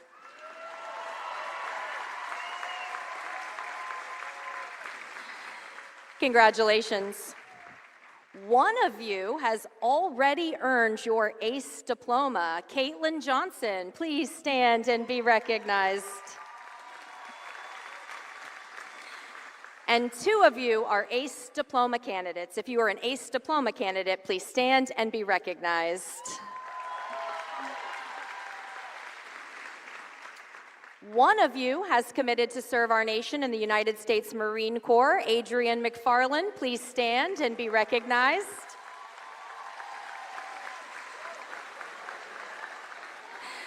"94% of this class is graduating with honors or high honors.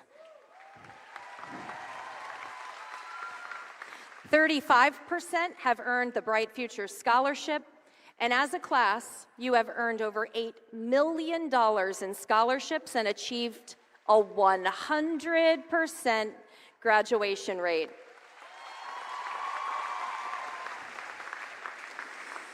Simply put, you are an extraordinary class, and we could not be more proud. But beyond the accolades, the recognition, and the statistics, what truly defines this class is your resilience. Resilience is not always loud. It is not always recognized with awards or measured on a transcript. Often, it's quiet. It is the decision to keep going when things feel uncertain. It is the strength to rise after disappointment, to learn from setbacks, and to push forward even when the path is not easy. In class of 2026, you have shown us what resilience looks like. You have faced challenges, both expected and unexpected. You have balanced academics, activities, responsibilities at home, and the demands of growing into young adulthood. There were moments that tested you, moments that stretched you, and moments that required you to dig deeper than you thought possible. There were probably also moments when you asked yourself, do I really need this class to graduate? And the answer, just in case you were still wondering, was always yes. But you did not give up.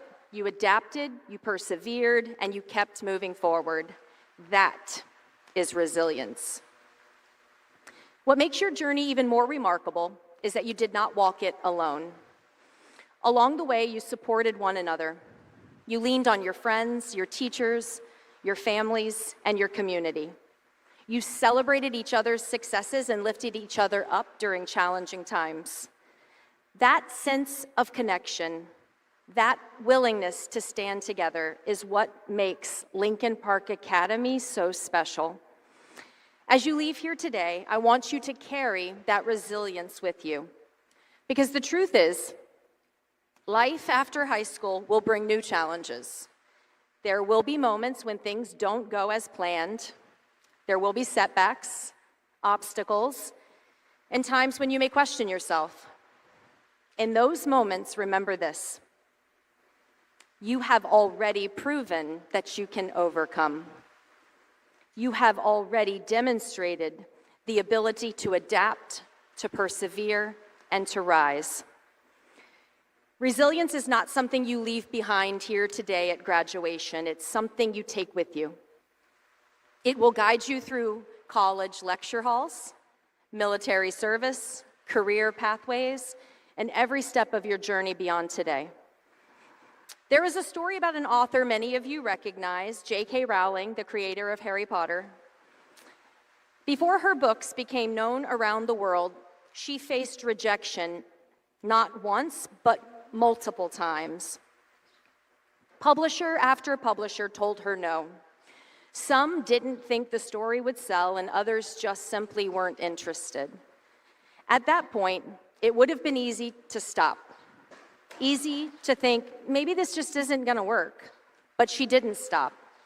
She kept submitting her work. She kept believing in her story even when others didn't see it yet. And eventually, one publisher said yes, and that one opportunity changed everything. Her books went on to inspire a generation, sell millions of copies, and become something that many of you grew up reading. And if there's one thing we can learn from that, it only takes one yes. So the next time life tells you no, just remember, you may just be one decision, one opportunity, or one email away from everything changing. Class of 2026, your challenges may look different, but the lesson is exactly the same. And when you find yourself facing something difficult, I hope you hear this voice, this moment, reminding you to keep going. Because you are greyhounds. You are strong, you are determined, and you do not quit. And let's be clear, greyhounds don't just chase goals, they catch them. Class of 2026, your time at Lincoln Park Academy has prepared you not only for success, but for whatever challenges lie ahead. You have the knowledge, the character, and the resilience to make a difference in this world. We are incredibly proud of you, not just for what you have achieved, but for who you have become. Congratulations, class of 2026. Continue to lead with courage, persevere with strength, and always rise to meet the moment. Once a greyhound, always a greyhound. Best wishes for a bright and successful future.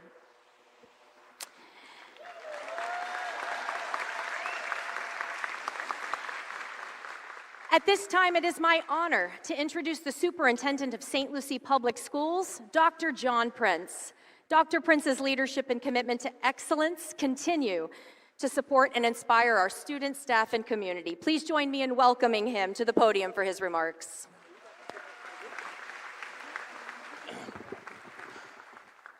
Wow, congratulations, Greyhounds. I am so excited to be here right now. Congratulations, graduates. Congratulations, graduates. Congratulations, graduates. Congratulations, graduates. Congratulations, graduates. Congratulations, graduates. Congratulations, graduates. Congratulations, graduates. Congratulations, graduates. Now, congratulations, graduates. I literally just walked over that. And by the way, I've done this 5 times. You would think I could figure that out.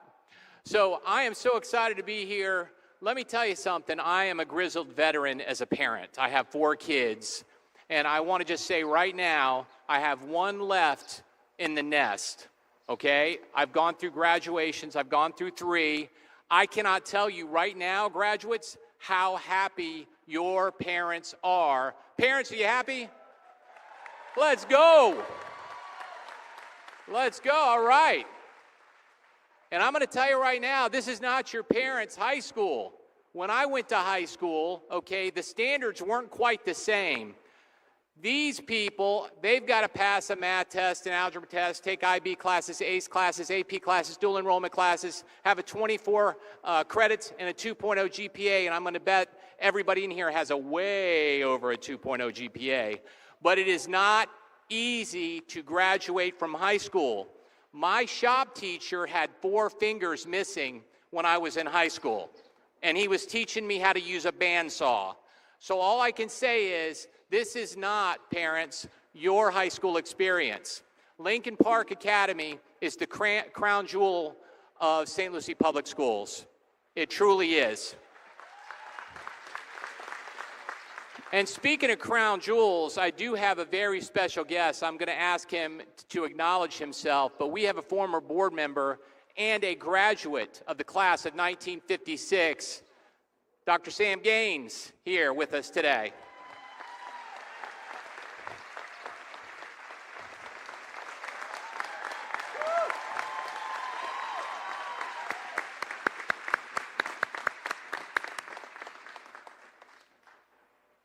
And also next to him, we've got the best sheriff in the entire state of Florida, Rich Del Toro. Sheriff, thank you. And by the way, this is just a shout out because I just see him in the audience, but the valedictorian for the last graduating class was here, Port St. Lucie High School. Enrique Rosario's here. Enrique, come on, there he is. There's Enrique. Enrique said he was here to hear my speech for a second time. I'm kidding. So anyway, I wanted to start it by saying, what do we want for our kids, right? We want our kids to have a better life than we had. Parents, am I correct? That's what we want. We want our kids to make more money, have more opportunities. By the way, you made a great choice when they got into Lincoln Park. That's a fantastic start because they've got a great head start to life.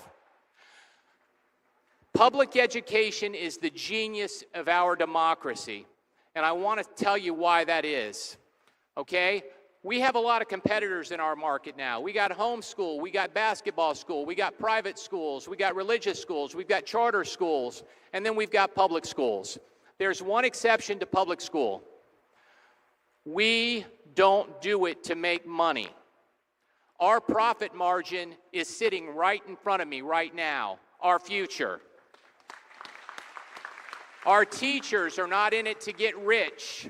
Our food service folks are not in it to get rich. They're here to serve our children. And when I say our children, I think of my kids. You see my 4 kids there, and they're in their birth order. Ashley, Zoe, Maverick, Meredith. Ashley's my oldest, she's 30.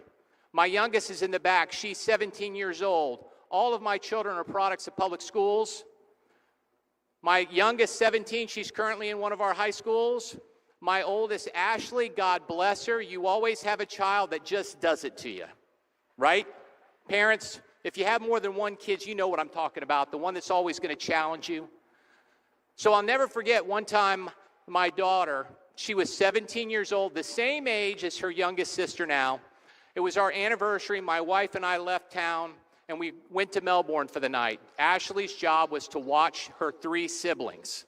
We had car trouble. We were back at 9 o'clock, and there were 100 cars in my driveway. I walked in, teenagers scattered like roaches, and by the way, there was a ping pong table in my living room. They had moved all the furniture out, and her 3 siblings were locked in my bedroom. Now, all I can say is this. God bless her. She got full bright futures, and now she's teaching math at one of our high schools. That is public education. And that is no matter what your child does, you are going to hug them and you're going to love them through it, right? So I wanted to add one thing. I always think of my children when they're little. And by the way, isn't that how you see your kids? They're 18 years old right now, but you always think about them. Dads with your daughters, I always think about my daughters when they're like 6 or 7 years old, and they wanted me to come have lunch with them in school. And when they get to be 13, if I showed up at their school, they'd pretend they wouldn't know me, right? But I can tell you this, our school system has come a long way. When I said that teacher who was missing 4 fingers, in the last 10 years, our school district we've blown it out of the water, and last year, our school district earned its first A rating in our history for the first time ever. That is unbelievable. And in the last 10 years, I want you to see the growth of St. Lucie Public Schools. In 2016, when you guys were in third grade, 80% of our schools were a D, F, or C. In fact, Dr. Gaines, your school was an F-rated school for 3 consecutive years. Do you know what that school was rated last year, Dr. Gaines? It was an A-rated school.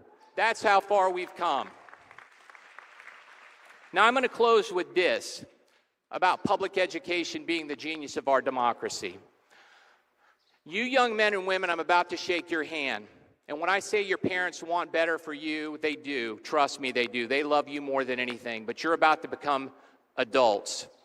And the most impactful thing you can do as an adult is vote. Vote. It is our democracy. Abraham Lincoln, in the Gettysburg Address, it's one of my favorite lines. Government is by the people, for the people, and of the people. And if you do not vote, you cannot complain about the outcome. So please, be a productive member of our society and vote. Vote, because that's what our democracy is all about. With that being said, I'm going to wrap this up. What do we want for our kids? I am so proud of our Val and Sal, and congratulations, Tasnim and Vanessa. I am so proud of you because I know that your parents are proud of you because I was proud of all of my children. And I can say this, none of my kids ever sniffed being a valedictorian or a salutatorian, but they're great kids just the same. So with that being said, God bless you. Go out and make a difference. On behalf of the board, parents, thank you for coming, and I cannot wait to shake your hands. And by the way, when you're done, party like it's 1999.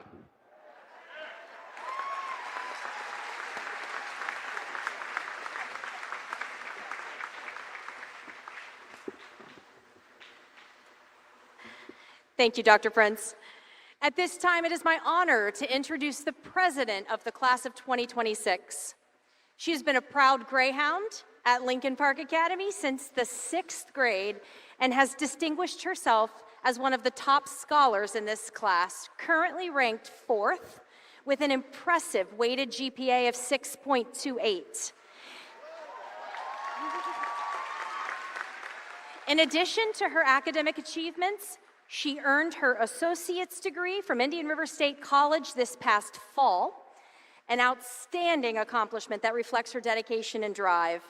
This fall, she will attend the University of Florida to study health sciences as she pursues her goal of becoming an anesthesiologist. Ladies and gentlemen, please join me in welcoming your class president, Emery D. Bass, to the podium. Thank you, Dr. Harrington. Good afternoon, friends, family, esteemed faculty, and of course, Lincoln Park Academy's class of 2026. Today is the day we leave our childhood behind and finally step into the real world. As this chapter finally comes to a close, I would like to thank those who helped mold me into the person I am today.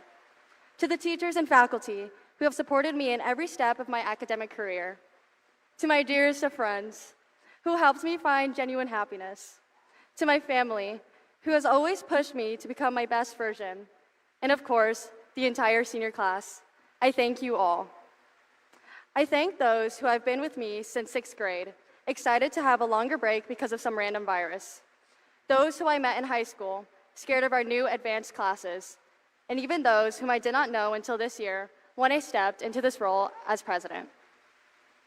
Serving as president this year with the help of my fellow officers has been an experience I will never forget. From finally winning the Spirit Stick at our last pep rally, to endlessly debating the rules of senior assassin, and watching the sunset together on our last week of bearing the title of high school seniors, I cannot help but thank you for everything. As I look back at my time here, I can't help but think about all the things I regret. The outfit I wore on my very first day, getting out in the first round of musical chairs in front of the whole school, and so much more I definitely shouldn't share publicly. For the longest time, I let the regrets define who I was. I thought about what my life could have been if I had done things differently, if I had tried a little harder. However, reflecting back, I realized that every decision, the ones I embrace and even the ones I do not, helped mold me into the person I am today. As Jessica Stanley said, change your mind and change it again, because nothing is permanent. So make as many mistakes as you can. That way, someday, when they ask what we want to be, we won't have to guess, we'll know. So, class of 2026, I implore you to continue. Don't be afraid to take the risk or to speak up. Try new things even if you think you'll fail. No matter your circumstances, whether you're committed to the university of your dreams or uncertain of what the future holds, I urge you to continue to make mistakes and to continue to grow. For the path you are set toward is still unfolding, and great things await for you at the end of the line. Standing in front of you all for one last time is an honor. Fortunately, I may stay connected with some of you for the rest of my life. However, for most of you, this may be our last time seeing each other, our last time seeing the people who have been a part of our everyday lives for years. One day, our high school years will grow into a faint memory of our past. The voices, laughter, and faces we have grown so familiar to will slowly become memories we wish we could relive. So, as we finally cross the stage and leave our childhood behind, I want to remind you to take chances, make mistakes, and hold on to the people that made these years so worth it.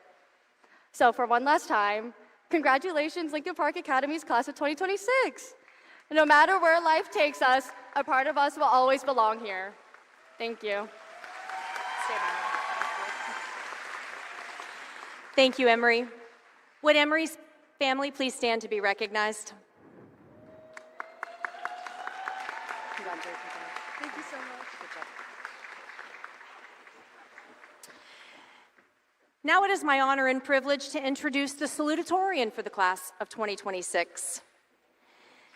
She's been a dedicated member of the Lincoln Park Academy community since the 6th grade and has distinguished herself through exceptional academic achievement, earning an outstanding weighted GPA of 6.5390.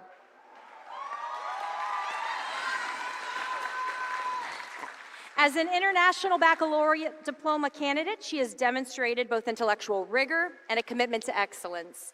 This fall, she will attend Florida State University, where she has been accepted into the prestigious Honors College to study cell and molecular neuroscience. Ladies and gentlemen, it is with great pride that I present to you the Salutatorian of the Lincoln Park Academy class of 2026, Vanessa E. Tabana.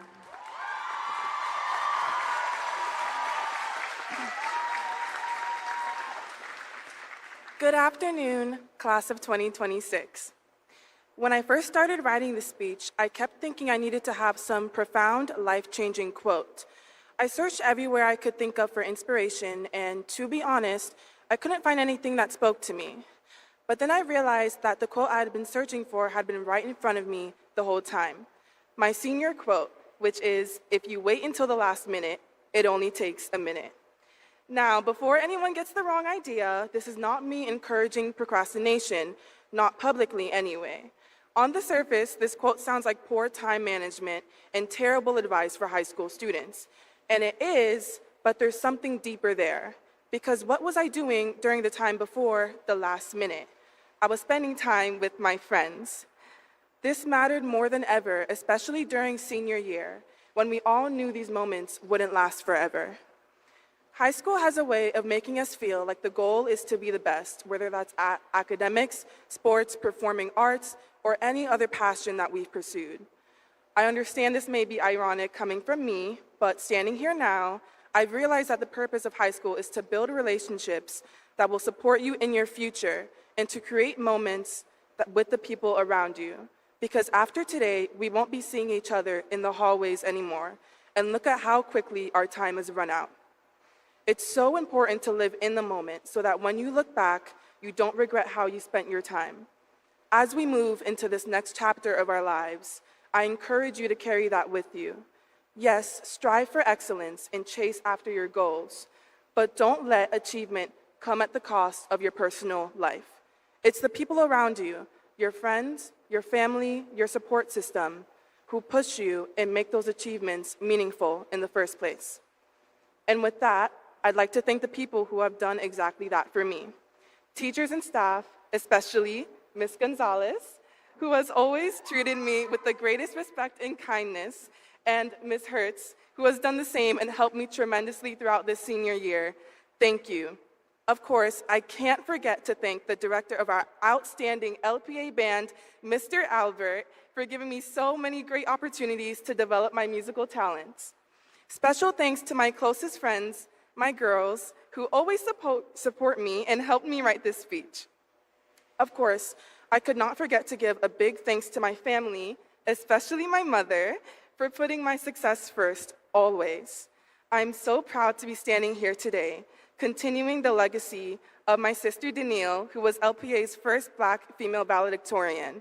I just know that I am so very grateful to you all for contributing to my success and my bright future. Congratulations, class of 2026.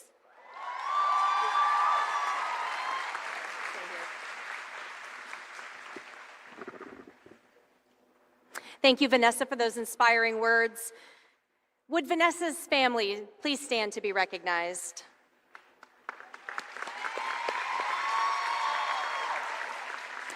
Vanessa, before you depart, it is my pleasure to present you with the Salutatorian Award, and congratulations again. Thank you so much. Good job.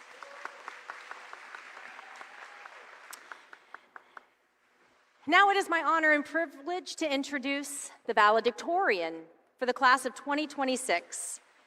She's been a proud member of the Lincoln Park Academy family since the 6th grade and has distinguished herself as the top scholar of her class, earning an exceptional weighted GPA of 6.6537. As an international baccalaureate diploma candidate, she has demonstrated outstanding academic excellence, intellectual curiosity, and a commitment to her future goals.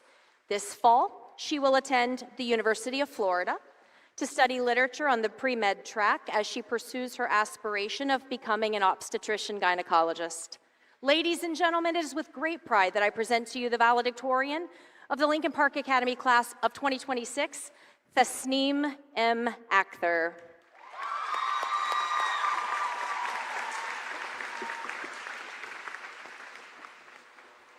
Good afternoon, class of 2026.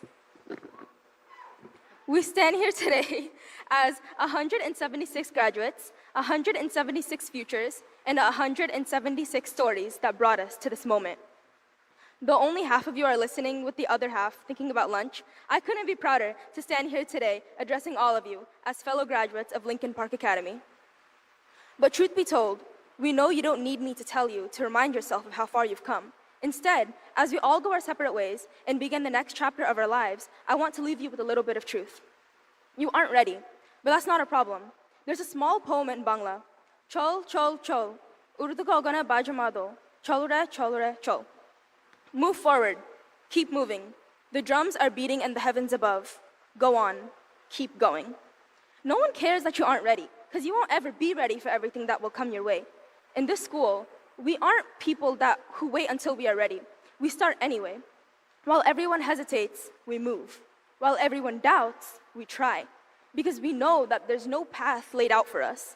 We're stepping into uncertainty and fog. We get 10 steps of visibility, just enough to take the next step. And that has to be enough. You'll fail at everything you thought you'd be good at. You'll end up somewhere you didn't plan. Good. Every move forward will give us the next 10 feet. And suddenly, we're already halfway there. My dad taught me, time and tide waits for none. It took me years to pay half of mine to his advice, but he's right. The drums won't wait for us. They're beating high above, so what are we doing? We're growing. So I don't care if you aren't ready. I care that you're moving, because so long as we are moving, we're becoming. I'd like to close by thanking those who made this moment possible. Thank you to Principal Harrington, Ms. Schmall, Ms. Cave, and all the administrators for their unwavering support through these 4 years. Thank you to teachers like Ms. Gonzalez that got us through every hard day with tough love and sarcastic jokes. Thank you to my 3 sisters that lit the path for me and held my hand all the way through. Thank you to my friends that did not start Mr. Sunny's homework till I did, or I didn't start till they did. And thank you to my bus driver, Miss Ware, for getting me to and from school every day safely. And thank you to my parents, who I owe everything I have and everything I was ever able to achieve to. Rabbir hamhuma kama rabbayani saghira. My Lord, please care for my parents as they had cared for me when I was small. I pray that for every tear you've spilt for me, every long night you've pilled for me, that God returns the blessing for you tenfold. And finally, class 2026. We have the whole future ahead of us, but today, we are just 176 kids celebrating graduation. Revel in your accomplishments and the congratulations of your loved ones today, and don't worry about whatever comes next. So, to the words of Mac Miller, oh yeah, I just graduated high school.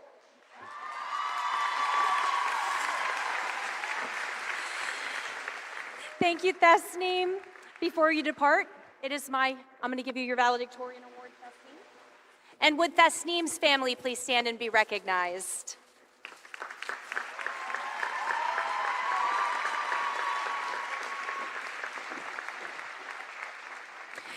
At this time, it is my pleasure to welcome our Assistant Principal, Ms. Candace Stone, to the podium as she presents the recognition of regalia, highlighting the many accomplishments and distinctions of the class of 2026.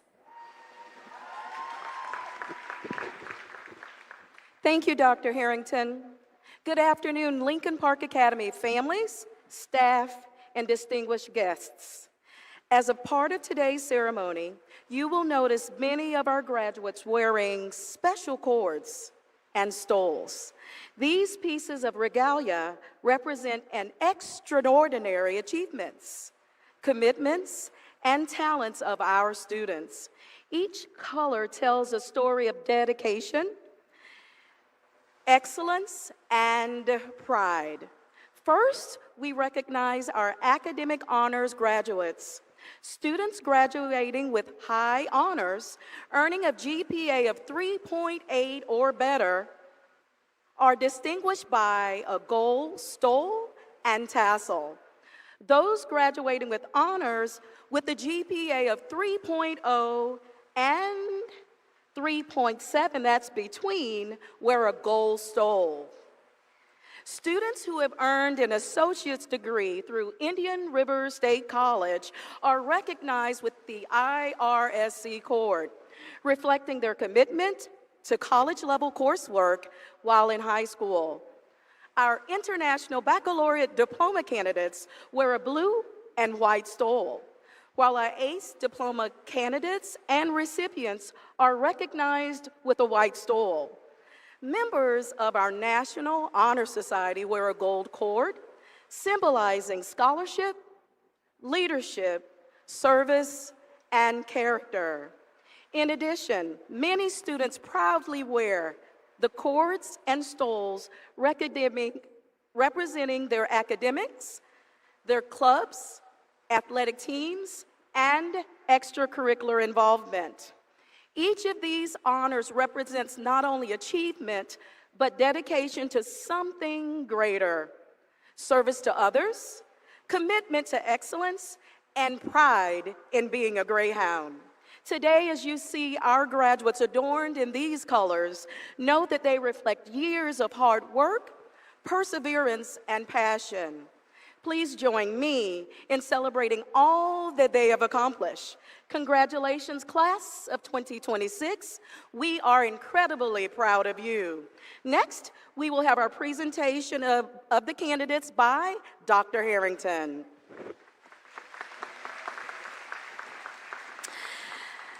Thank you, Ms. Stone. Dr. Prince, will you please join me at the podium?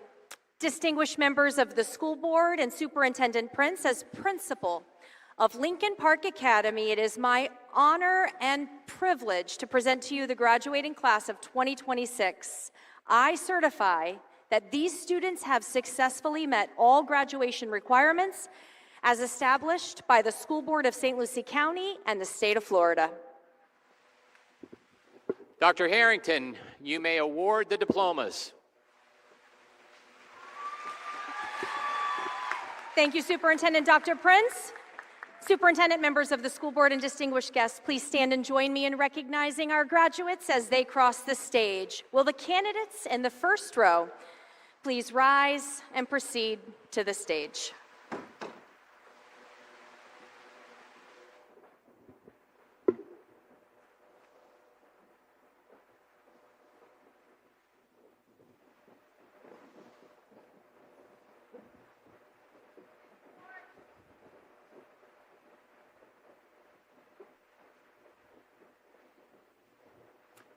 Tasneem Mifta Akhtar, Valedictorian, High Honors, IB Diploma Candidate. Vanessa Elizabeth Tabana, Salutatorian, High Honors, IB Diploma Candidate. Lily Zhang, High Honors, IB Diploma Candidate, Top 10. Madison Lynn Coloso, High Honors, IB Diploma Candidate, Top 10. Emery Delino Bass, Class President, High Honors, ACE Diploma Candidate, Associate's Degree, Top 10. Jeno Kaylin Ratudel, High Honors, IB Diploma Candidate, Top 10.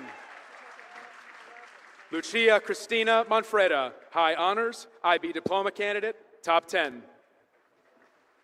Stefania Barnaby Lopez, High Honors, IB Diploma Candidate, Top 10.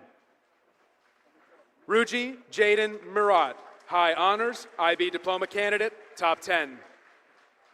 Leandro Ramirez Moreno, High Honors, IB Diploma Candidate, Top 10. Esther Guile Parfait, High Honors, IB Diploma Candidate. Courtney Vrignew, Class President, Class Vice President, High Honors, Associate's Degree. Daniela Maria Rosario, High Honors, Associate's Degree. Nidia Sangbunker Boyce, High Honors, Associate's Degree. Julia Bell Mills, High Honors, Associate's Degree.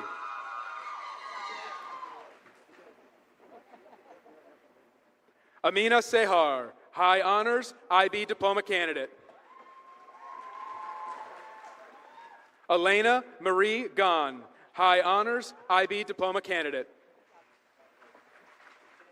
Giselle Arana Cisneros, High Honors, IB Diploma Candidate. Dylan Patrick Gould, High Honors, IB Diploma Candidate. Ireland Grace Waggerer, High Honors, Associate's Degree. Reese Michael Adams, High Honors. Bianca Aguilar, Honors. Jordan Aguilar Orozco, High Honors. Ibrahim Cabral Alami Hassani, High Honors, IB Diploma Candidate. Jonathan E. Alvarado Arguelles, Honors. Ariana Renee Alvey, High Honors, Associate's Degree. Ida Leah Antoine, Honors. Najina Deanna Armstrong, Honors. Brian Avalos Pineda, Honors. Ramaya Raquel Bacon, High Honors. Joshua Agustin Baez, High Honors. Jacqueline Bello, High Honors. Daniel Santino Bologna, High Honors, IB Diploma Candidate. Jade Ariel Brown, Honors. Gabriella Jean Burge, High Honors. Jasmine Micah Campbell, High Honors, Associate's Degree. Josiah Moses Campbell, High Honors. Andres Santiago Capador, High Honors. Samara Shana, High Honors, Associate's Degree. Jesus Sendejas, High Honors. Arhan Amir Shagani, High Honors. Giovanni Deshawn Chalmers, Honors. Garyana LaPrecious Cheney, High Honors. Sadman Chowdhury, High Honors. Gabriel Christopher.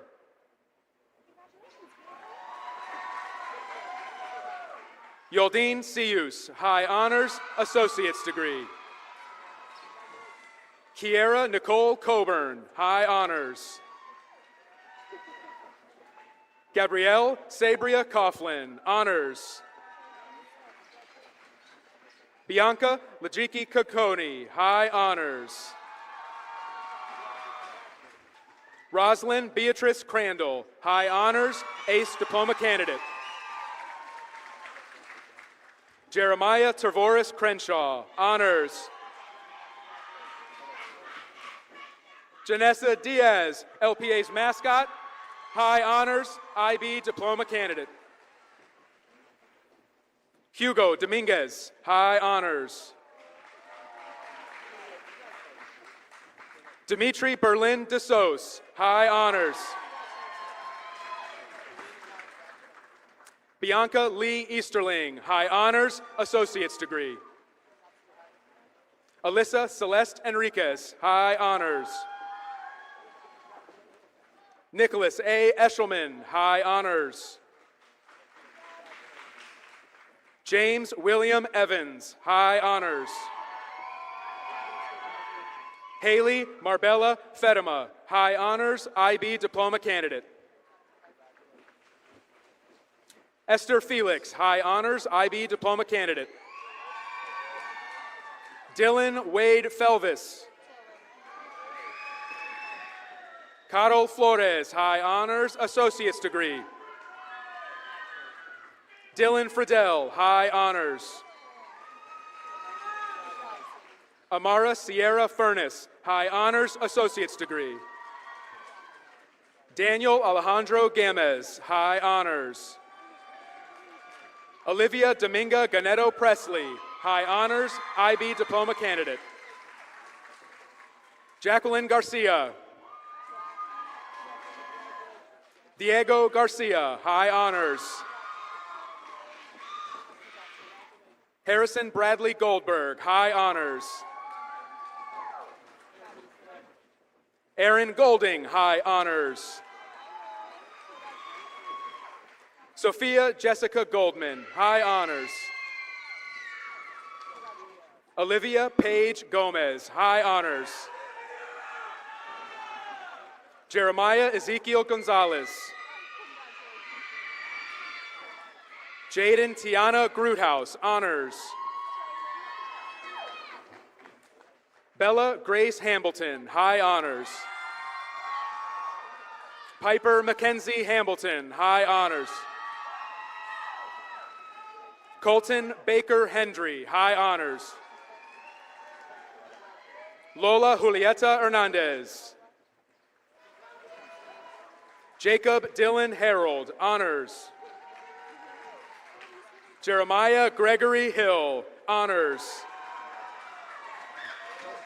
Keelan James Holland, honors. Haley Ann Hopkins, high honors. Kensley Emmanuel Hippolyte. Whitney Gracie Jean, high honors.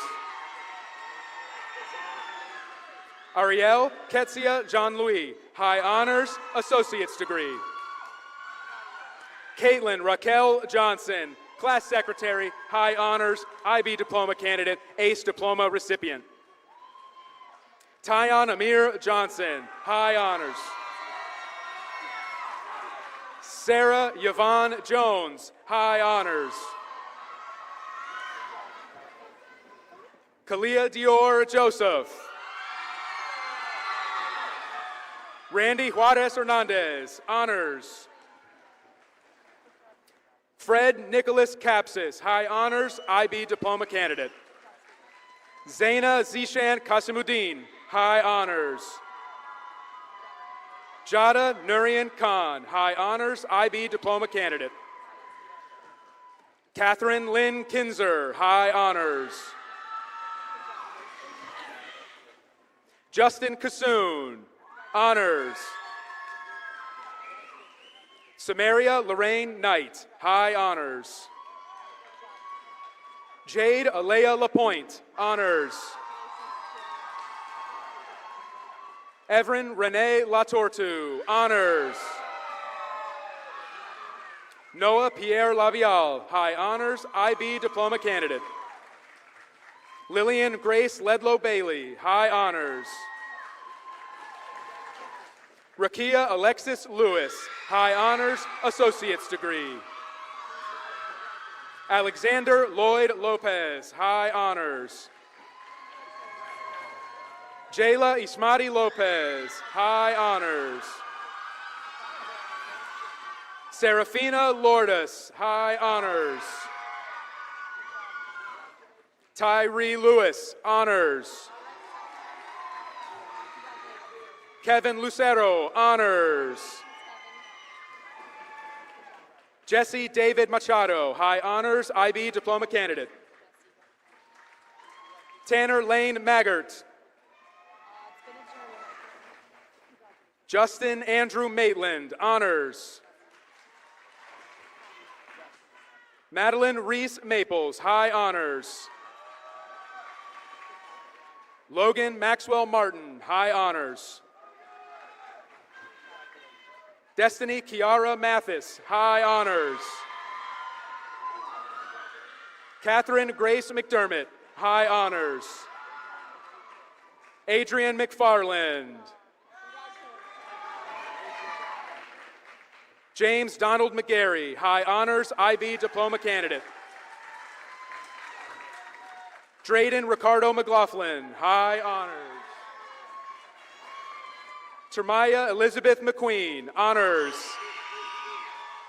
Oliver Jesus Akon Merger, High Honors. Isabella Elizabeth Minton, High Honors, IB Diploma Candidate. Terrell Jameer Mitchell, High Honors, IB Diploma Candidate.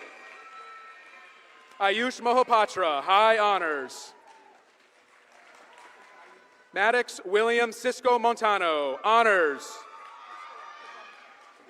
Brayton Montiel Leon, High Honors. Malia Renee Montuna, High Honors. Aaliyah Marie Morgan, High Honors. Haley Christina Morgan. Paul Halil Muhammadov, High Honors. Mackenzie Marie Mulliken, High Honors, Associate's Degree. Joy Yakari Murray, High Honors. Zoe Elizabeth Musara, High Honors. Angelina Krista Wen Fitz, High Honors, Associate's Degree. Luis Ortiz Arnold. Bianca Jeannie Osney, High Honors. Felix Troy Racho Panong, High Honors, IB Diploma Candidate. Isabel Quinn Pascal, High Honors, Associate's Degree. Daniel Alejandro Peralta, High Honors, Associate's Degree. Madeline Francis Perez, Honors. Sophia Nicole Perkins, High Honors. Andrew Peterson, Honors. Lesmar Alejandra Plazas Lobo, High Honors. Marco Antonio Ponce Hernandez, Honors. Claire Marie Ramirez, High Honors, Associate's Degree. Fernando Ramirez, High Honors. Saul Ramirez, High Honors. Janicia Rafael, High Honors. Ariane Kai Reef, High Honors. Janessa Eileen Resendez, High Honors, Associate's Degree. Frederick Miles Riley, Honors. Jaden Cash Rivas. Benjamin Joseph Rosashan Nader, High Honors. Jacob Richard Rosashan Nader, High Honors. Anthony Carmine Saya, High Honors. Maya Isabella Salgado, Honors.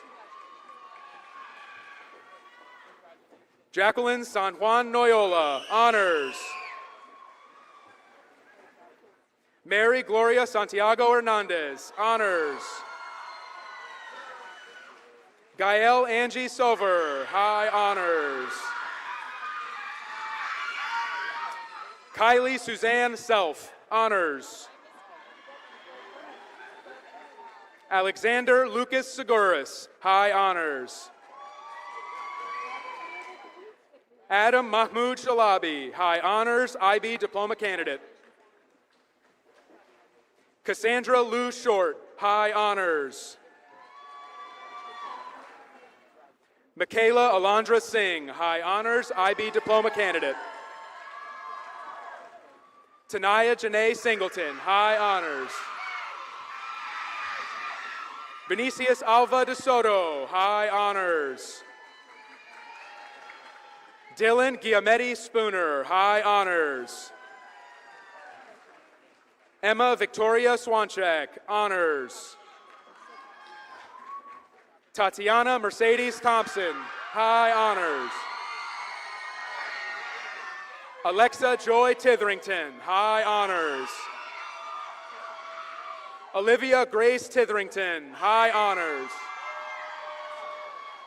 Shyla Janae Townsend, high honors. Angelica Marisol Valdez Class, honors. Daniel Alexander Victorino, high honors. Ava Grace Wagner, high honors, IB diploma candidate. Xavier Antoine Walker Jean, high honors, IB diploma candidate. Aubrey Taylor Wilson, high honors. Jemiah Wilson, honors. Maxwell Harrison Phoenix Gillette.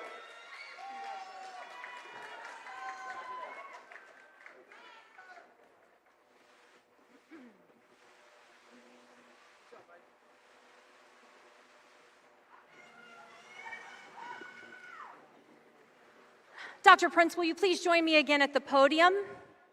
And will all the graduates please rise?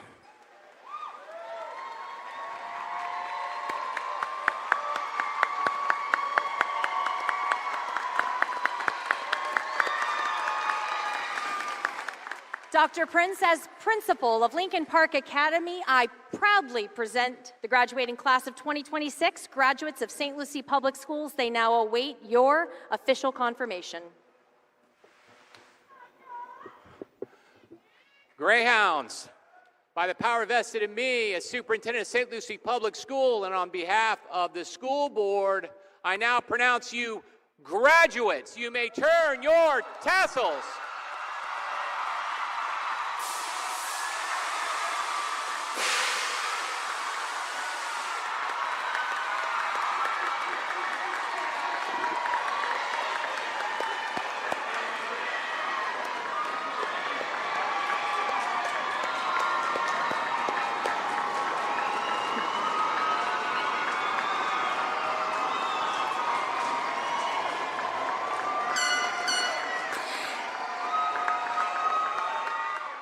As the Lincoln Park Academy Choral Ensemble makes its way to the risers, we invite everyone to stand and join us in the singing of the Lincoln Park Academy alma mater.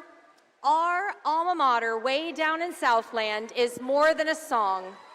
It is a hymn that connects generations of Greyhounds. It represents the spirit, the pride, and the tradition of a school that has stood as a beacon of excellence in Fort Pierce since 1923.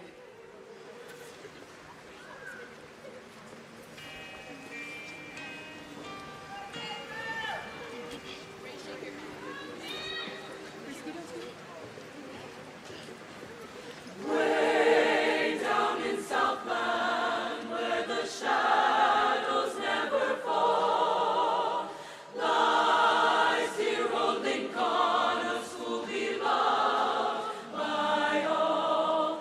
It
Congratulations, Greyhounds, class of 2026.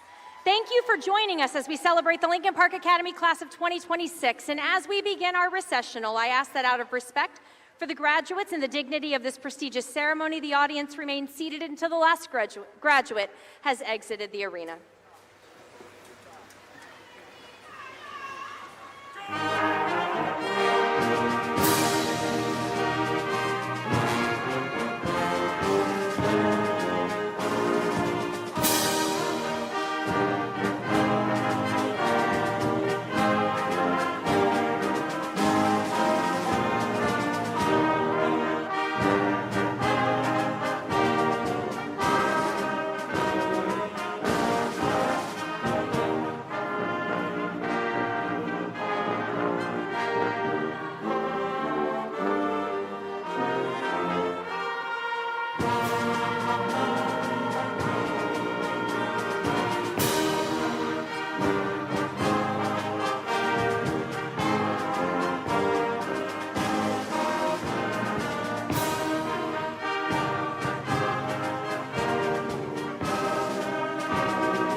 Parks, right? All right. No, I don't think it's garbage. Lincoln Parks. They may want it.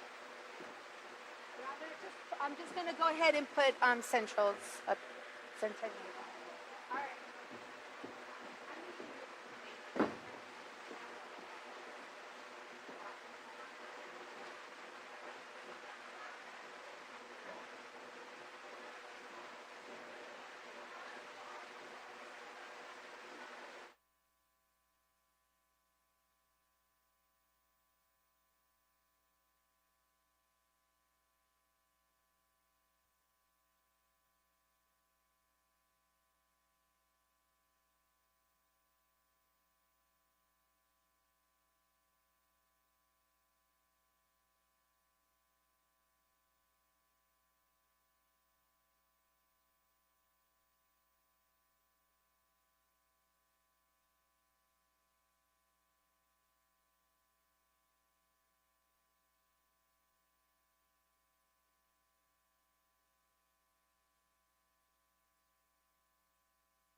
Right now, listener-supported public radio and the quality programming they supply are experiencing financial strain.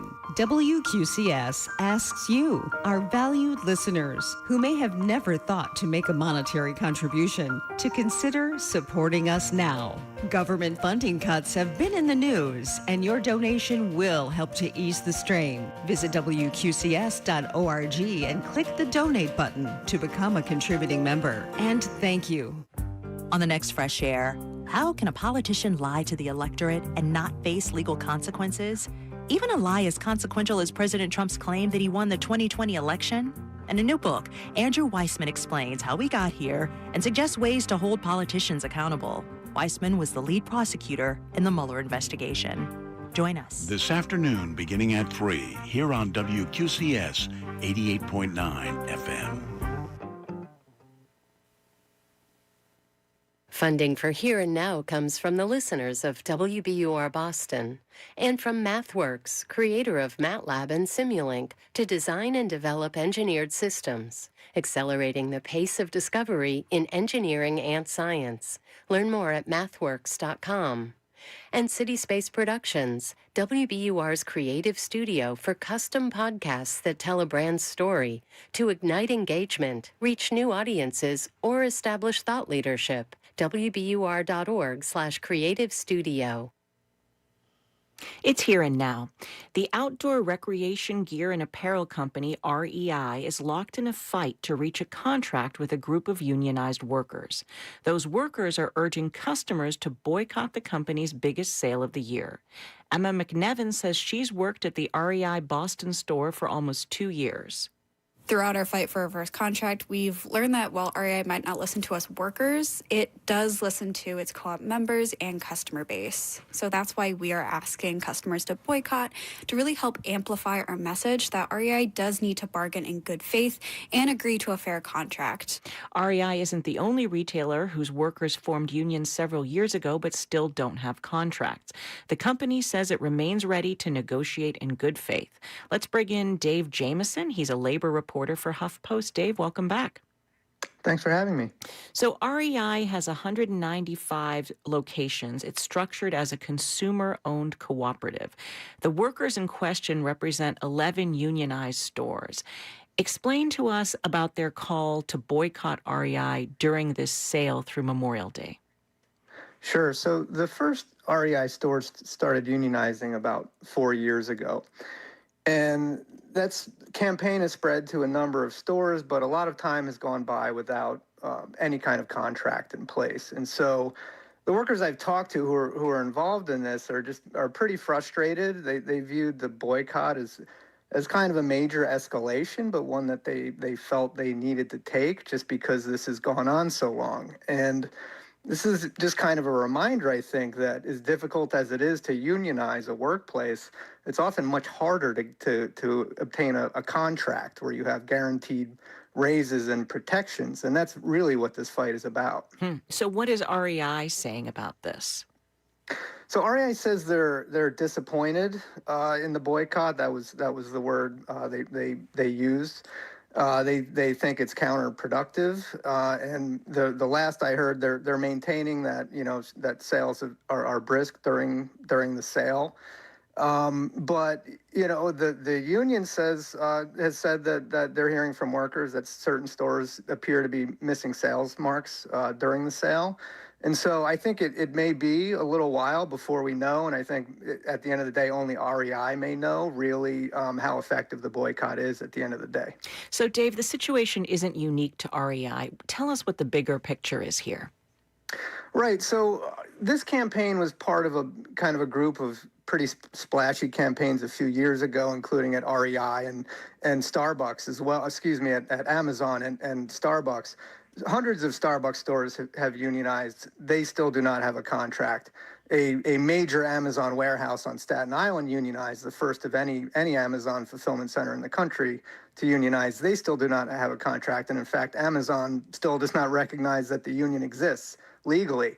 And so, again, this goes to the difficulty of actually locking down a contract. There isn't a lot in the law that really can force a company's hand. And so they can kind of drag things out if they want to. And it becomes a challenge for the union to kind of maintain momentum. You're constantly bringing new workers into the union. There's a lot of turnover in these places. And so it can be difficult to keep it up. Dave Jamieson is a labor reporter for HuffPost. Dave, thank you so much for your insight. Thanks for having me. It's Here and Now.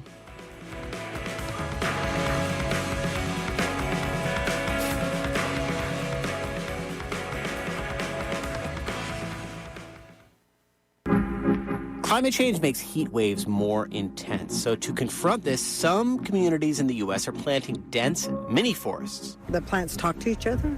Like they tell each other that I need more water. Can you send me some? And they work together. I'm Scott Detrow. We'll have that story as part of our Climate Solutions Week on All Things Considered from NPR News. This afternoon at 4, here on WQCS 88.9 FM.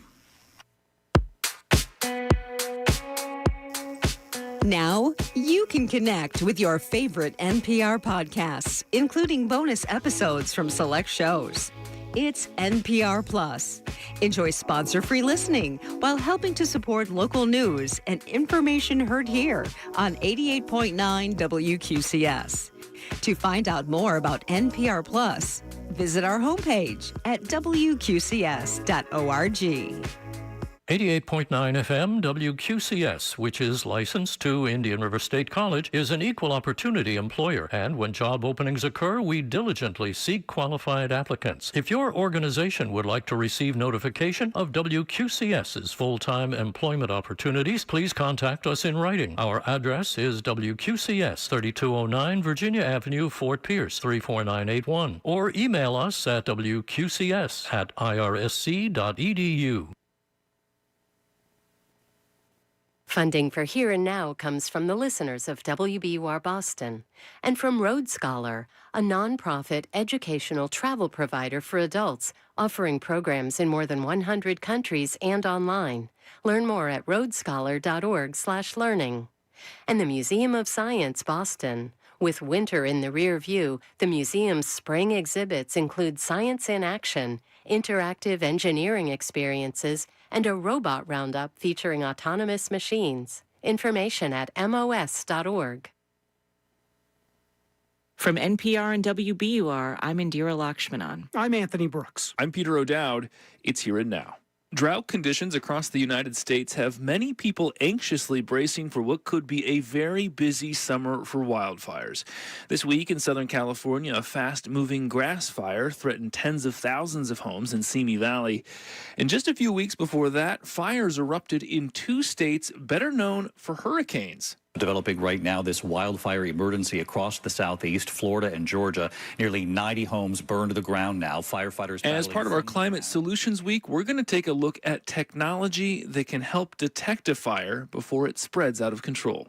So if we click on that, it will be a zoomed in view that will actually show you the smoke that is on the ground. Cindy Kobold is supervisor for fire science and meteorology at APS, Arizona's largest utility. Kobold is at a command center in Phoenix with a bank of video screens lit up on the wall in front of her. Oh, there it is. There's a video of some sort, a pile of something burning in someone's backyard. Yes, that's correct. About an hour earlier, APS had been alerted to this fire burning 150 miles away. The utility has dozens of cameras across the state installed high atop power lines.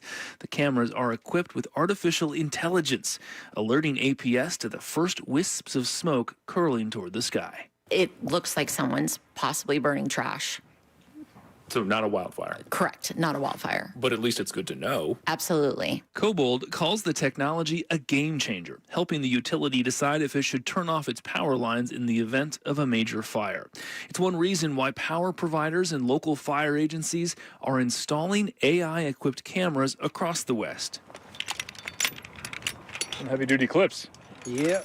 I got to see one in Aurora, Colorado, where Cody Jones is gearing up to climb a cell tower to do some basic maintenance. This one, I believe, is only mounted around 40 feet. Jones pays no mind to the wind that's ripping across the prairie, and as he climbs, Douglas County's Mike Alexander stays safely on the ground. Alexander runs the county's Office of Emergency Management. What they're doing for me just keeps the system running and ensures that we're going to get alerts when we need them, every time we need them. There's a reason why the camera is here in the Denver suburbs, just a few yards from a new housing development.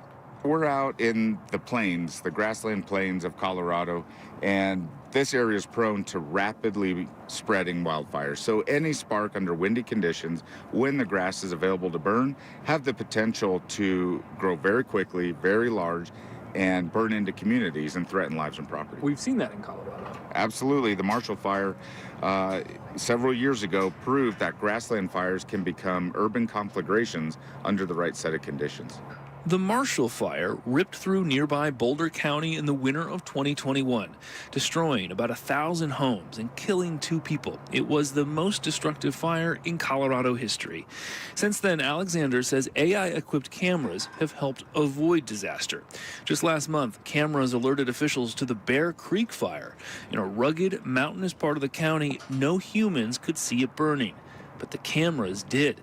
They sent precise GPS coordinates to Alexander's team. We've then followed it up with boots on the ground response, verified the location, and it was exactly at the triangulated coordinate.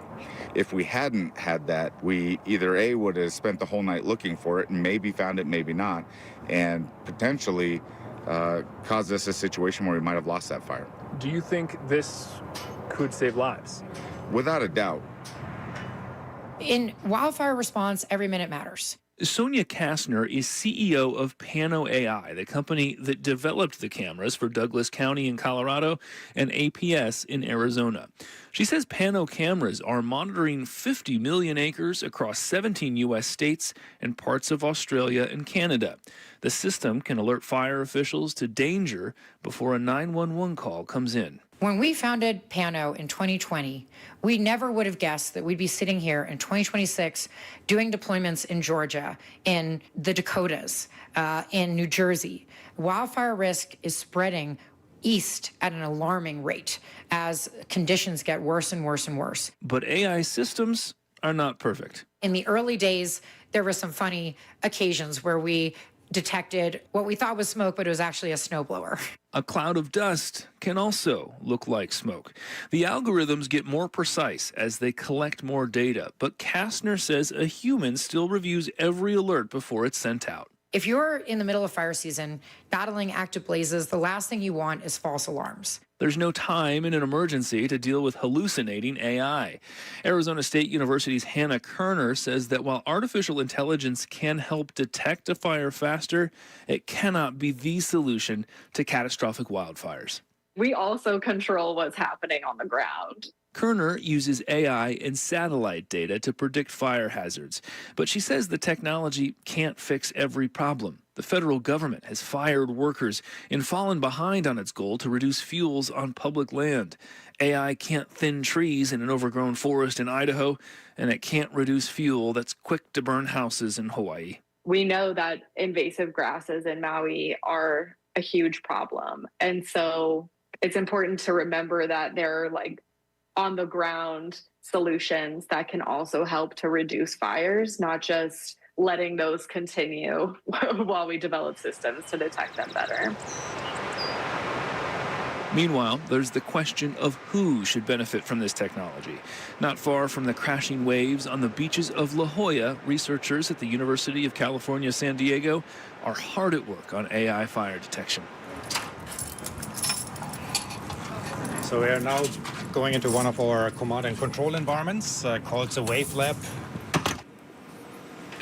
All right. Big screen. Very big screen. Falco Kuster is with Alert California. Inside the Wave Lab, a wall of monitors stretches across the room. On one side is a live video feed of actively burning fires across the state. On the other, a gigantic 3D virtual reality representation of an iconic California landscape. Wow. Oh, yeah, that's coming to life, isn't it? Three-dimensional model of Yosemite Valley. The towering cliffs feel so real, it's like standing in the Star Trek holodeck. But now you get to see, okay, there's a river going through, there's vegetation. Some of that vegetation has been infested by a bark beetle, right? So it's Are those off. dead trees Yes. actual representations Yes. of real trees? Yes, there's an actual representation at scale. Here they are, right in front of you. You can literally touch them. This level of detail is possible thanks to Alert California's network of cameras, more than 1,200 of them peering out in all directions, all the way from the northern mountains down to the southern border. Like Pano AI, Alert California is using the cameras to collect a tremendous amount of data to train artificial intelligence. Every day. So every second, every minute of every hour of every day throughout the year. The state's fire agency, CAL FIRE, says last year the system detected 915 fires before they were reported by the public. Kuster says it is a powerful tool that should not be sold for profit. So from our perspective, it's critically important that all of the data is out there for the public good. It shouldn't be paywalled away, firewalled, locked away. And in this case, the shareholder is really everyone, right? All of us benefit from this. In fact, when that Southern California grass fire outside of Simi Valley broke out this week, anyone could track its progress. An Alert California camera installed on a nearby mountain provided a live feed of the action. Plumes of smoke towered toward the heavens, visible from a virtual fire tower. We've been reporting on climate solutions all week. If you missed our story from central Illinois, farms are combining renewable power and agriculture. Picture sheep grazing in a field of solar panels.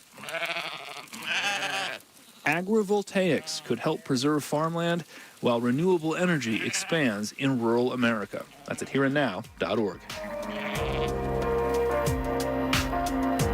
And here's another reason to go to our website. As we celebrate the country's 250th birthday this year, we want to hear your thoughts on the American flag. What do the stars and stripes mean to you? We want to hear from you, so let us know at hereandnow.org/flag. Here's our producer, Ashley Locke, who's working on this story. I remember after 9/11, it felt like there was this sense of unity in the country. There was American flag imagery everywhere. I wonder what you're seeing now. I mean, I see an American flag in my neighbor's backyard. I want to know what you feel, what influences how you feel about the flag. What's changed for you? So, what does the American flag mean to you? Let us know at hereandnow.org/flag. And thanks.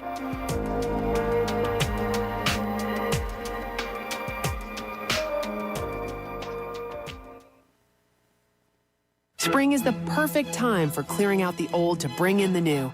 Why not clean out the garage and support WQCS at the same time? Donate your used vehicle and do both. Get started at WQCS.org, and pickup is free.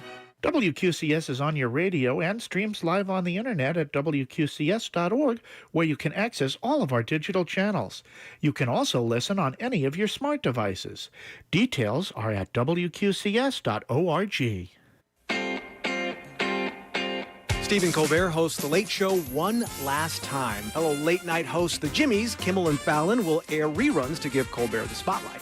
Join us for a review of the finale from critic-at-large Eric Deggans and fan reactions as one of the highest-rated American late-night talk shows comes to an end on the next morning edition from NPR News. Tomorrow morning at 5 on 88.9 FM.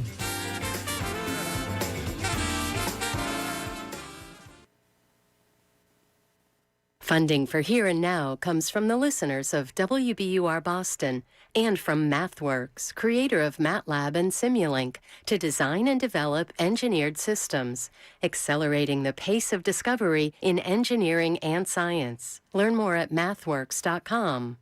And the Midnight Rebellion, something for kids. Every episode of this interactive climate podcast ends with a choice. Make a call and see where the story goes. The Midnight Rebellion, wherever you get your podcasts.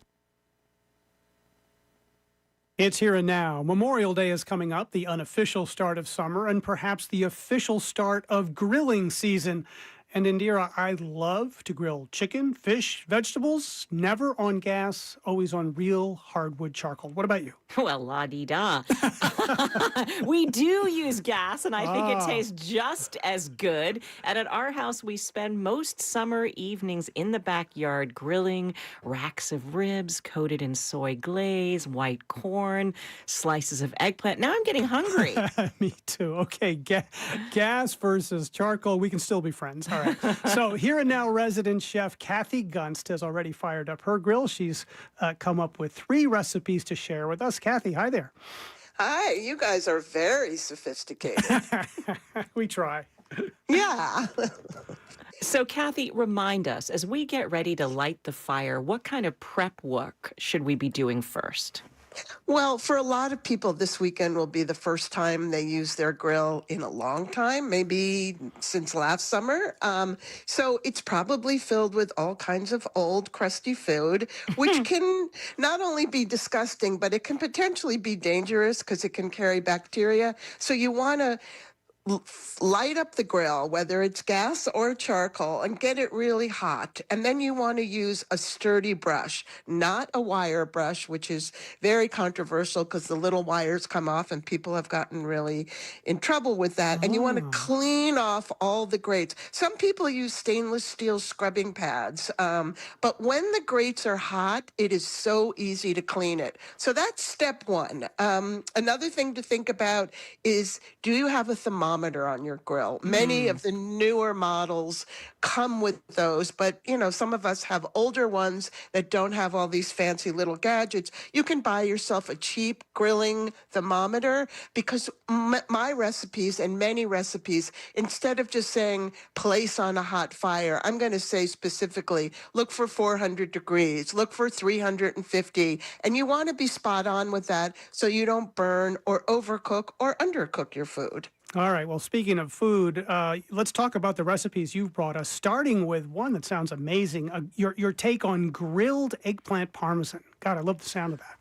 I do too. And I got to tell you, I sort of had one of those moments where I'm like, this is genius. I was craving eggplant parm. I had this beautiful eggplant and I thought, no, I'm working on a grilling piece. I'm not going to do that. And then I thought, what if I grill the eggplant whole? I do nothing to it but wrap it in some foil. I put it on a 400-degree grill. I let it cook until it collapses, so that when you put a small sharp knife in there, it is soft all the way through.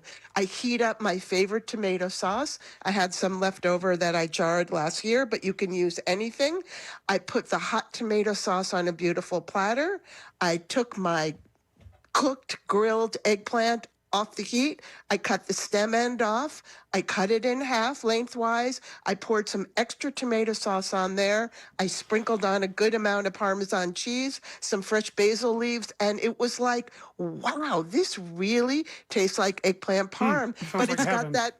It is the nice grilled flavor without a ton of work. All right. Well, now I really want lunch. But you've also got a recipe for us for chicken with Indian flavors and spices. Okay, you've got my attention, Kathy. Okay. Tell us more. Right. Well, I'm calling, this is not like an authentic Indian recipe. This is my take for the grill. I use chicken thighs. You could also use breasts.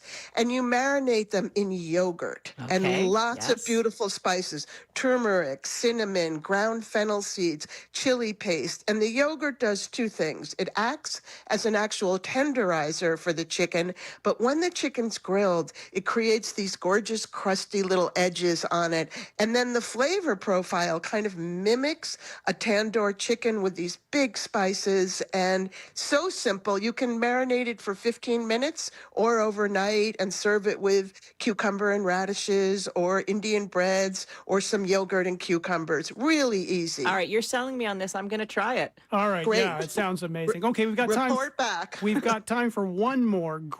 Your grilled shrimp recipe with a lime green sauce. What's in the sauce? Yeah, this is fabulous. What I love is that this is a marinade and a sauce. You whirl up parsley, cilantro, scallions, olive oil, lime zest, and lime juice and olive oil. You pour it on shrimp that are deveined. You can take the shell off. off or not, and then you literally toss some of the sauce on the shrimp, you throw it on the grill, but then you have a beautiful sauce left over to serve with these very nicely grilled shrimp that really soak up all this green, beautiful flavor. And of course, lime really wakes up everything. So another quickie, but yeah. It sounds great. All right. Well, we're out of time, Kathy, but before we let you go, settle the score, gas or charcoal. Yeah, tomato or tomato. I have both, and I alternate. Gas is fast, but charcoal adds a beautiful smokiness. It depends what you're cooking, so you're All both right. right. All right. Here and now, resident chef Kathy Gunst.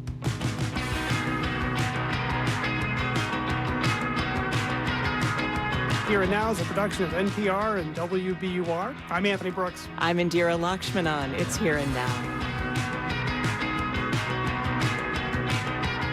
Funding for Here and Now comes from the listeners of WBUR Boston and from Boston University Questrom School of Business, where research and innovation work to help turn ideas into impact for business and society. Questrom means business. Learn more at bu.edu/Questrom.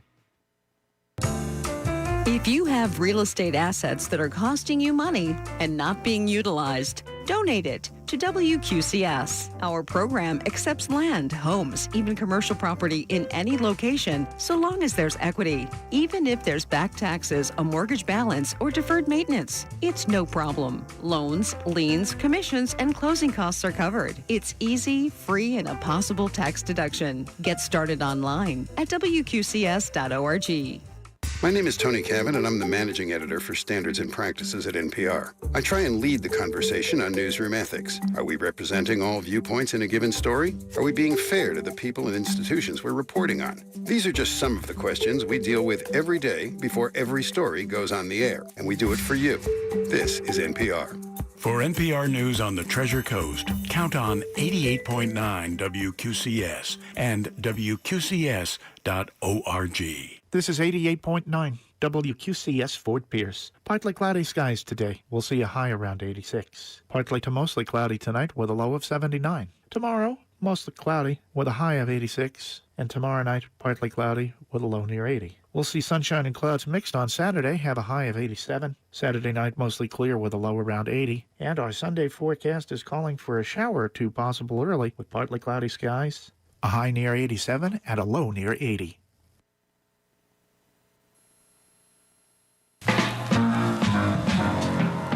From WHYY in Philadelphia, I'm Terry Gross with Fresh Air.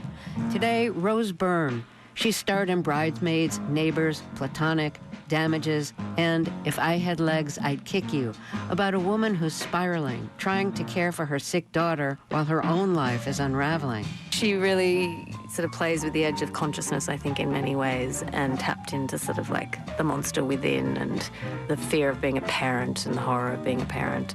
Byrne's raw performance won a Golden Globe and an Oscar nomination this year. Now she's nominated for a Tony for her performance in a revival of Noel Coward's play Fallen Angels. Later, TV critic David Bianculli on the end of The Late Show with Stephen Colbert. The final episode airs tonight.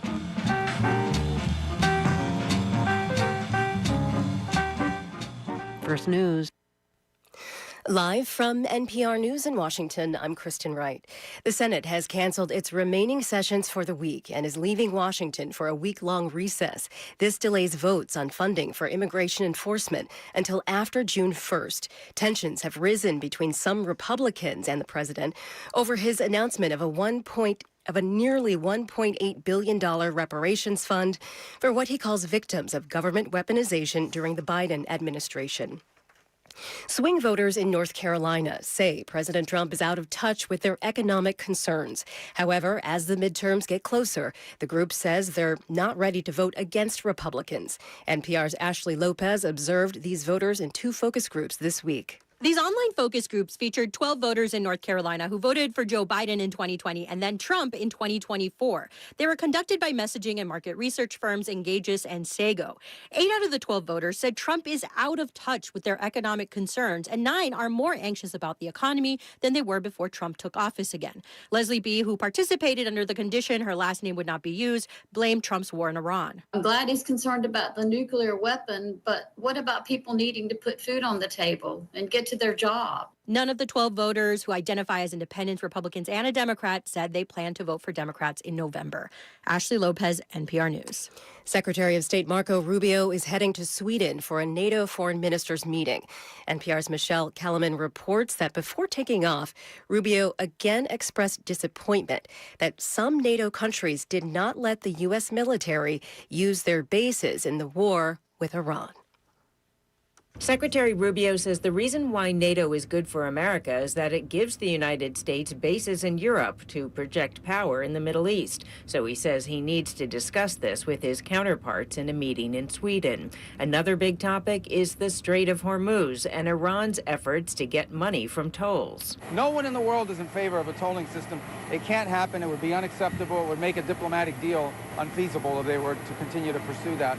So it's a threat to the world if they were trying to do that. Asked about the diplomacy, Rubio says the U.S. is dealing with an Iranian system that is, in his words, a little fractured. Michelle Kellerman, NPR News, the State Department.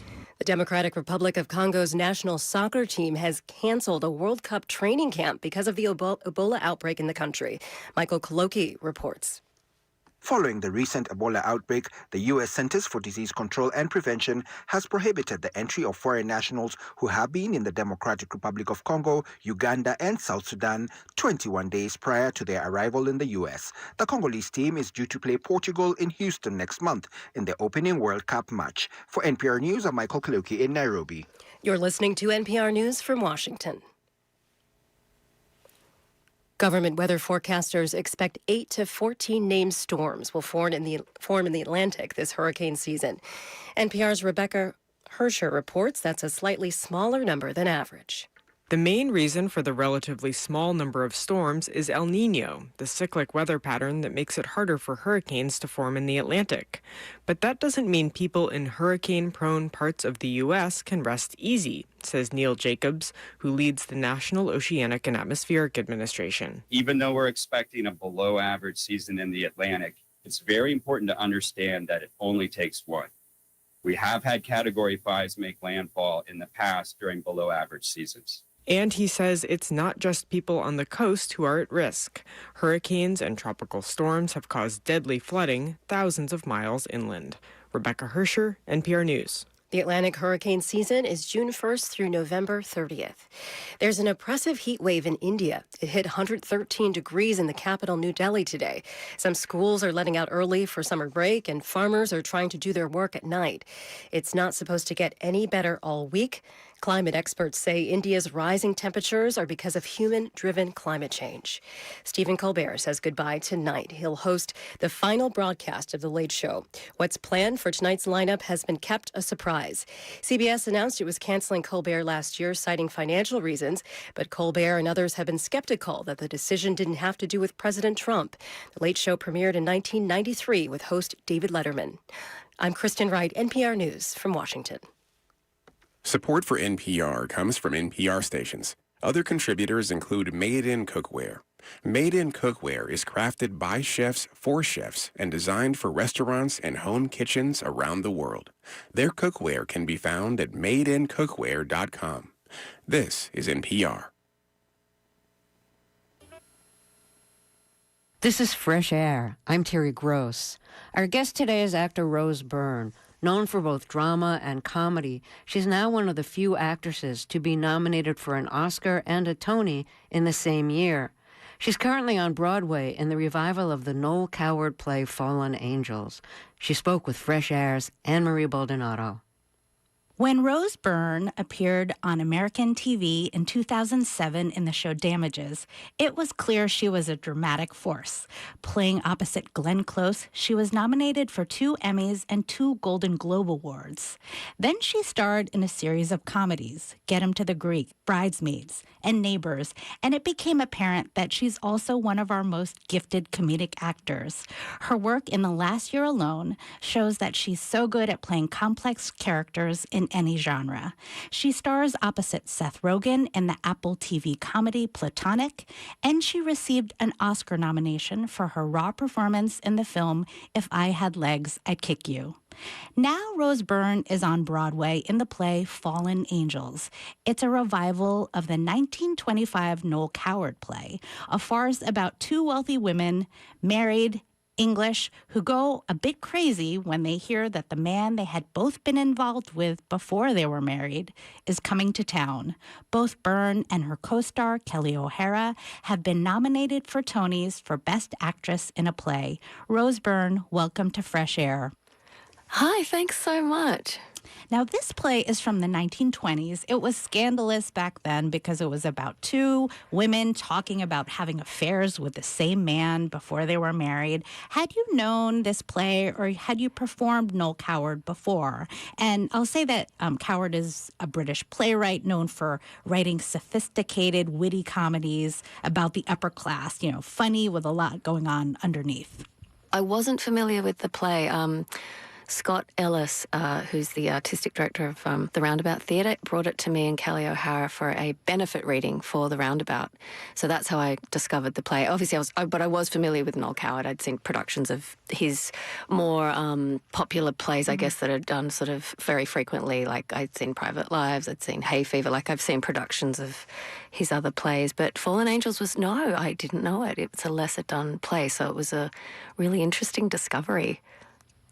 I want to play a scene from the play. Here you and your co-star, Kelly O'Hara, are discussing your ex-lover, Maurice, who's French, who you haven't seen in years. You're both excited about the possibility of him visiting. Kelly O'Hara speaks first. I say, wouldn't it be too wonderful if he arrived suddenly now? Oh, I should check. You're sure you left a thoroughly clear message at your flat in case he went there first? Of course. We're bound to get a frightful shock when we do see him. Oh, I don't see why. He's bound to have gotten bald or gone fat or something. No, he won't have changed at all. He wouldn't come if he had, because he's far too conceited. No, not conceited. A little vain, perhaps, naturally. With those eyes, who can blame him? And those hands. And those teeth. And those legs. That's a scene from the play Fallen Angels. Rose Byrne, you're Australian. You live in the U.S. now. Can you talk about your accent in this play? I would think that some of this dialogue is fun to say, and some of the words, the syllables get drawn out, like the way you say eyes, blame, even teeth in this clip. I mean, yeah, it is. The language he uses, sort of linguistic gymnastics and the extraordinary vocabulary of Noel Coward is a delight. Yeah, we work with Kate Wilson, who's the head of voice at Juilliard, and I've been working with her now for nearly 10 years. And she's extraordinary because she's just like consonants. You got to hit the consonants, stick the landing. Like it's sort of the language that sort of is everything in a way. It is this brilliant sort of use of language that he had at the age of 25, I believe, when he wrote this play. It's all in the delivery and the kind of the pacing of it, and just staying very lightly on all of the language. It's a real tightrope.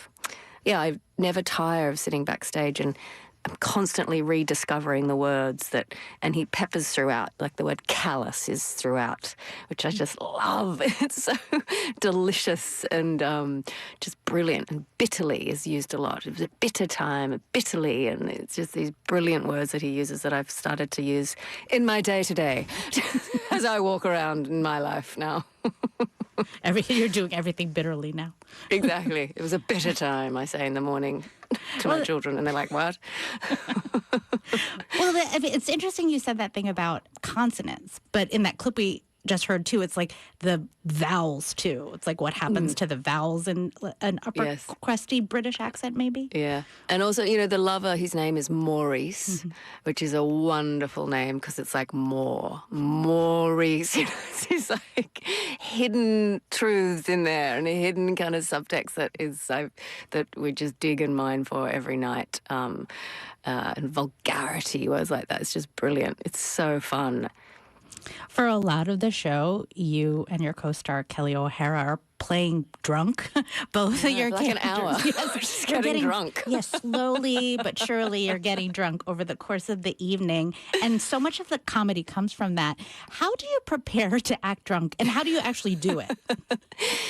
It's interesting. Well, his writing is so brilliant with the drunkenness. Like his, the switching of words and the slow decline and the volume. It's very specific in the stage directions. My character gets louder continually throughout this sequence of them drinking, which is very funny and very true about drunk people. They often get louder and louder and louder, and that's what happens to Jane. And then it's referred to in the third act that she was much worse than Julia, and she really is. She sort of unravels. And then there's a violence that comes out in the character too that is very dark and can also happen. I've seen with people when they get too inebriated, sometimes it can really, it can be not reveal the best part of them.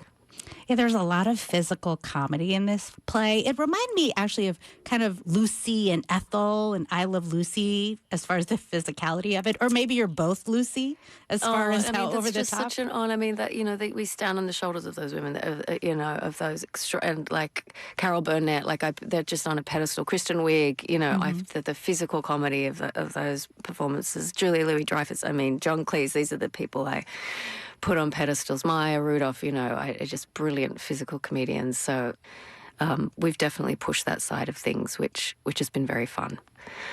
How does performing in a Broadway show, 8 shows a week, how does it compare to shooting a movie? Even like something so kind of adrenaline pumped as your last film, If I Had Legs, I'd Kick You. I was just wondering how it feels differently, those different kinds of performance. No, it's a great question. It's something I'm sort of wrestling with because it's kind of a little bit hard to describe in any erudite fashion, but it feels we are trying to reach the back row, so physically, it's just bigger. It is a bigger experience, and then to perform in a bigger arena like that and to still remain truthful in that sense of I felt like I was screaming when I first got up because we're not wearing mics either. There's mics on the stage, but we get up there and I'm like, what? Hello, Jane, starting to yell. I'm like, how do I translate that in a way that still feels authentic? But the theatricality of that, leaning into that too. So it's been a learning curve again to do that. But I had long wanted to do a true comedic piece on stage. It's been one of my dreams. So this has been extraordinary to have this experience.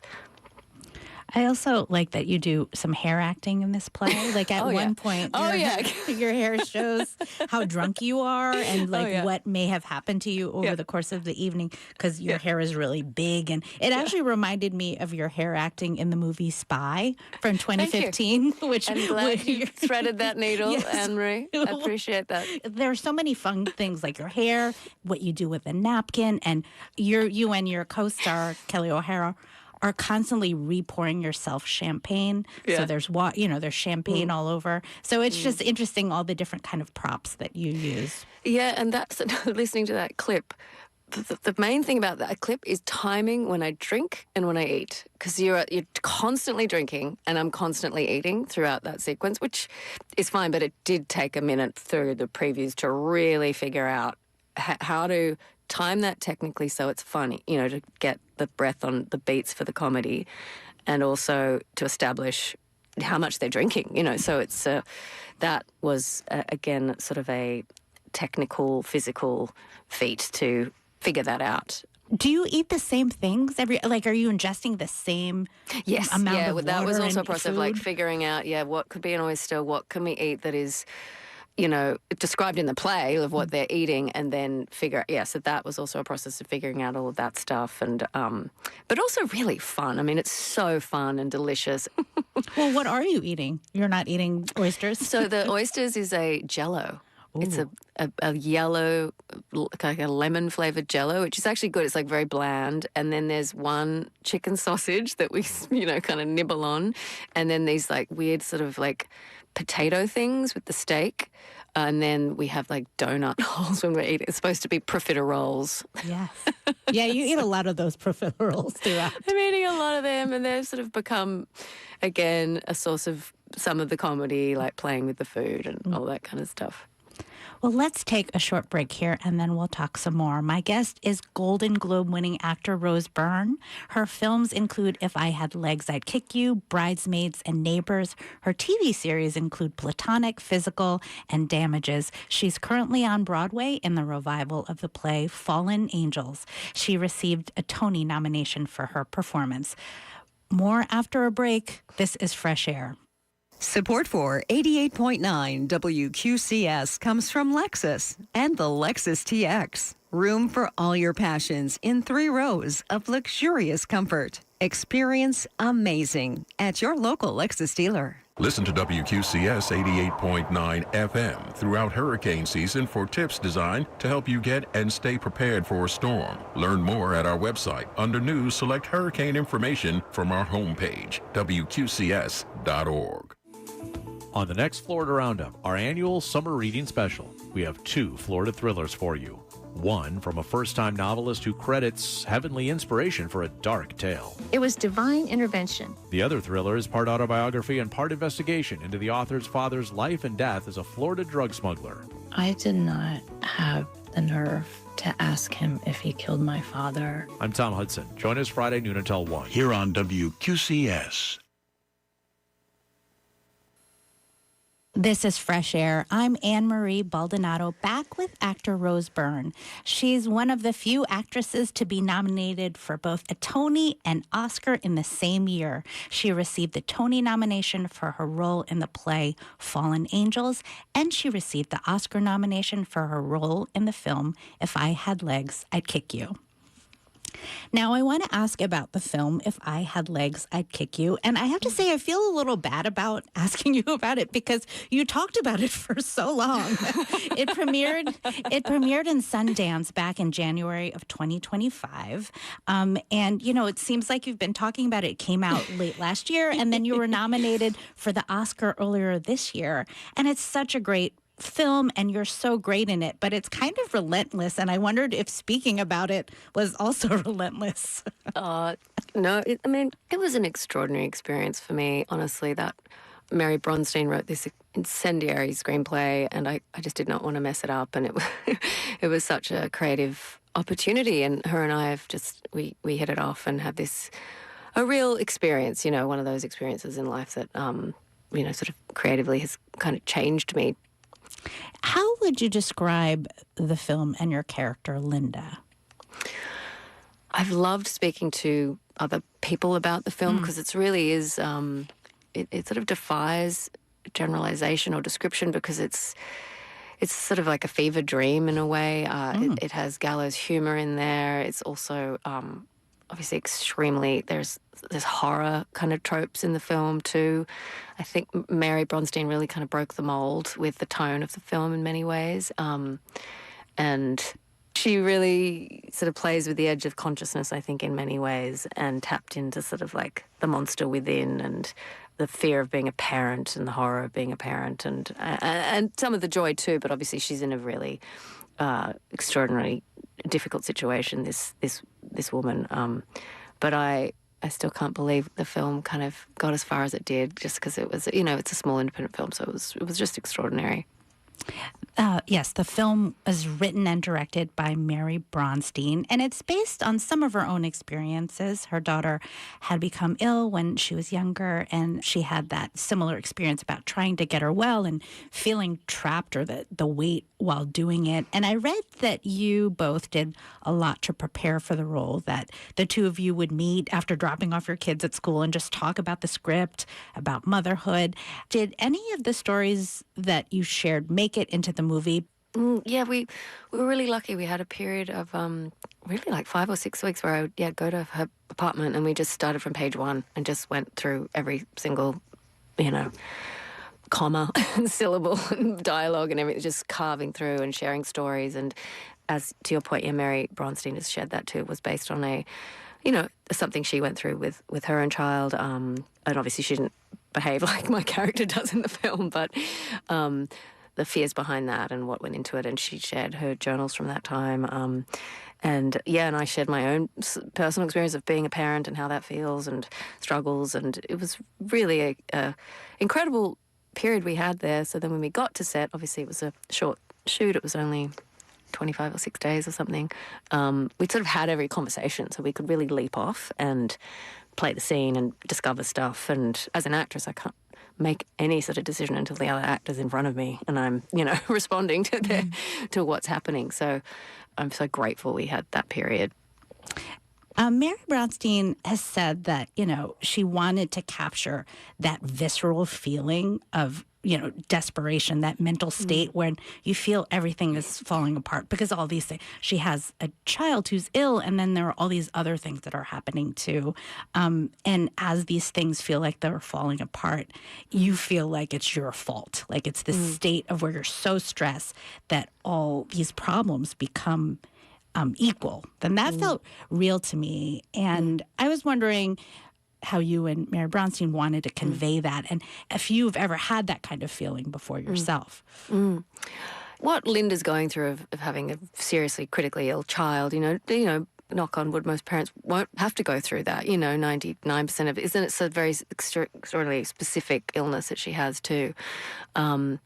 But I was sort of obsessed with what happened before this? Like what led to this moment of who was she before? Like what, because very little information is given. And I was like, I wanted to discover this sort of, because she's got such a sort of streak of distrust of authority. She's very defiant and prickly. And why? Where did that come from? So that was sort of our boring actor homework that I was really interested in as a point of entry for the story. And Mary she's come from an acting background. She went to NYU to train as an actress, so she loves character and the details of that. So that was something we discussed a lot of, and just also tracking the downfall, because the trap would be she's hysterical from the start, and how do we, and sort of to track that sort of slow decline. And also the isolation the character has put upon herself because she does not want anyone reflecting back her choices, which are becoming increasingly unhinged and irresponsible. And so she just has her therapist, really. And he is telling her, you need to get a good night's sleep, don't smoke pot, these basic things. And she's ignoring that. She just completely goes off the rails. She has no guardrails anymore. So that sort of sense of isolation that I've seen with people in my life, if they're in a situation they don't want commented on or they don't want to acknowledge, they slowly remove from your life because they can't have that reflected back. I want to play a scene from the film, and Mary Bronstein, the writer-director, is actually in it.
Ladies and gentlemen, welcome to the St. Lucie Public Schools 2026 commencement for St. Lucie West Centennial High School.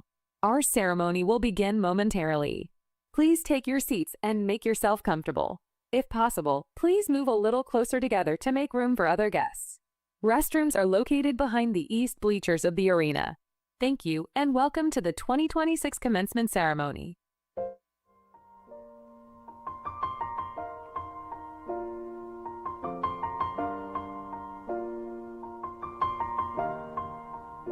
It's been a long day without you, my friend, and I'll tell you all about it when I see you again.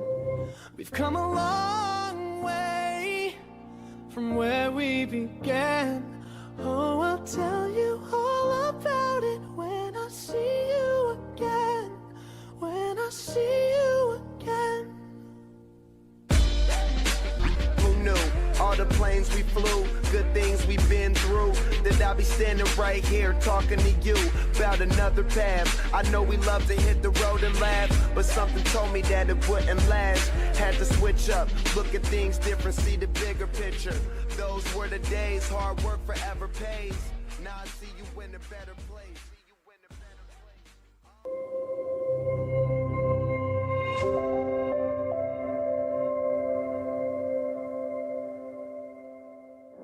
Welcome, families and friends of St. Lucie Public Schools graduating class of 2026. Our ceremony will begin in a few minutes, but meanwhile, there are a few items that we would like to announce. Please be reminded that restrooms are available in the arena behind the east bleachers. To preserve the dignity of this very important occasion in your senior's life, and for the safety of yourself and those around you, we request that you refrain from moving about as much as possible. To allow each senior the respect they and their family deserve during this occasion, please refrain from excessive displays of enthusiasm when your senior's name is called. We know you are very excited about graduation, but every parent deserves the opportunity to hear their child's name when it is announced. Please remember to silence your cell phones to avoid distractions during the ceremony. We appreciate your cooperation in this matter. At the end of the ceremony, we ask that you remain seated until the last graduate has exited the arena. You can meet your graduate on the north side of the roundabout, just past Building A. What do you want to be when you grow up? I want to be a chef when I grow up. I would like to be a lawyer. In the future, I would like to be an engineer. When I grow up, I want to be a veterinarian. I want to be an accountant when I grow up. A corporate lawyer. Pediatric dentist. I want to be a marine biologist, and especially like a shark biologist. For my future career, I aspire to be a robotics engineer. At the beginning of every school board meeting, the school board leads what is called the Treasure Hunter's Pledge, which is St. Lucie Public Schools' pledge and belief in every child's potential.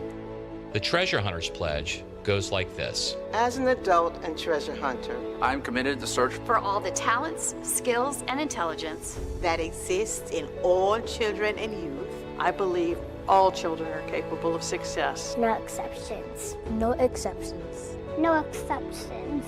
No exceptions. No exceptions. No exceptions. The school board believes the most important line in this pledge is that all children are capable of success, no exceptions. It is the expectation that everyone in our schools working with our children believe in our children. Everyone.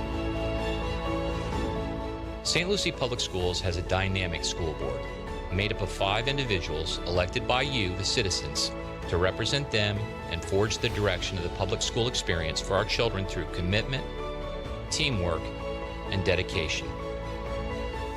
From District 1 is Debbie Hawley, who sits on the boards of the Children's Services Council and Big Brothers and Big Sisters, is a mental health therapist who advocates for creating safe and caring environments for our children to learn and grow.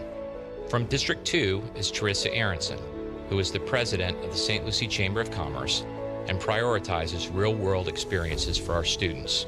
She champions workforce readiness and prioritizes core instruction in our schools.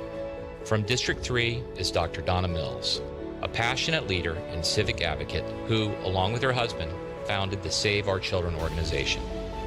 Dr. Mills leads by ensuring all students have opportunities for accelerated coursework and ensuring our schools set high expectations.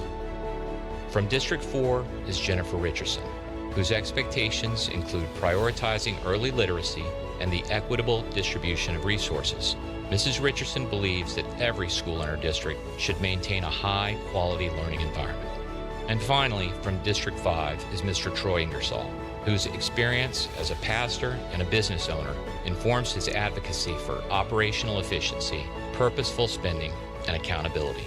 Mr. Ingersoll believes our graduates should leave our schools ready to make a purposeful contribution in the St. Lucie community. The school board is not only responsible for the control, operation, and supervision of the school district, they are responsible for selecting your superintendent. In 2022, the school board selected me, Dr. John R. Prince, as superintendent. Together, our board and superintendent, with the teamwork of our school district personnel, have built a destination district that attracts families, businesses, and national attention for our profound success achieved in such a short amount of time.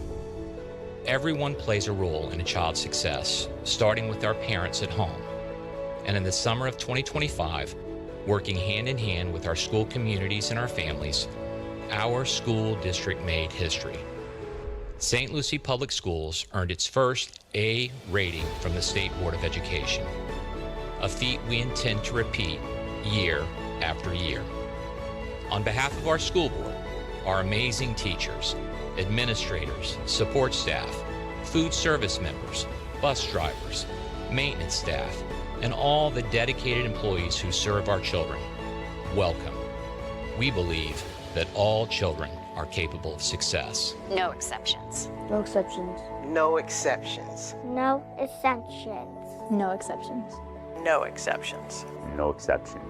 No exceptions. No exceptions. No exceptions. No exceptions.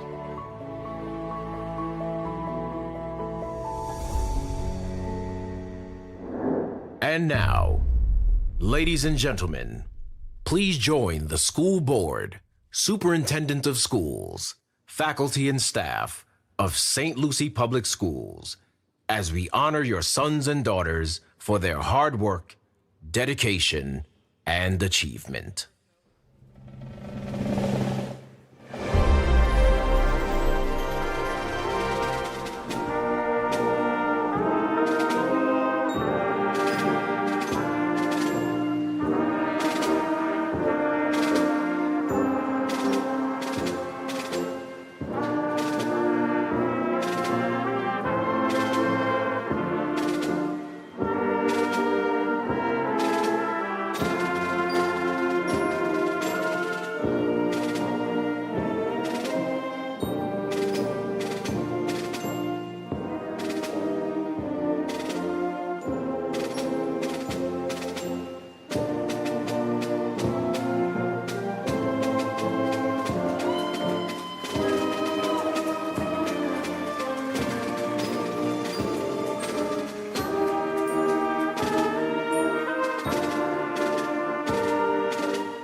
My name is Aisha Boria, and I am the proud principal of St. Lucie West Centennial High School.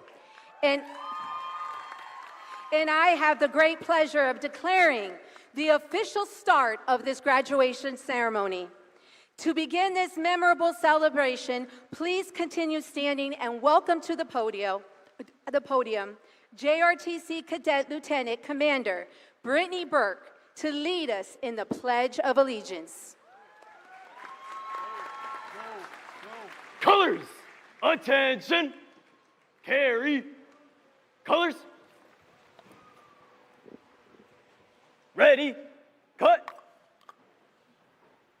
forward, march, left, left, left, right, left, left, left, right, wheel, march, left, left, left, right, colors, halt, present, colors. I pledge allegiance to the flag of the United States of America and to the republic for which it stands, one nation, under God, indivisible, with liberty and justice for all.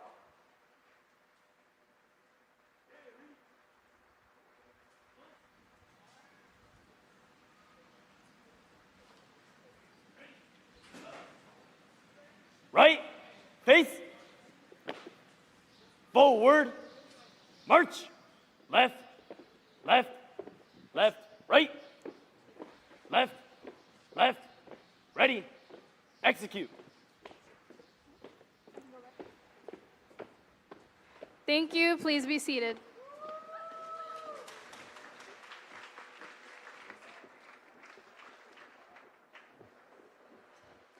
Good afternoon, esteemed guests, faculty, proud parents, and most importantly, the graduating class of 2026.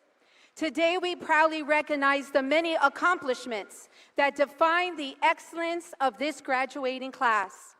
At this time, if you are graduating with an AA degree, please stand.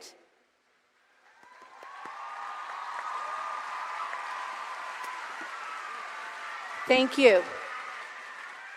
If you are graduating with an ACE diploma, please stand.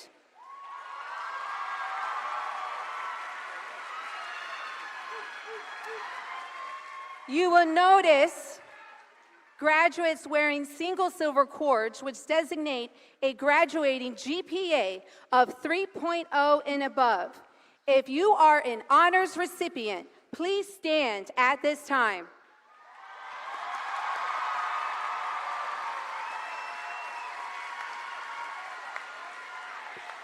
Thank you. Lastly, a double silver cord denotes a graduating GPA of 3.8 and above. At this time, if you are graduating with high honors, please stand.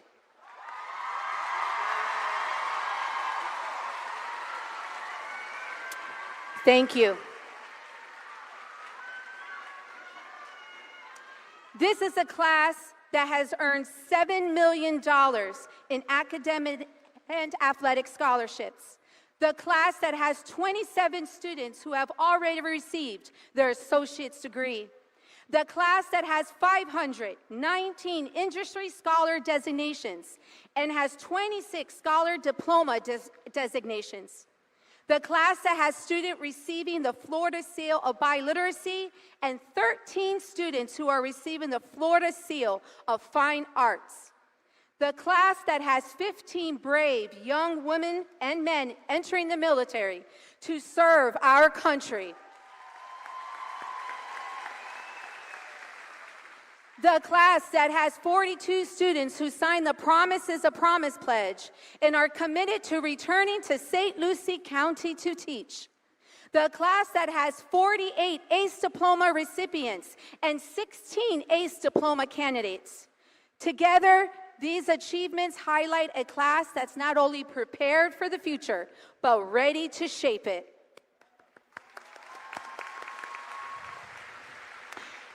Today, we gather to celebrate a remarkable milestone in your lives. This moment is a testament to your hard work, your perseverance, and resilient spirit. As your principal, it fills my heart with immense pride to stand before you here as an Eagle.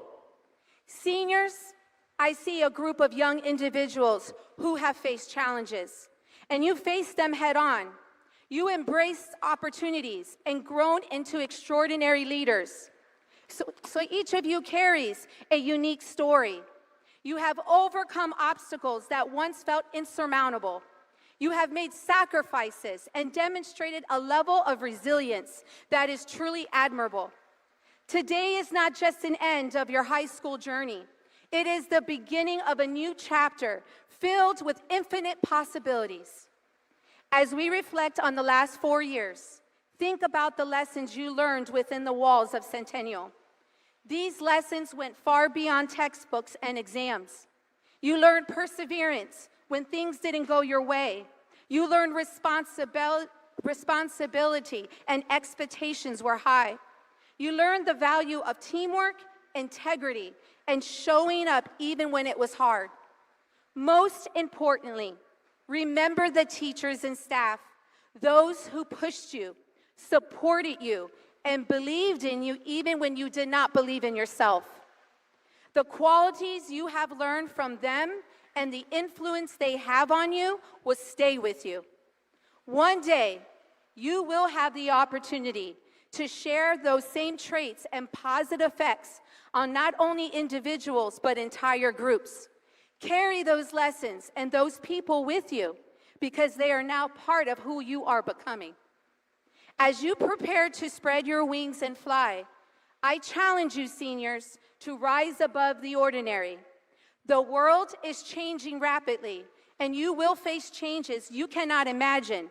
But remember this, when we think about an eagle, they don't rise because they're given the wind.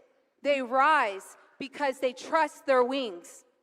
Do not shy away from what lies ahead. Embrace it.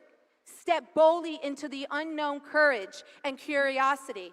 Reflect on what drives you, what inspires you, what gives you life purpose, and pursue it with everything you have. So as you chase your dreams, never forget that success is not defined solely by titles and achievements. True success is measured by the impact you have on others. Lift people up. Lead with kindness. Be a source of light in someone's life. Stay connected to one another. The friendships you built here are powerful and lasting. Support each other, celebrate each other, and grow together. You are part of something bigger. You are part of an Eagle family. In closing, you must always remember, you are eagles, destined to soar. Carry the spirit of Centennial with you wherever you go. Believe in yourself, trust your journey, and never forget the strength of your Eagle family, who always stands behind you. Congratulations, class of 2026. Go forth and rise. You are Eagle strong.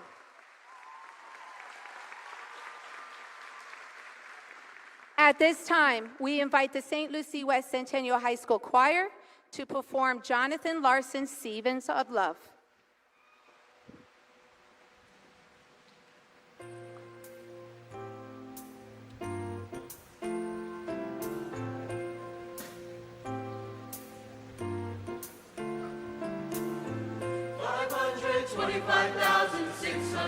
minutes, 525,000 moments so dear, 525,600 minutes.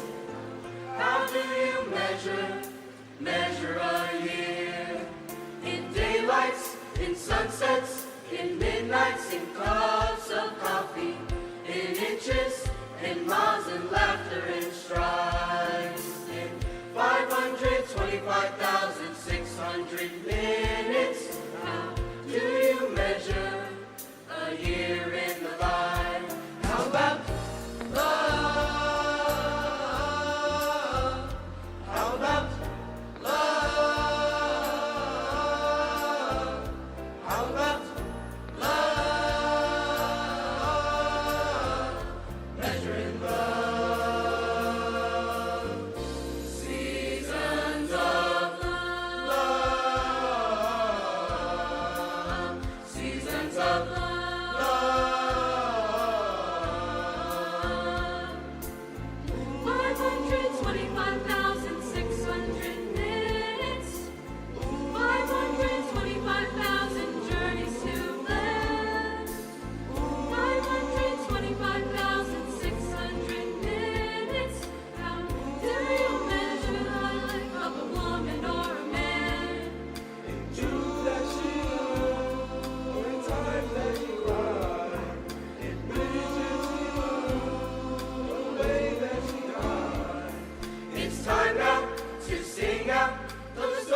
And now I'd like to welcome to the podium Assistant Principal, Dr. Vanessa Capo.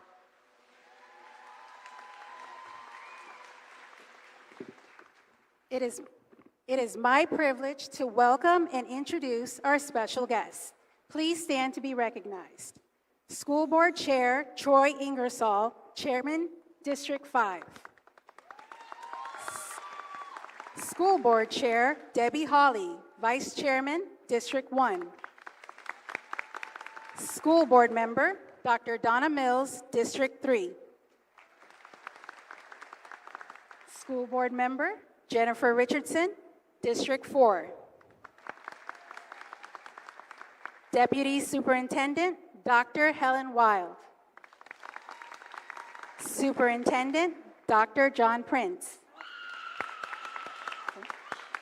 Our administrative team, Assistant Principal Melissa Phillips Hill. Assistant Principal Sandra Oliveira. Assistant Principal Dustin Wood. We would like to formally recognize and express our sincere appreciation to the following support staff for their dedication and support of our seniors. The guidance team, Ms. Kristen Alvarez, Ms. Barnard Cole, Ms. Daisy Diaz, Ms. Tabitha McAdoo, Ms. Kimberly Herring-Nance, Ms. Julie Beatty, Ms. Leslie Warner, and Mrs. Markowitz. We also have our graduation coach, Mrs. Jennifer Register, and our senior sponsors, Ms. Amanda Mack and Ms. Carla Giametta. I would like to acknowledge the chair at the front of the stage, adorned with lilies as a symbol of remembrance. This chair honors those who are not physically with us today, but whose presence remains in our hearts. Their love, guidance, and spirit continue to live on through our graduates and this moment we share together. It is now my honor and privilege to introduce our Superintendent of St. Lucie Public Schools, Dr. John R. Prince. Congratulations, graduates. Congratulations, graduates. Congratulations, graduates. Congratulations, graduates. Congratulations, graduates. Congratulations, graduates. Congratulations, graduates. Congratulations, graduates. Congratulations, graduates. Congratulations, graduates. Congratulations, graduates. Congratulations, graduates. Congratulations, graduates. Let's give it up for our Eagles. Parents, I'm looking around, and many of you are kind of in my age group. I can tell you right now, the high school experience is not quite what it was when I went to high school. And the reason I say that is the expectations into my high school. I graduated because I showed up and I finished. All right? By the way, I was sporting a mullet, business in the front, party in the back. I hope some of the men in here know what I'm talking about. And one day we're going to bring it back, guys, if we still have enough hair. But that's beside the point. I want to tell you how challenging it is for our graduates to actually cross that stage. They've got to pass a reading test. They've got to pass a math test. They've got to have 24 credits. They've got to have a 2.0 GPA. And I'm going to bet almost every single one of our graduates have taken an AP, ACE, dual enrollment, or industry certification exam. And the pressure is high for these students. So students, congratulations.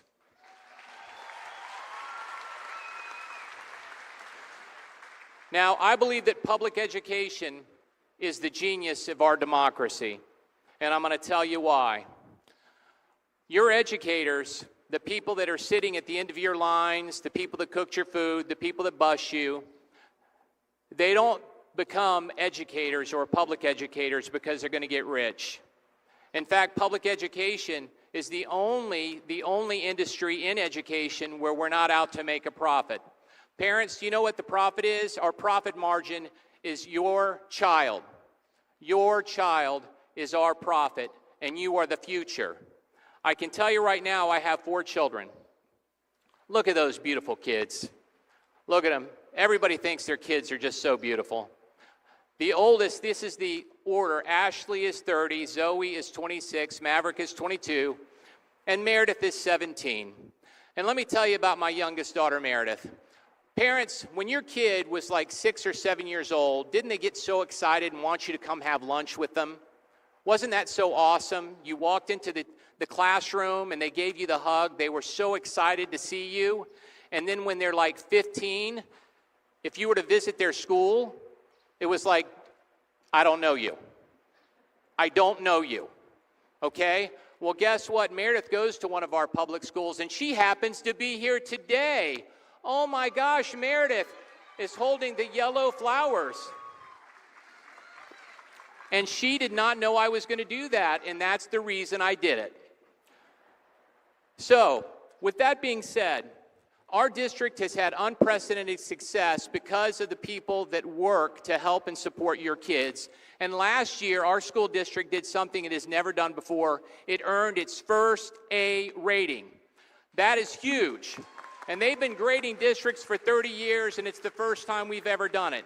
And not just that, talking about then and now, our school district has come a long way in the past 10 years. In fact, 10 years ago in 2016, our school district, 80% of our schools were C's, D's, or F's. In fact, 25% of our schools were either a D or F. Last year, 80% of our schools were rated an A or a B, and we have no failing schools. So give it up for all of the people that make that happen. And I'm going to kind of close my remarks by wrapping this up about public education. Our goal is to make sure that you're critical thinkers.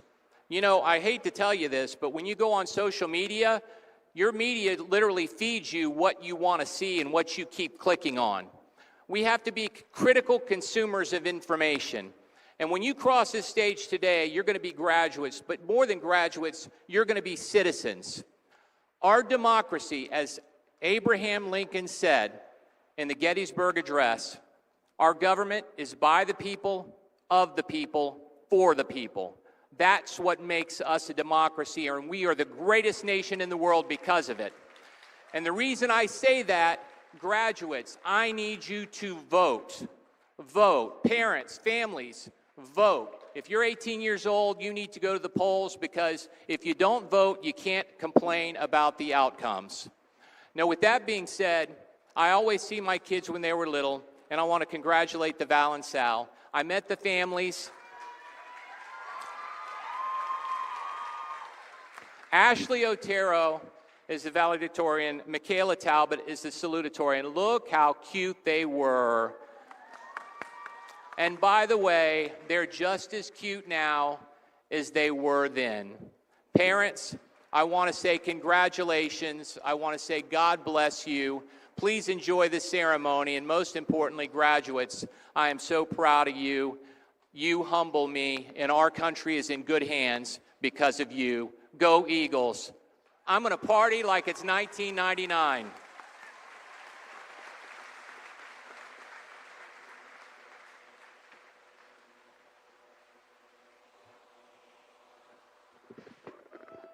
Would Michaela Talbot please come forward?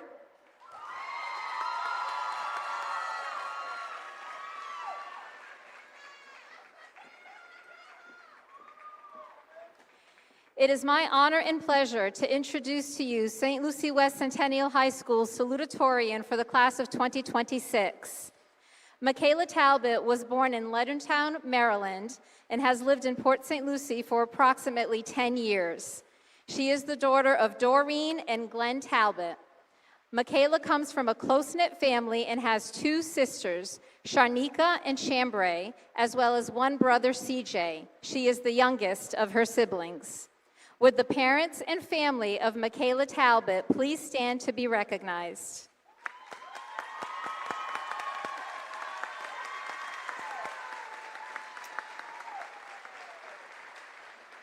Michaela is a remarkable individual who has demonstrated exceptional dedication and achievement throughout her academic journey. She has consistently pursued academic excellence by challenging herself with ACE, advanced placement, and dual enrollment coursework. Her commitment to learning and personal growth is evident in every aspect of her education. In addition to her high school accomplishments, Michaela has earned an Associates of Arts degree in Health Science from Indian River State College, underscoring her dedication to her future career. She will continue her academic journey at the University of Central Florida, where she plans to study nursing. Michaela's talents extend well beyond the classroom. She served as head sideline cheerleading captain this year and was a varsity cheerleader for 4 years. She also participated in flag football for 2 years, demonstrating her versatility, teamwork, and school spirit. She also works diligently in Student Government Association and is in the National Honor Society. Alongside her academic and extracurricular commitments, she successfully balanced 3 different part-time jobs at various times, exemplifying strong time management skills and a remarkable work ethic. Her dedication to service is clear through her volunteer work at Cleveland Clinic Hospital, where she assisted nurses in their daily responsibilities. Michaela has also been an active leader in her school's HOSA chapter, serving as fundraising officer and social media manager, further showcasing her leadership, initiative, and commitment to the healthcare field. In recognition of her outstanding academic achievement and commitment to excellence, we are proud to present Michaela with the Salutatorian ring.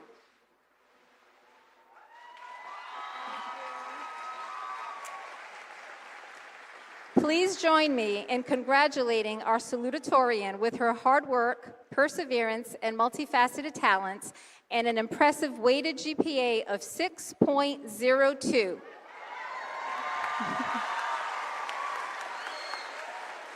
It is my honor to present Michaela Talbot.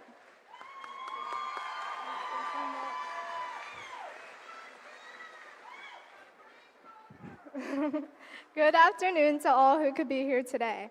I would first like to extend my greatest congratulations to the class of 2026, and I would like to thank friends, family, and faculty for being here to celebrate this major accomplishment in all of our lives.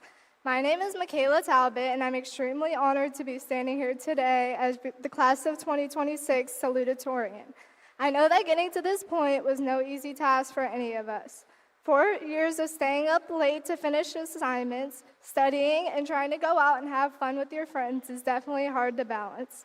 Through hard work and persistence, we were able to make it to this point, and we should all be extremely proud of ourselves for what we were able to overcome. I always said I was ready to graduate, but I never valued how much truth came behind the saying that high school would be over in an instant. Blindsided by the joy of getting our licenses, getting ready to go to college, or maybe just looking forward to the weekend, we often let time get away from ourselves rather than living for the moment. I would love to seize this opportunity to remind all of you guys of the fun times we've had these past years. I hope you all remember all of the Thunder Nights, dancing at all the homecomings and proms, and all the spirit weeks we got to partake in. Make sure you keep up that spirit and truly reminisce on all the great times you had as an Eagle.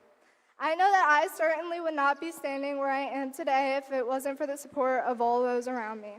I would first like to thank all of my teachers for allowing me to reach my full potential and always keeping me challenged. I would like to thank Ms. Warner and Ms. Markowitz for always believing in me and allowing me to pursue all of my academic goals. I would like to thank all of my coaches and teammates for keeping me driven and always making sure I put my all in everything I do. To my cheer girls, especially Ava, Reese, Lizzie, and Chloe, thank you guys for always keeping up my spirits. I'd like to thank all of my friends for allowing me to cherish every moment I had and for helping me make everlasting memories. Miley and Kate, you will always hold a very special place in my heart, and I will forever cherish my Carvel crew. To my best friend in the world, Kylie, who has seen me at my best and worst times, thank you for always being my other half and always seeing the best in me. To my boyfriend, Demario, thank you for always showing up for me and always being the light of my life. I would also like to extend thanks to my grandparents, brothers, sisters, aunts, and uncles, and many other family members between Maryland and California that always made your support known even from thousands of miles away. Last but not least, I would like to extend my greatest thanks to my two greatest role models, my parents. I would not be standing here today if it wasn't for you. Thank you for always showing up to my countless cheer performances, flag games, award ceremonies, and more. To my mom, thank you for being the person I've always looked up to. You have never once hesitated to be there for me and make sure that I'm staying on track. You keep me motivated, and I don't think any of this would be possible without you instilling endless confidence in me. To my dad, thank you for getting me started early. I've never doubted your work ethic, and it's truly inspiring to see yourself stay driven in any circumstance.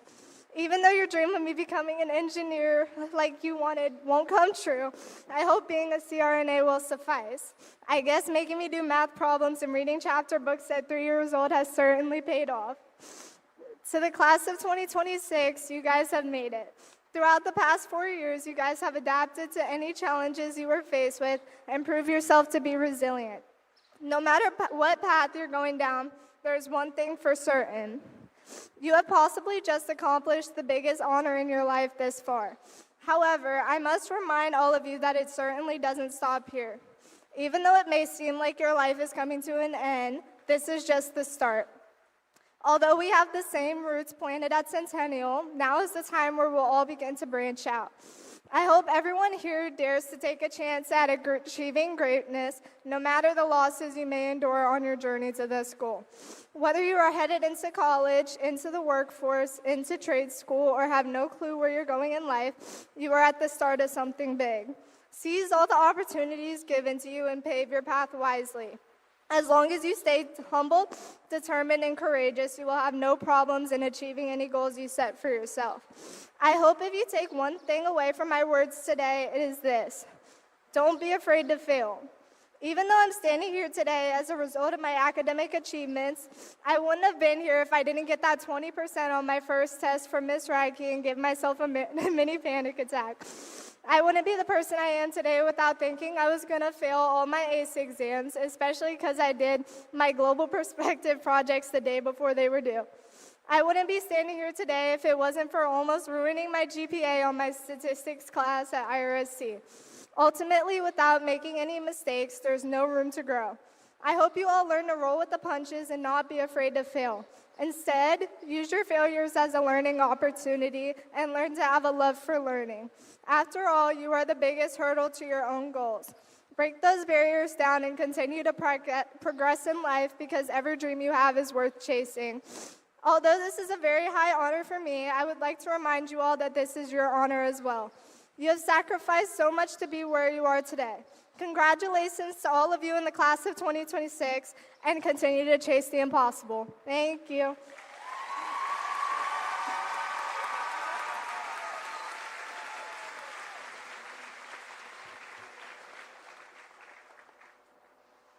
Would Ashley Otero please come forward?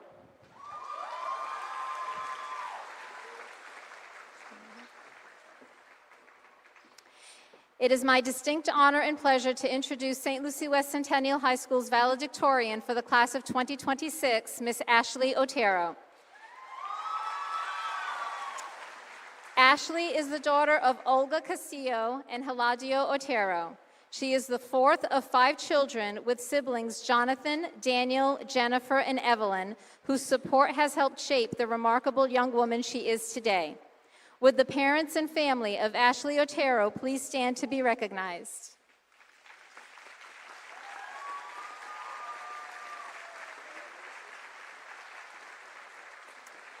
Ashley is a student whose brilliance, compassion, and commitment to excellence have left an indelible mark on our school community. Born in Port St. Lucie and raised right here in our hometown, Ashley has always been driven by a deep desire to serve others and make a meaningful difference. With an impressive weighted GPA of 6.15, Ashley has distinguished herself academically while consistently modeling leadership, integrity, and service. Her passion lies in medicine, specifically working with children, a calling that beautifully blends her love of learning with her natural empathy and care for others. Ashley's dedication to service is evident through her volunteer work with ACE students and the Eagle's Nest Preschool on campus, where her kindness and patience shine. She also serves as the Vice President of the Florida Educators of America Club, reflecting her commitment to leadership and mentorship. Outside of school, Ashley enjoys going to the beach, spending time with her family, visiting amusement parks, and cherishing moments with friends, always grounded in the relationships that matter most to her. This fall, Ashley will continue her academic journey at the University of South Florida, where she plans to major in nursing. Her ultimate goal is to become a pediatric nurse practitioner, allowing her to give back to her community and positively impact the lives of countless children and families. In recognition of her outstanding academic achievement and commitment to excellence, we are proud to present Ashley with the Valedictorian ring.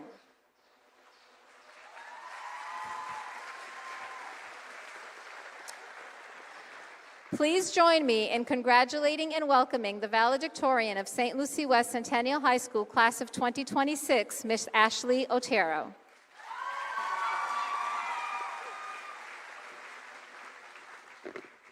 Thank you, Ms. Oliveira. Good evening, faculty, families, friends, and of course, the class of 2026. If I'm being honest, when it came to writing the speech, I wasn't sure what to say, because I didn't want it to seem like high school was some simple, straightforward experience when I knew for a lot of us it wasn't. There are some people sitting here today who had to balance between work, sports, family responsibilities, and school all at once. Some of us are balancing the expectations we put on ourselves with the expectations others put on us. And some of us were simply just trying to make it through till Friday. Even though I'm standing here, I'm not much different from the rest of you.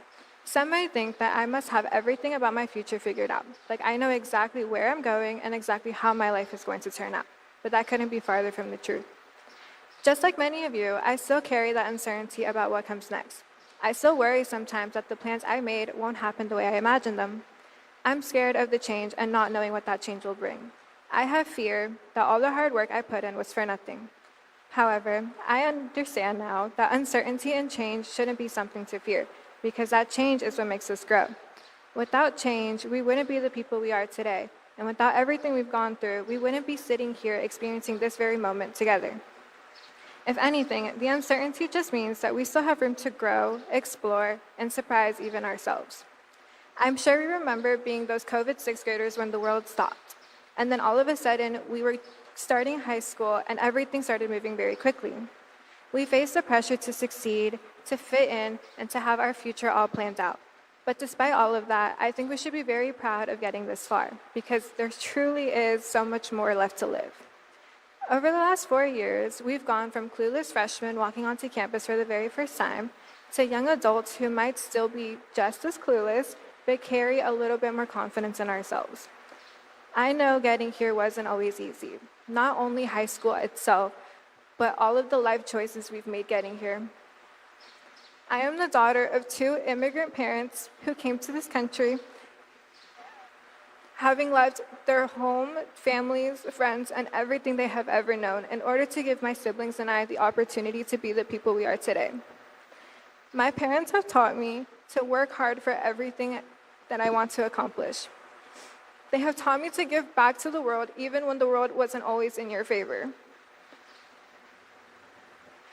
I am so proud to be able to be up here as a representation of everything they have ever taught me.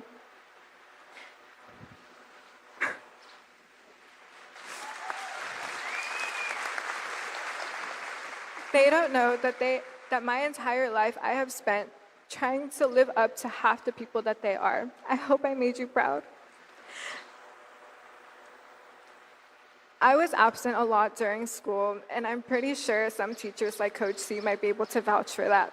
But I also know that there is no reason why you shouldn't give it your all, even when there's problems going on personally.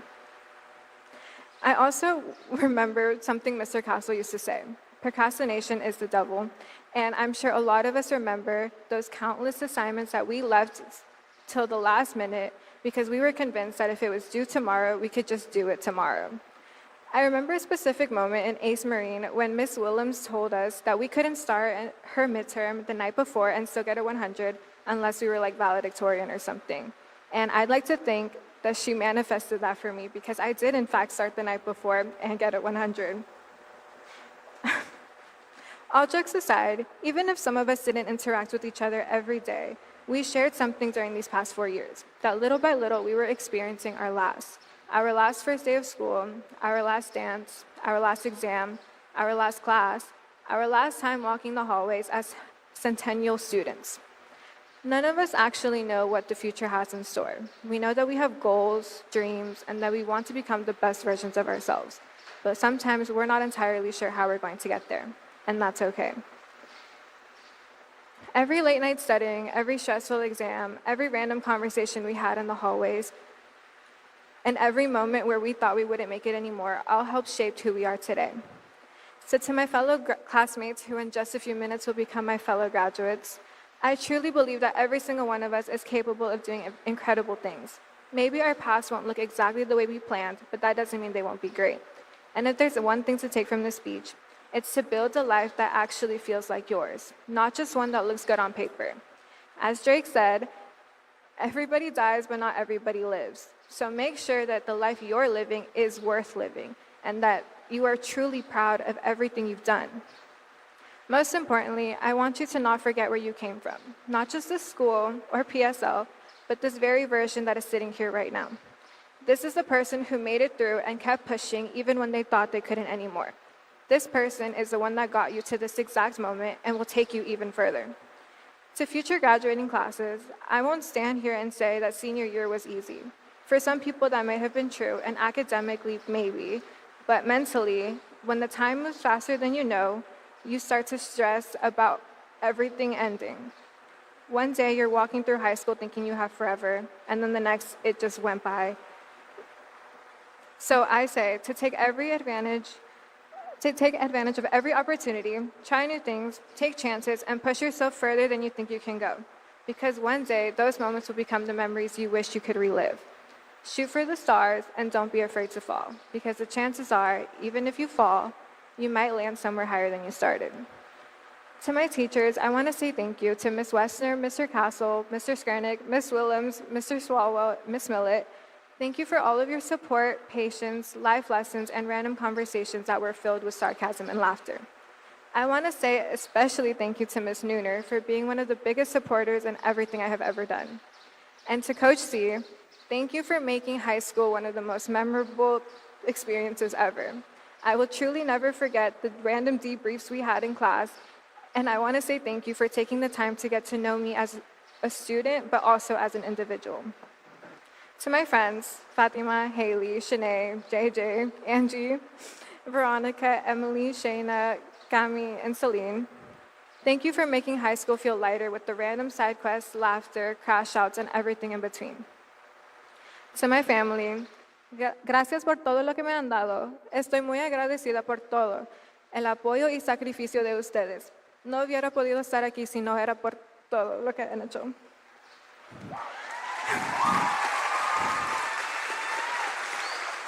Y a mi gente latina, les quiero decir que nuestros sueños no tienen fronteras. Debemos de seguir luchando por los cambios que queremos ver en el mundo. Y que yo esté aquí son señas que sí es posible y sí se puede. Como dijo Bad Bunny, nadie sabe lo que va a pasar mañana. Por eso tenemos que aprovechar de todos los momentos. Y mientras uno está vivo, uno debe de amar lo más que pueda. So, to the class of 2026, whatever comes next, I want you to go after it fully, without fear and without any regret. My crew, let's go graduate, and congratulations. Thank you.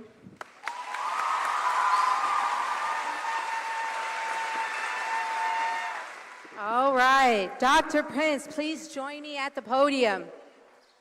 Distinguished members of the school board and Superintendent Dr. Prince, as principal of St. Lucie West Centennial High School, I present to you the graduating class of 2026. I certify that they have met the graduation requirements of the School Board of St. Lucie County and the state of Florida. Ms. Boria, you may award their diplomas. Thank you, Dr. Prince. Will the candidates in the first row please rise and proceed to the stage?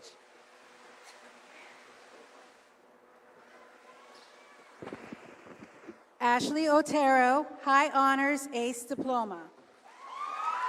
Michaela Talbot, High Honors Ace Diploma, Associate of Arts. Fatima Aldana Aifan, High Honors Ace Diploma, Associate of Arts. Angeline Pirano, High Honors Associate of Arts, Ace Diploma candidate. Hoi Kwok, High Honors Ace Diploma, Associate of Arts. Leila Andres, High Honors Ace Diploma, Associate of Arts.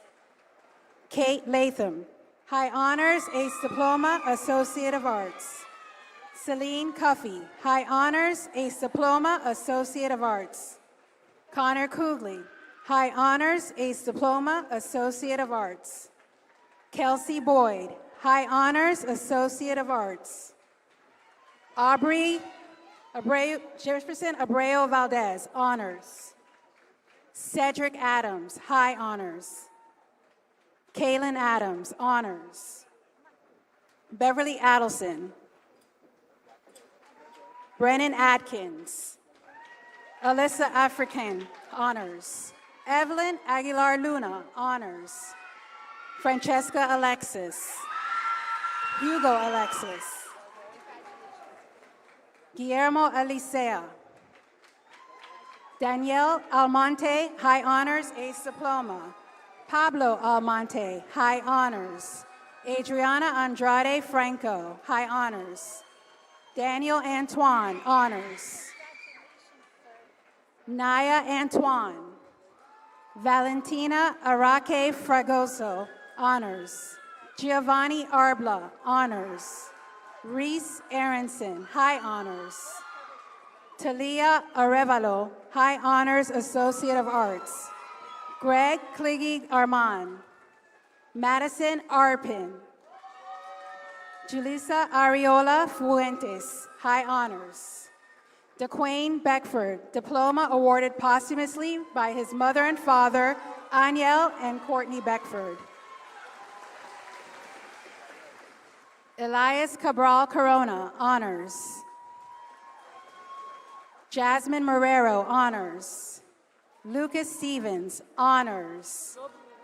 Jonathan Smith, Honors. Rebecca Cesar, Honors. Clifton Lawrence. Rishon Reed, Honors. Zuleika Vieda, High Honors. Ethan Harper, Honors. Carlos Alvarado, Honors. Giovanni Nagurni. Jamariah Walker. Jamaria Walker. Jamariah Walker. Wyatt Ashley. Shagira Augustin. Mariana Avila Hernandez. Austin Aviles. James Lee Azarin. Aaliyah Bailey. Jason Baker Jr. Kimora Baker, Honors.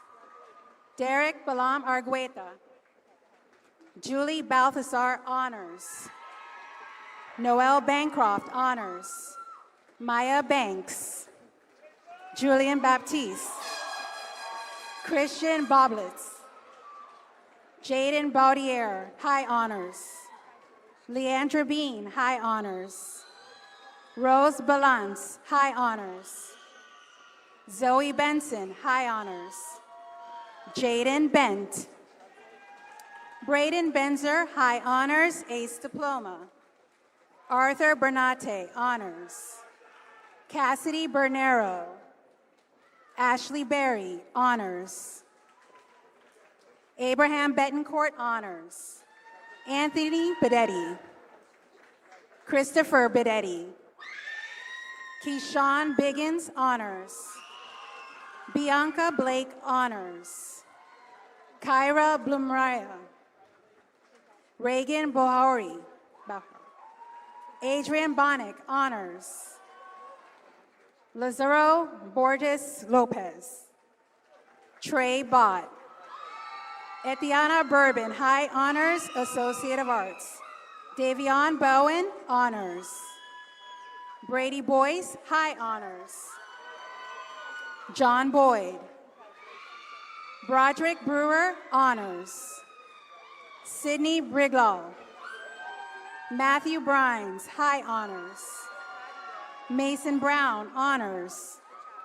Amari Bullard, honors. Samaya Bunch, honors. Alexa Burgos. Brittany Burks, high honors. Adriana Burney, high honors. Cameron Busby. Vanessa Bustamante, high honors. Alyssa Devine Steffens. Esther Cadet, high honors. Sebastian Cadet. Amber Cage. Elizabeth Calloway, high honors, Ace Diploma. Jeffrey Calle Borja, high honors. Justin Calva. Belangi Cambron. Meloji Cambron. Romeo Campbell. Kayla Cano. Kayla Capoci, high honors, Ace Diploma. Shelby Lynn Carey, high honors. Jaden Carranza, high honors. Ethan Carroll. Shaylin Carter Evans, honors. Excellent Casimir Jr., honors. Brianna Castillo. Chantal Castillo, honors. Oscar Castillo. Ibrahim Castillo Salgado, high honors. Logan Castleberry. Gia Cedeno, honors. Isaiah Cedeno Chu. David Celestin, honors. Nicholas Centron, high honors. Dylan Cervantes Castillo. Rylan Cervini. Stephen Kacham, high honors. Jaden Chambers, honors. Kayla Charles. Alexis Chatfield. Jai Hoi Chen, high honors, Ace Diploma. Yi Chen, high honors, Ace Diploma. Dathan Cherry, honors. Willens Cherry, honors. Kitanya Chicory, honors. Anthony Chow. Chase Cortamia. Evan Clark. Serenity Clark, high honors, Ace Diploma. Bruce Clarador, honors. Colin Kobe, honors.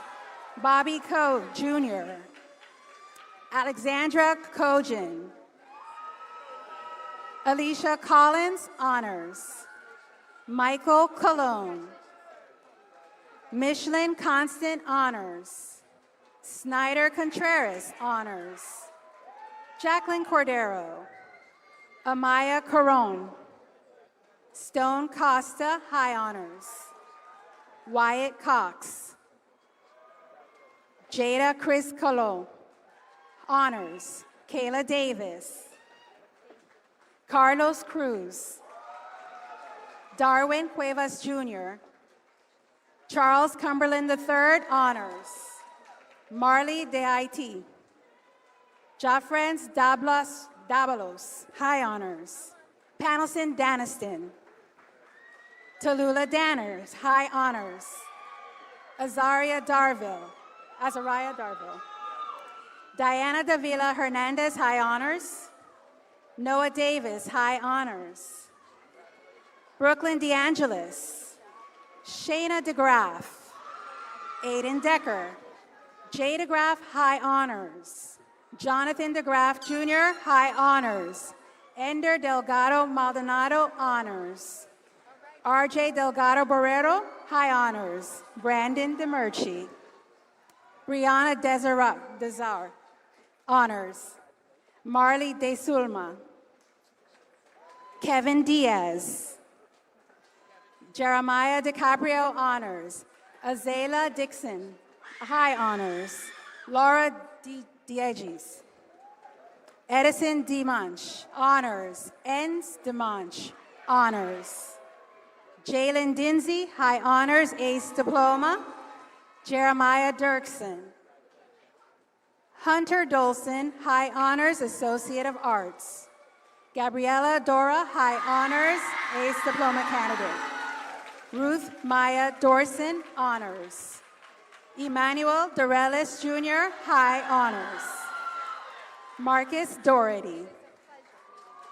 Jason Dorville.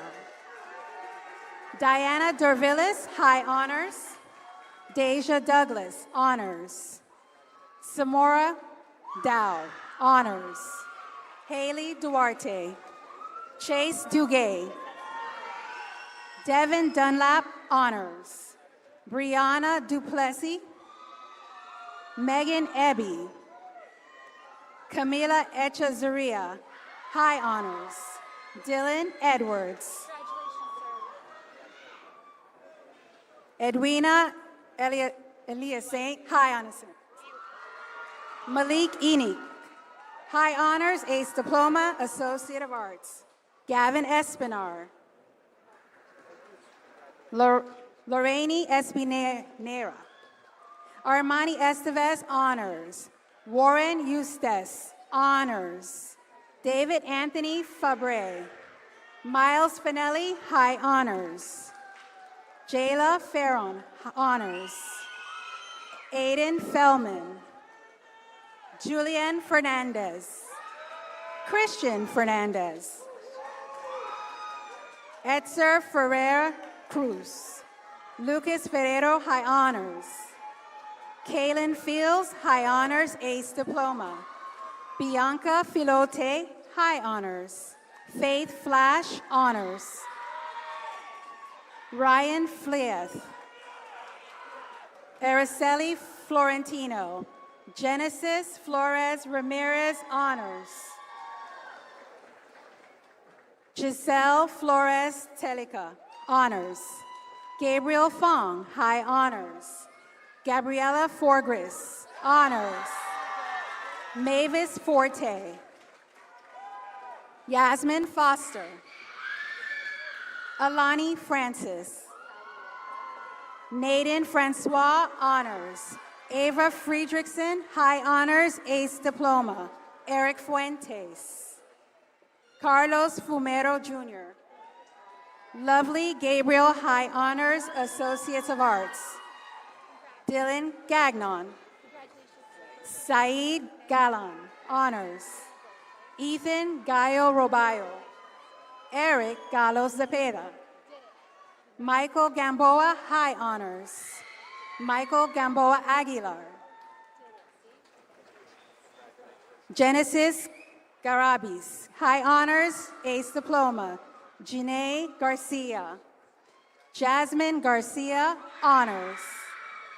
Marcus Garcia, high honors, ace diploma. Dayron Garcia Dominguez. Hector Garcia Guevara, high honors, ace diploma candidate. Dariel Garcia Medina. Cynthia Garcia Perez, high honors. Alexandra Garcia Romero. Rebecca Garrett, high honors. Melody Gaspar. Matthew Gazdaco, high honors, Associate of Arts. Megan Gazdaco, high honors, Associate of Arts. Joshua Gideon, high honors. Emma Gerhardt, high honors. Amelia Gerhardt. Justin German, high honors. Dylan Gansaran. Elijah Gibson. Fabian Gill, honors.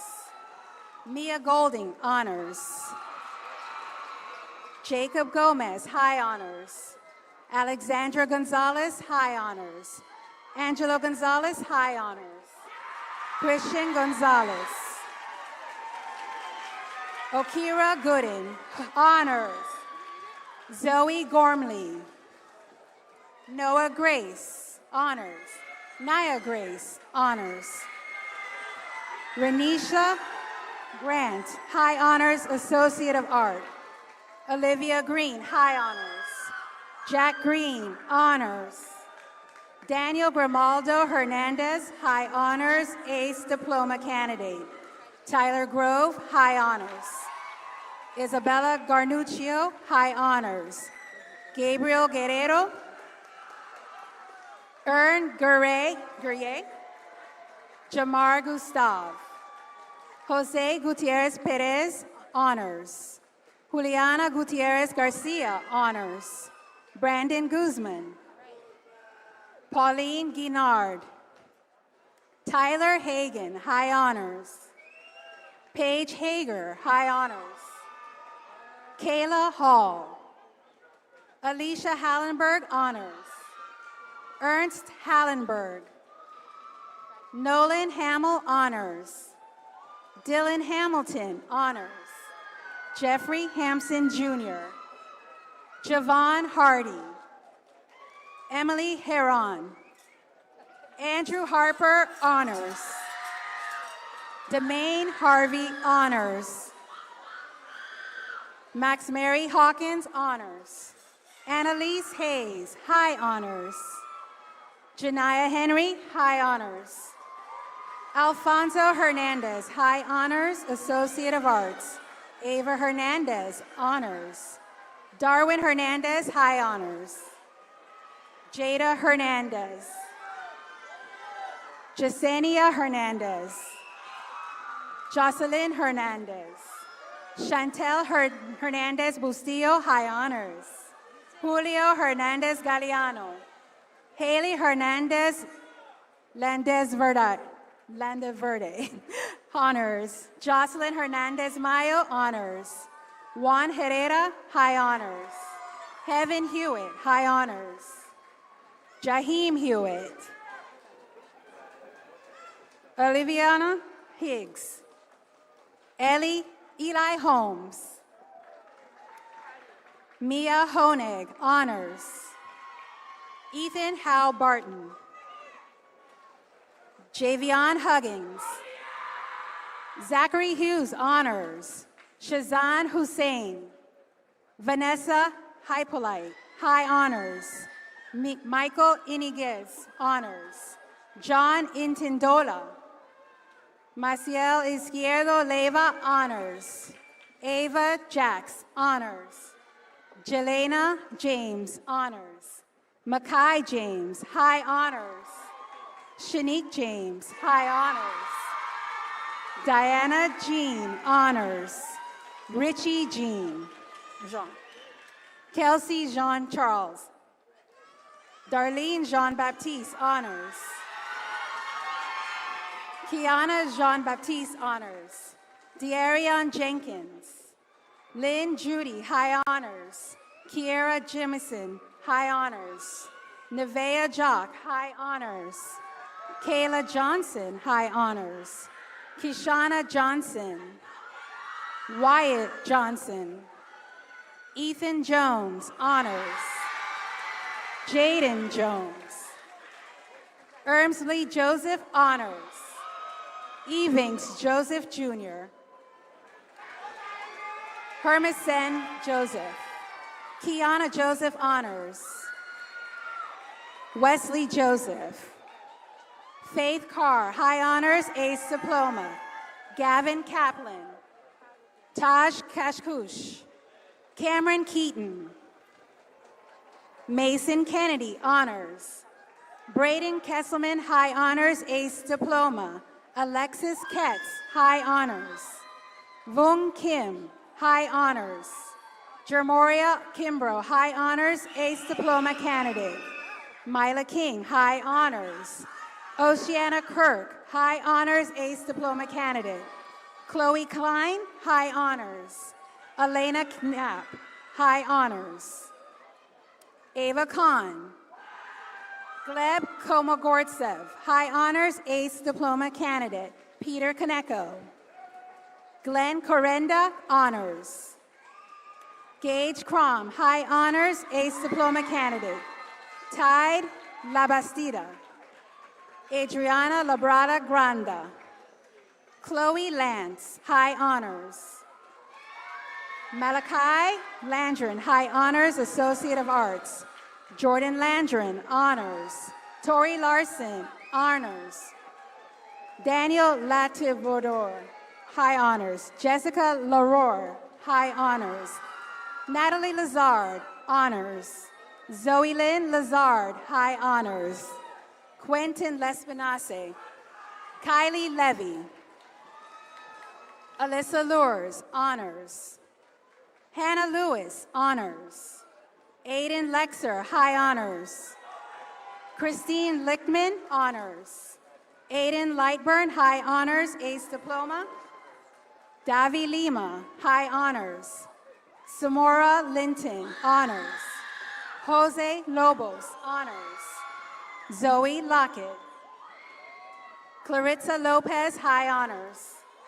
Patricia Lopez Balderas, Honors. Sophie Lopez Brotons, Honors. Jose Lopez Rivera. Jordan Lotak. Elensky Louidor, Honors. Jaylene Love. Victoria Lugo, High Honors.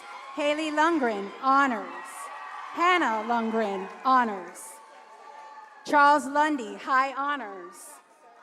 Christopher Lyons, High Honors. Jayla Lyons, Honors. Leo Macias, Honors. Brian Majors, High Honors, Associates of Arts. Amber Mans, Honors. Brianna Marmol. Giancarlo Marrero, Honors. Dianis Martinez. Ashley Mathers. Taylor Mayberry, High Honors. Brandon Mayo, Honors. Tyler Maypole, High Honors, Ace Diploma. Jackenzie McBride, High Honors. Miley McCarty, High Honors. Priscilla McCormick, High Honors. Reagan McDonald, High Honors. Tatiana McDonald, Honors. Kanasia McFarland. Jordan McGee. Brandy McGrogan, Honors. Chloe McGinnis, High Honors. Kyrie McIntosh, High Honors, Ace Diploma. Spencer McCone, Honors. Tyler McNeil. Adriana Melendez, High Honors. Diego Mendez. Karenia Mendez Venerio, Honors. Anthony Mendoza. JC Mera, High Honors. Karen Marejo, High Honors. Josiah Merriweather III. Carl Merville, Honors. Sarah Metilis. Jed Mashad, High Honors. Jeremiah Michelle, Honors. Jacqueline Miguel Francisco, High Honors. Caitlin Miller. Monique Miller. Cooper Minor, Honors. Emily Mojica, High Honors, Associates of Arts. Hannah Mohu, High Honors. Logan Molina, High Honors. Maya Molino. Jermaine Moncur Jr., High Honors. Jasmine Mondesir, Honors. Josu Mondesir. Berenice Mondragon Benitez, Honors. Jayla Monroe. Daniel Montalvo, High Honors. Noah Montanaro, Honors. Drew Moore. Dorian Moreno Arias, Honors. Spencer Morgan. Rihanna Morrison, Honors. Brandon Mosley, Jr. Walanda Moosh. Fabian Munoz, High Honors. Jesse Munoz Canuto, Honors. Anthony Munoz, Jr. Landon Myers, Honors. Bentley Naruse. Alexander Wen, high honors. Raymond Wen, high honors. Kevin Nieblis Amaya. Corbin Nieves. Christian Nemo, honors. G. Walker Normal, high honors. David Moreno. Tamar Norvalis, high honors, ace diploma. Clifton Nunali Jr., honors. Darren Ochoa, honors. Davinsley Octave. Brittany Odige, honors. Felicia Oge, high honors, ace diploma, Associate of Arts. Savannah Oliver, honors. Shamani Oliver, high honors. Maya Orange. Hector Ortiz, high honors, ace diploma. Isabella Ortiz, high honors, ace diploma candidate. Jariel Ortiz, high honors. Aaron Ortiz Perdomo, honors. Carlos Ortiz Romero. Joshua Ortolani, honors. Sarah Grace Osias, honors. Rubens Ovilma. Nassie Owens, high honors. Ariana Ayola, high honors. Shivani Ayola, honors. Christian Passetti, honors. Genesis Padilla Ramirez. Sophia Padilla Ramirez. Sage Pagan, honors. Darylson Pagoda, high honors. Aris Ladies Palacios, honors. Karma Pandolfo, high honors. Justin Pink. Shaquane Parker. Jada Parsons, honors. Nicolia Paul. Mary Paulk, high honors, Associate of Arts. Alden Payut. Ashton Paz, honors. Michael Pierce III. Olivia Pearson, high honors. Cameron Pesci, honors. Allison Penna, high honors. Gabriela Penagos, honors. Jenna Piercy, honors. Patricia Perdomo, honors. Jaden Pereira, honors. Josmel Perez. Juliana Perez, high honors. Justin Marvel Perez. Kevin Perez, high honors. Rayana Perez. Tiffany Perez, high honors. Ellie Perkins. Jada Purnell. Adriana Pasante. Madison Pasula, high honors. Len Kenio Petterkin. Aaliyah Filius, high honors. Christiander Pierre. Christine Pierre, high honors. Emmanuel Pierre. Prince Yusuf Pierre, honors.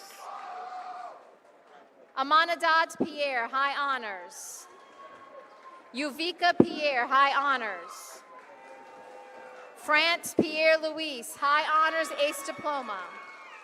Hector Pinto. Destiny Prescott, honors. Danielis Piamo Gutierrez, honors. Nyla Planton, honors. Sebastian Polanese, honors. Divine Porter, honors. Brianna Pomo Solaro. Myrna Pratt, honors.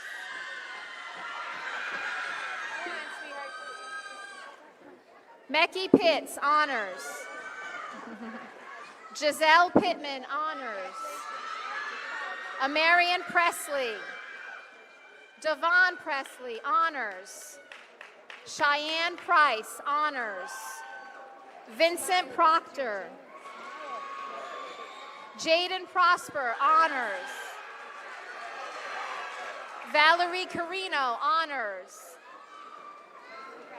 Teague Quist. Mayerdeline Racine. Amir Mehdi Ramazani, honors.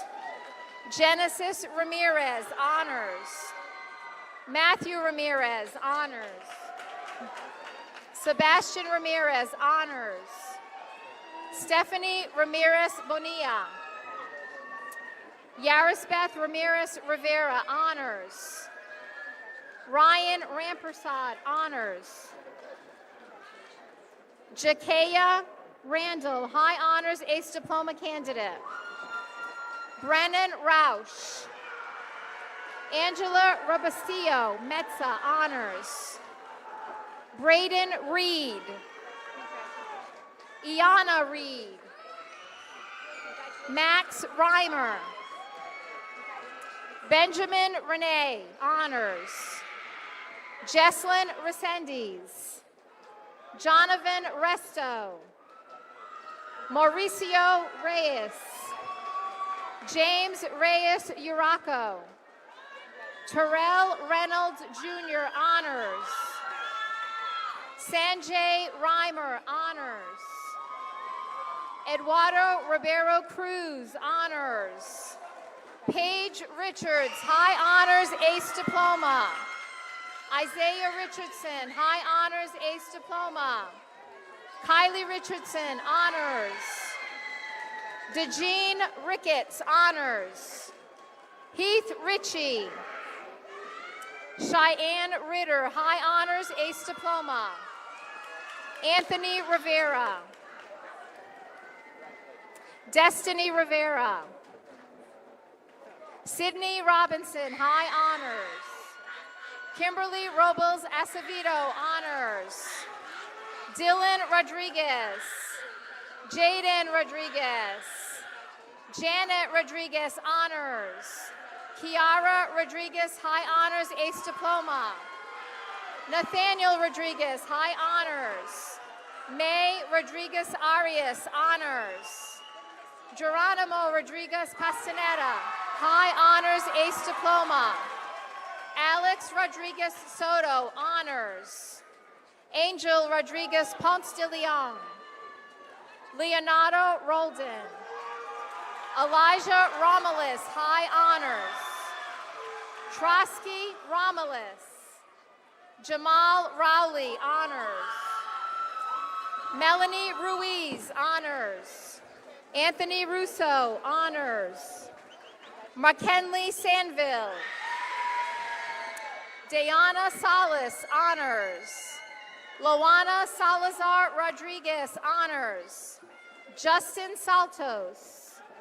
Mia Sandrine Salvador, high honors.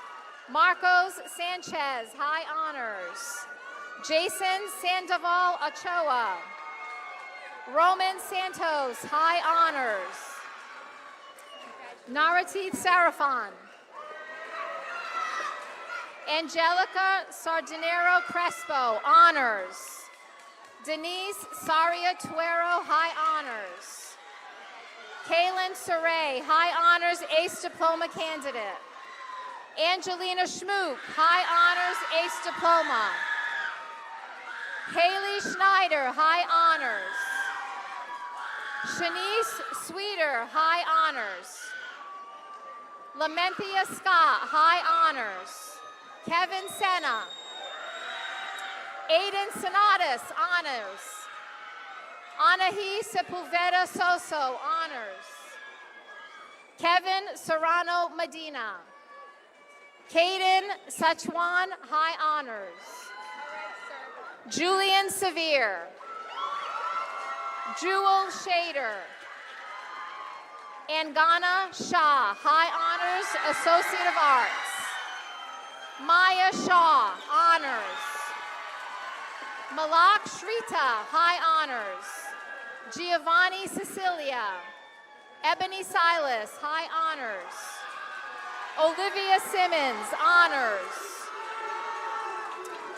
Shania Slater, high honors. Alana Smalls, honors. Aviana Smith, high honors, ACE Diploma and Associate of Arts. Adriana Smith, high honors. Leo Soares. Carissa Solicito. Andrew Sodoon, high honors. Veronica Soto Marquina, honors. Joel Soto Sanchez, high honors, ACE Diploma. Christopher Spears Jr. Julian Specht Caban. Caleb Spencer, honors. Kyle St. Hill, high honors. Dominic Stacy. Anivia Stanley, honors. Jeffrey Stevens. Lennox Sterlin Hodgen. Ashlyn Storm, honors. Devin Strickland, high honors, ACE Diploma. Giovanna Suazo, high honors, ACE Diploma. Ashley Suchit Sak. Lane Sugg. Christian Paulruena Sylvain. Savannah Tavares, high honors, ACE Diploma. Victoria Tavares, high honors, ACE Diploma. Amari Taylor, high honors, ACE Diploma candidate. Samantha Taipei. Otniel Talarius Lopez, honors. Zachary Termine. Angel Thesian. Maika Tersi. Schneider Thillis. Twifik Thomas. Tankita Zhu Thompson, honors. Ariana Tolbert. Jordan Tolbert, honors. Andrew Toledo, honors. D'Angelo Toledo. Aaliyah Torres. Aldo Torres, high honors. Jasenia Torres, honors. Nathaniel Torres, honors. Savannah Torres, honors. Ariana Toussaint. Jaden Toussaint. Vincent Trando, honors. Kylie Trainer. Giovanni Tuffarelli, high honors. Cheryl Yusech Gutierrez. Christian Valencia, high honors. Filberto Valencia III, honors. Giselle Valencia, honors. Edniel Vellier, high honors. Ariana Van Utrecht. Jared Vargas, high honors, ACE Diploma, Associate of Arts. Elkis Vargas Tovar. Danilo Vasquez, high honors, ACE Diploma candidate. Kevin Vasquez.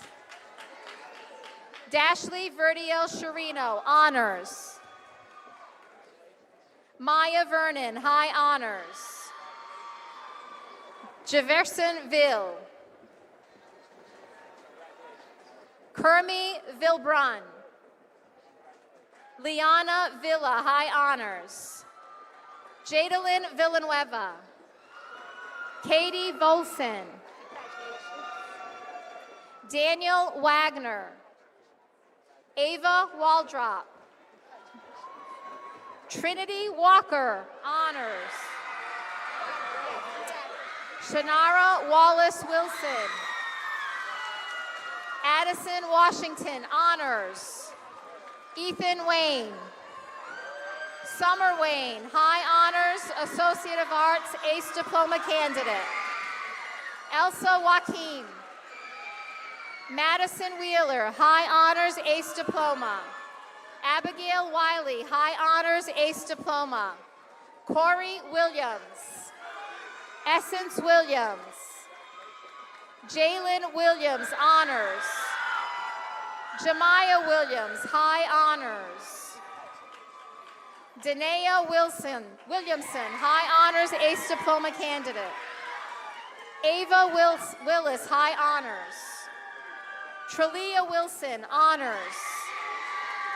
Emily Wing, High Honors. Taylor Wurs, High Honors. Alyssa Whitfeld, High Honors Ace Diploma. Brandon Wood.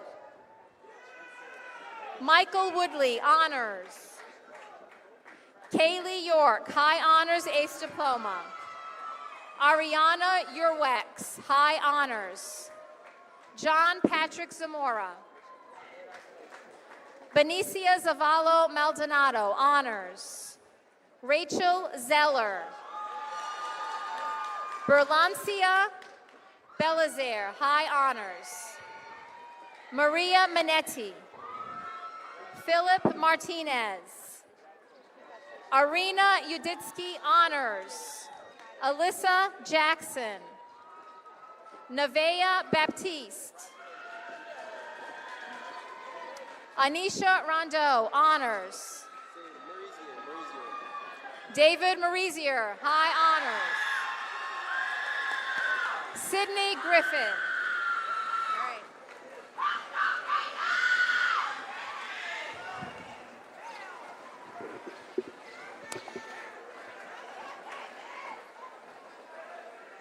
Let's give it a round of applause for our graduates.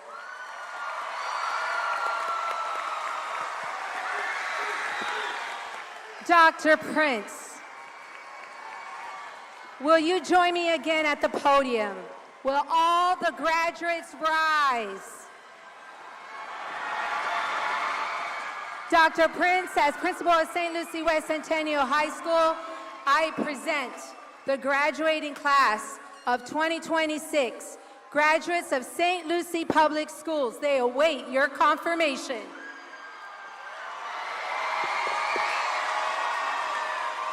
All right, Miss Boria, we saved the best for last. St. Lucie West Centennial High School.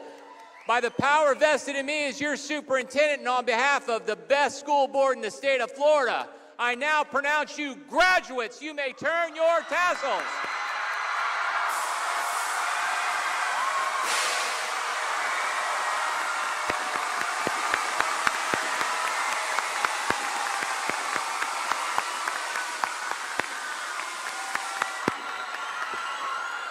Please stand and join us in the playing of our school alma mater.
Congratulations, class of 26. Graduates, please be seated at this time.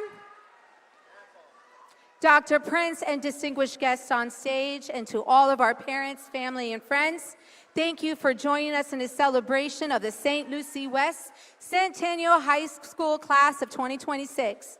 As we begin our recessional, I ask that the audience to remain seated until the last graduate exits the arena. Line leaders and graduates, please stand for for the recessional.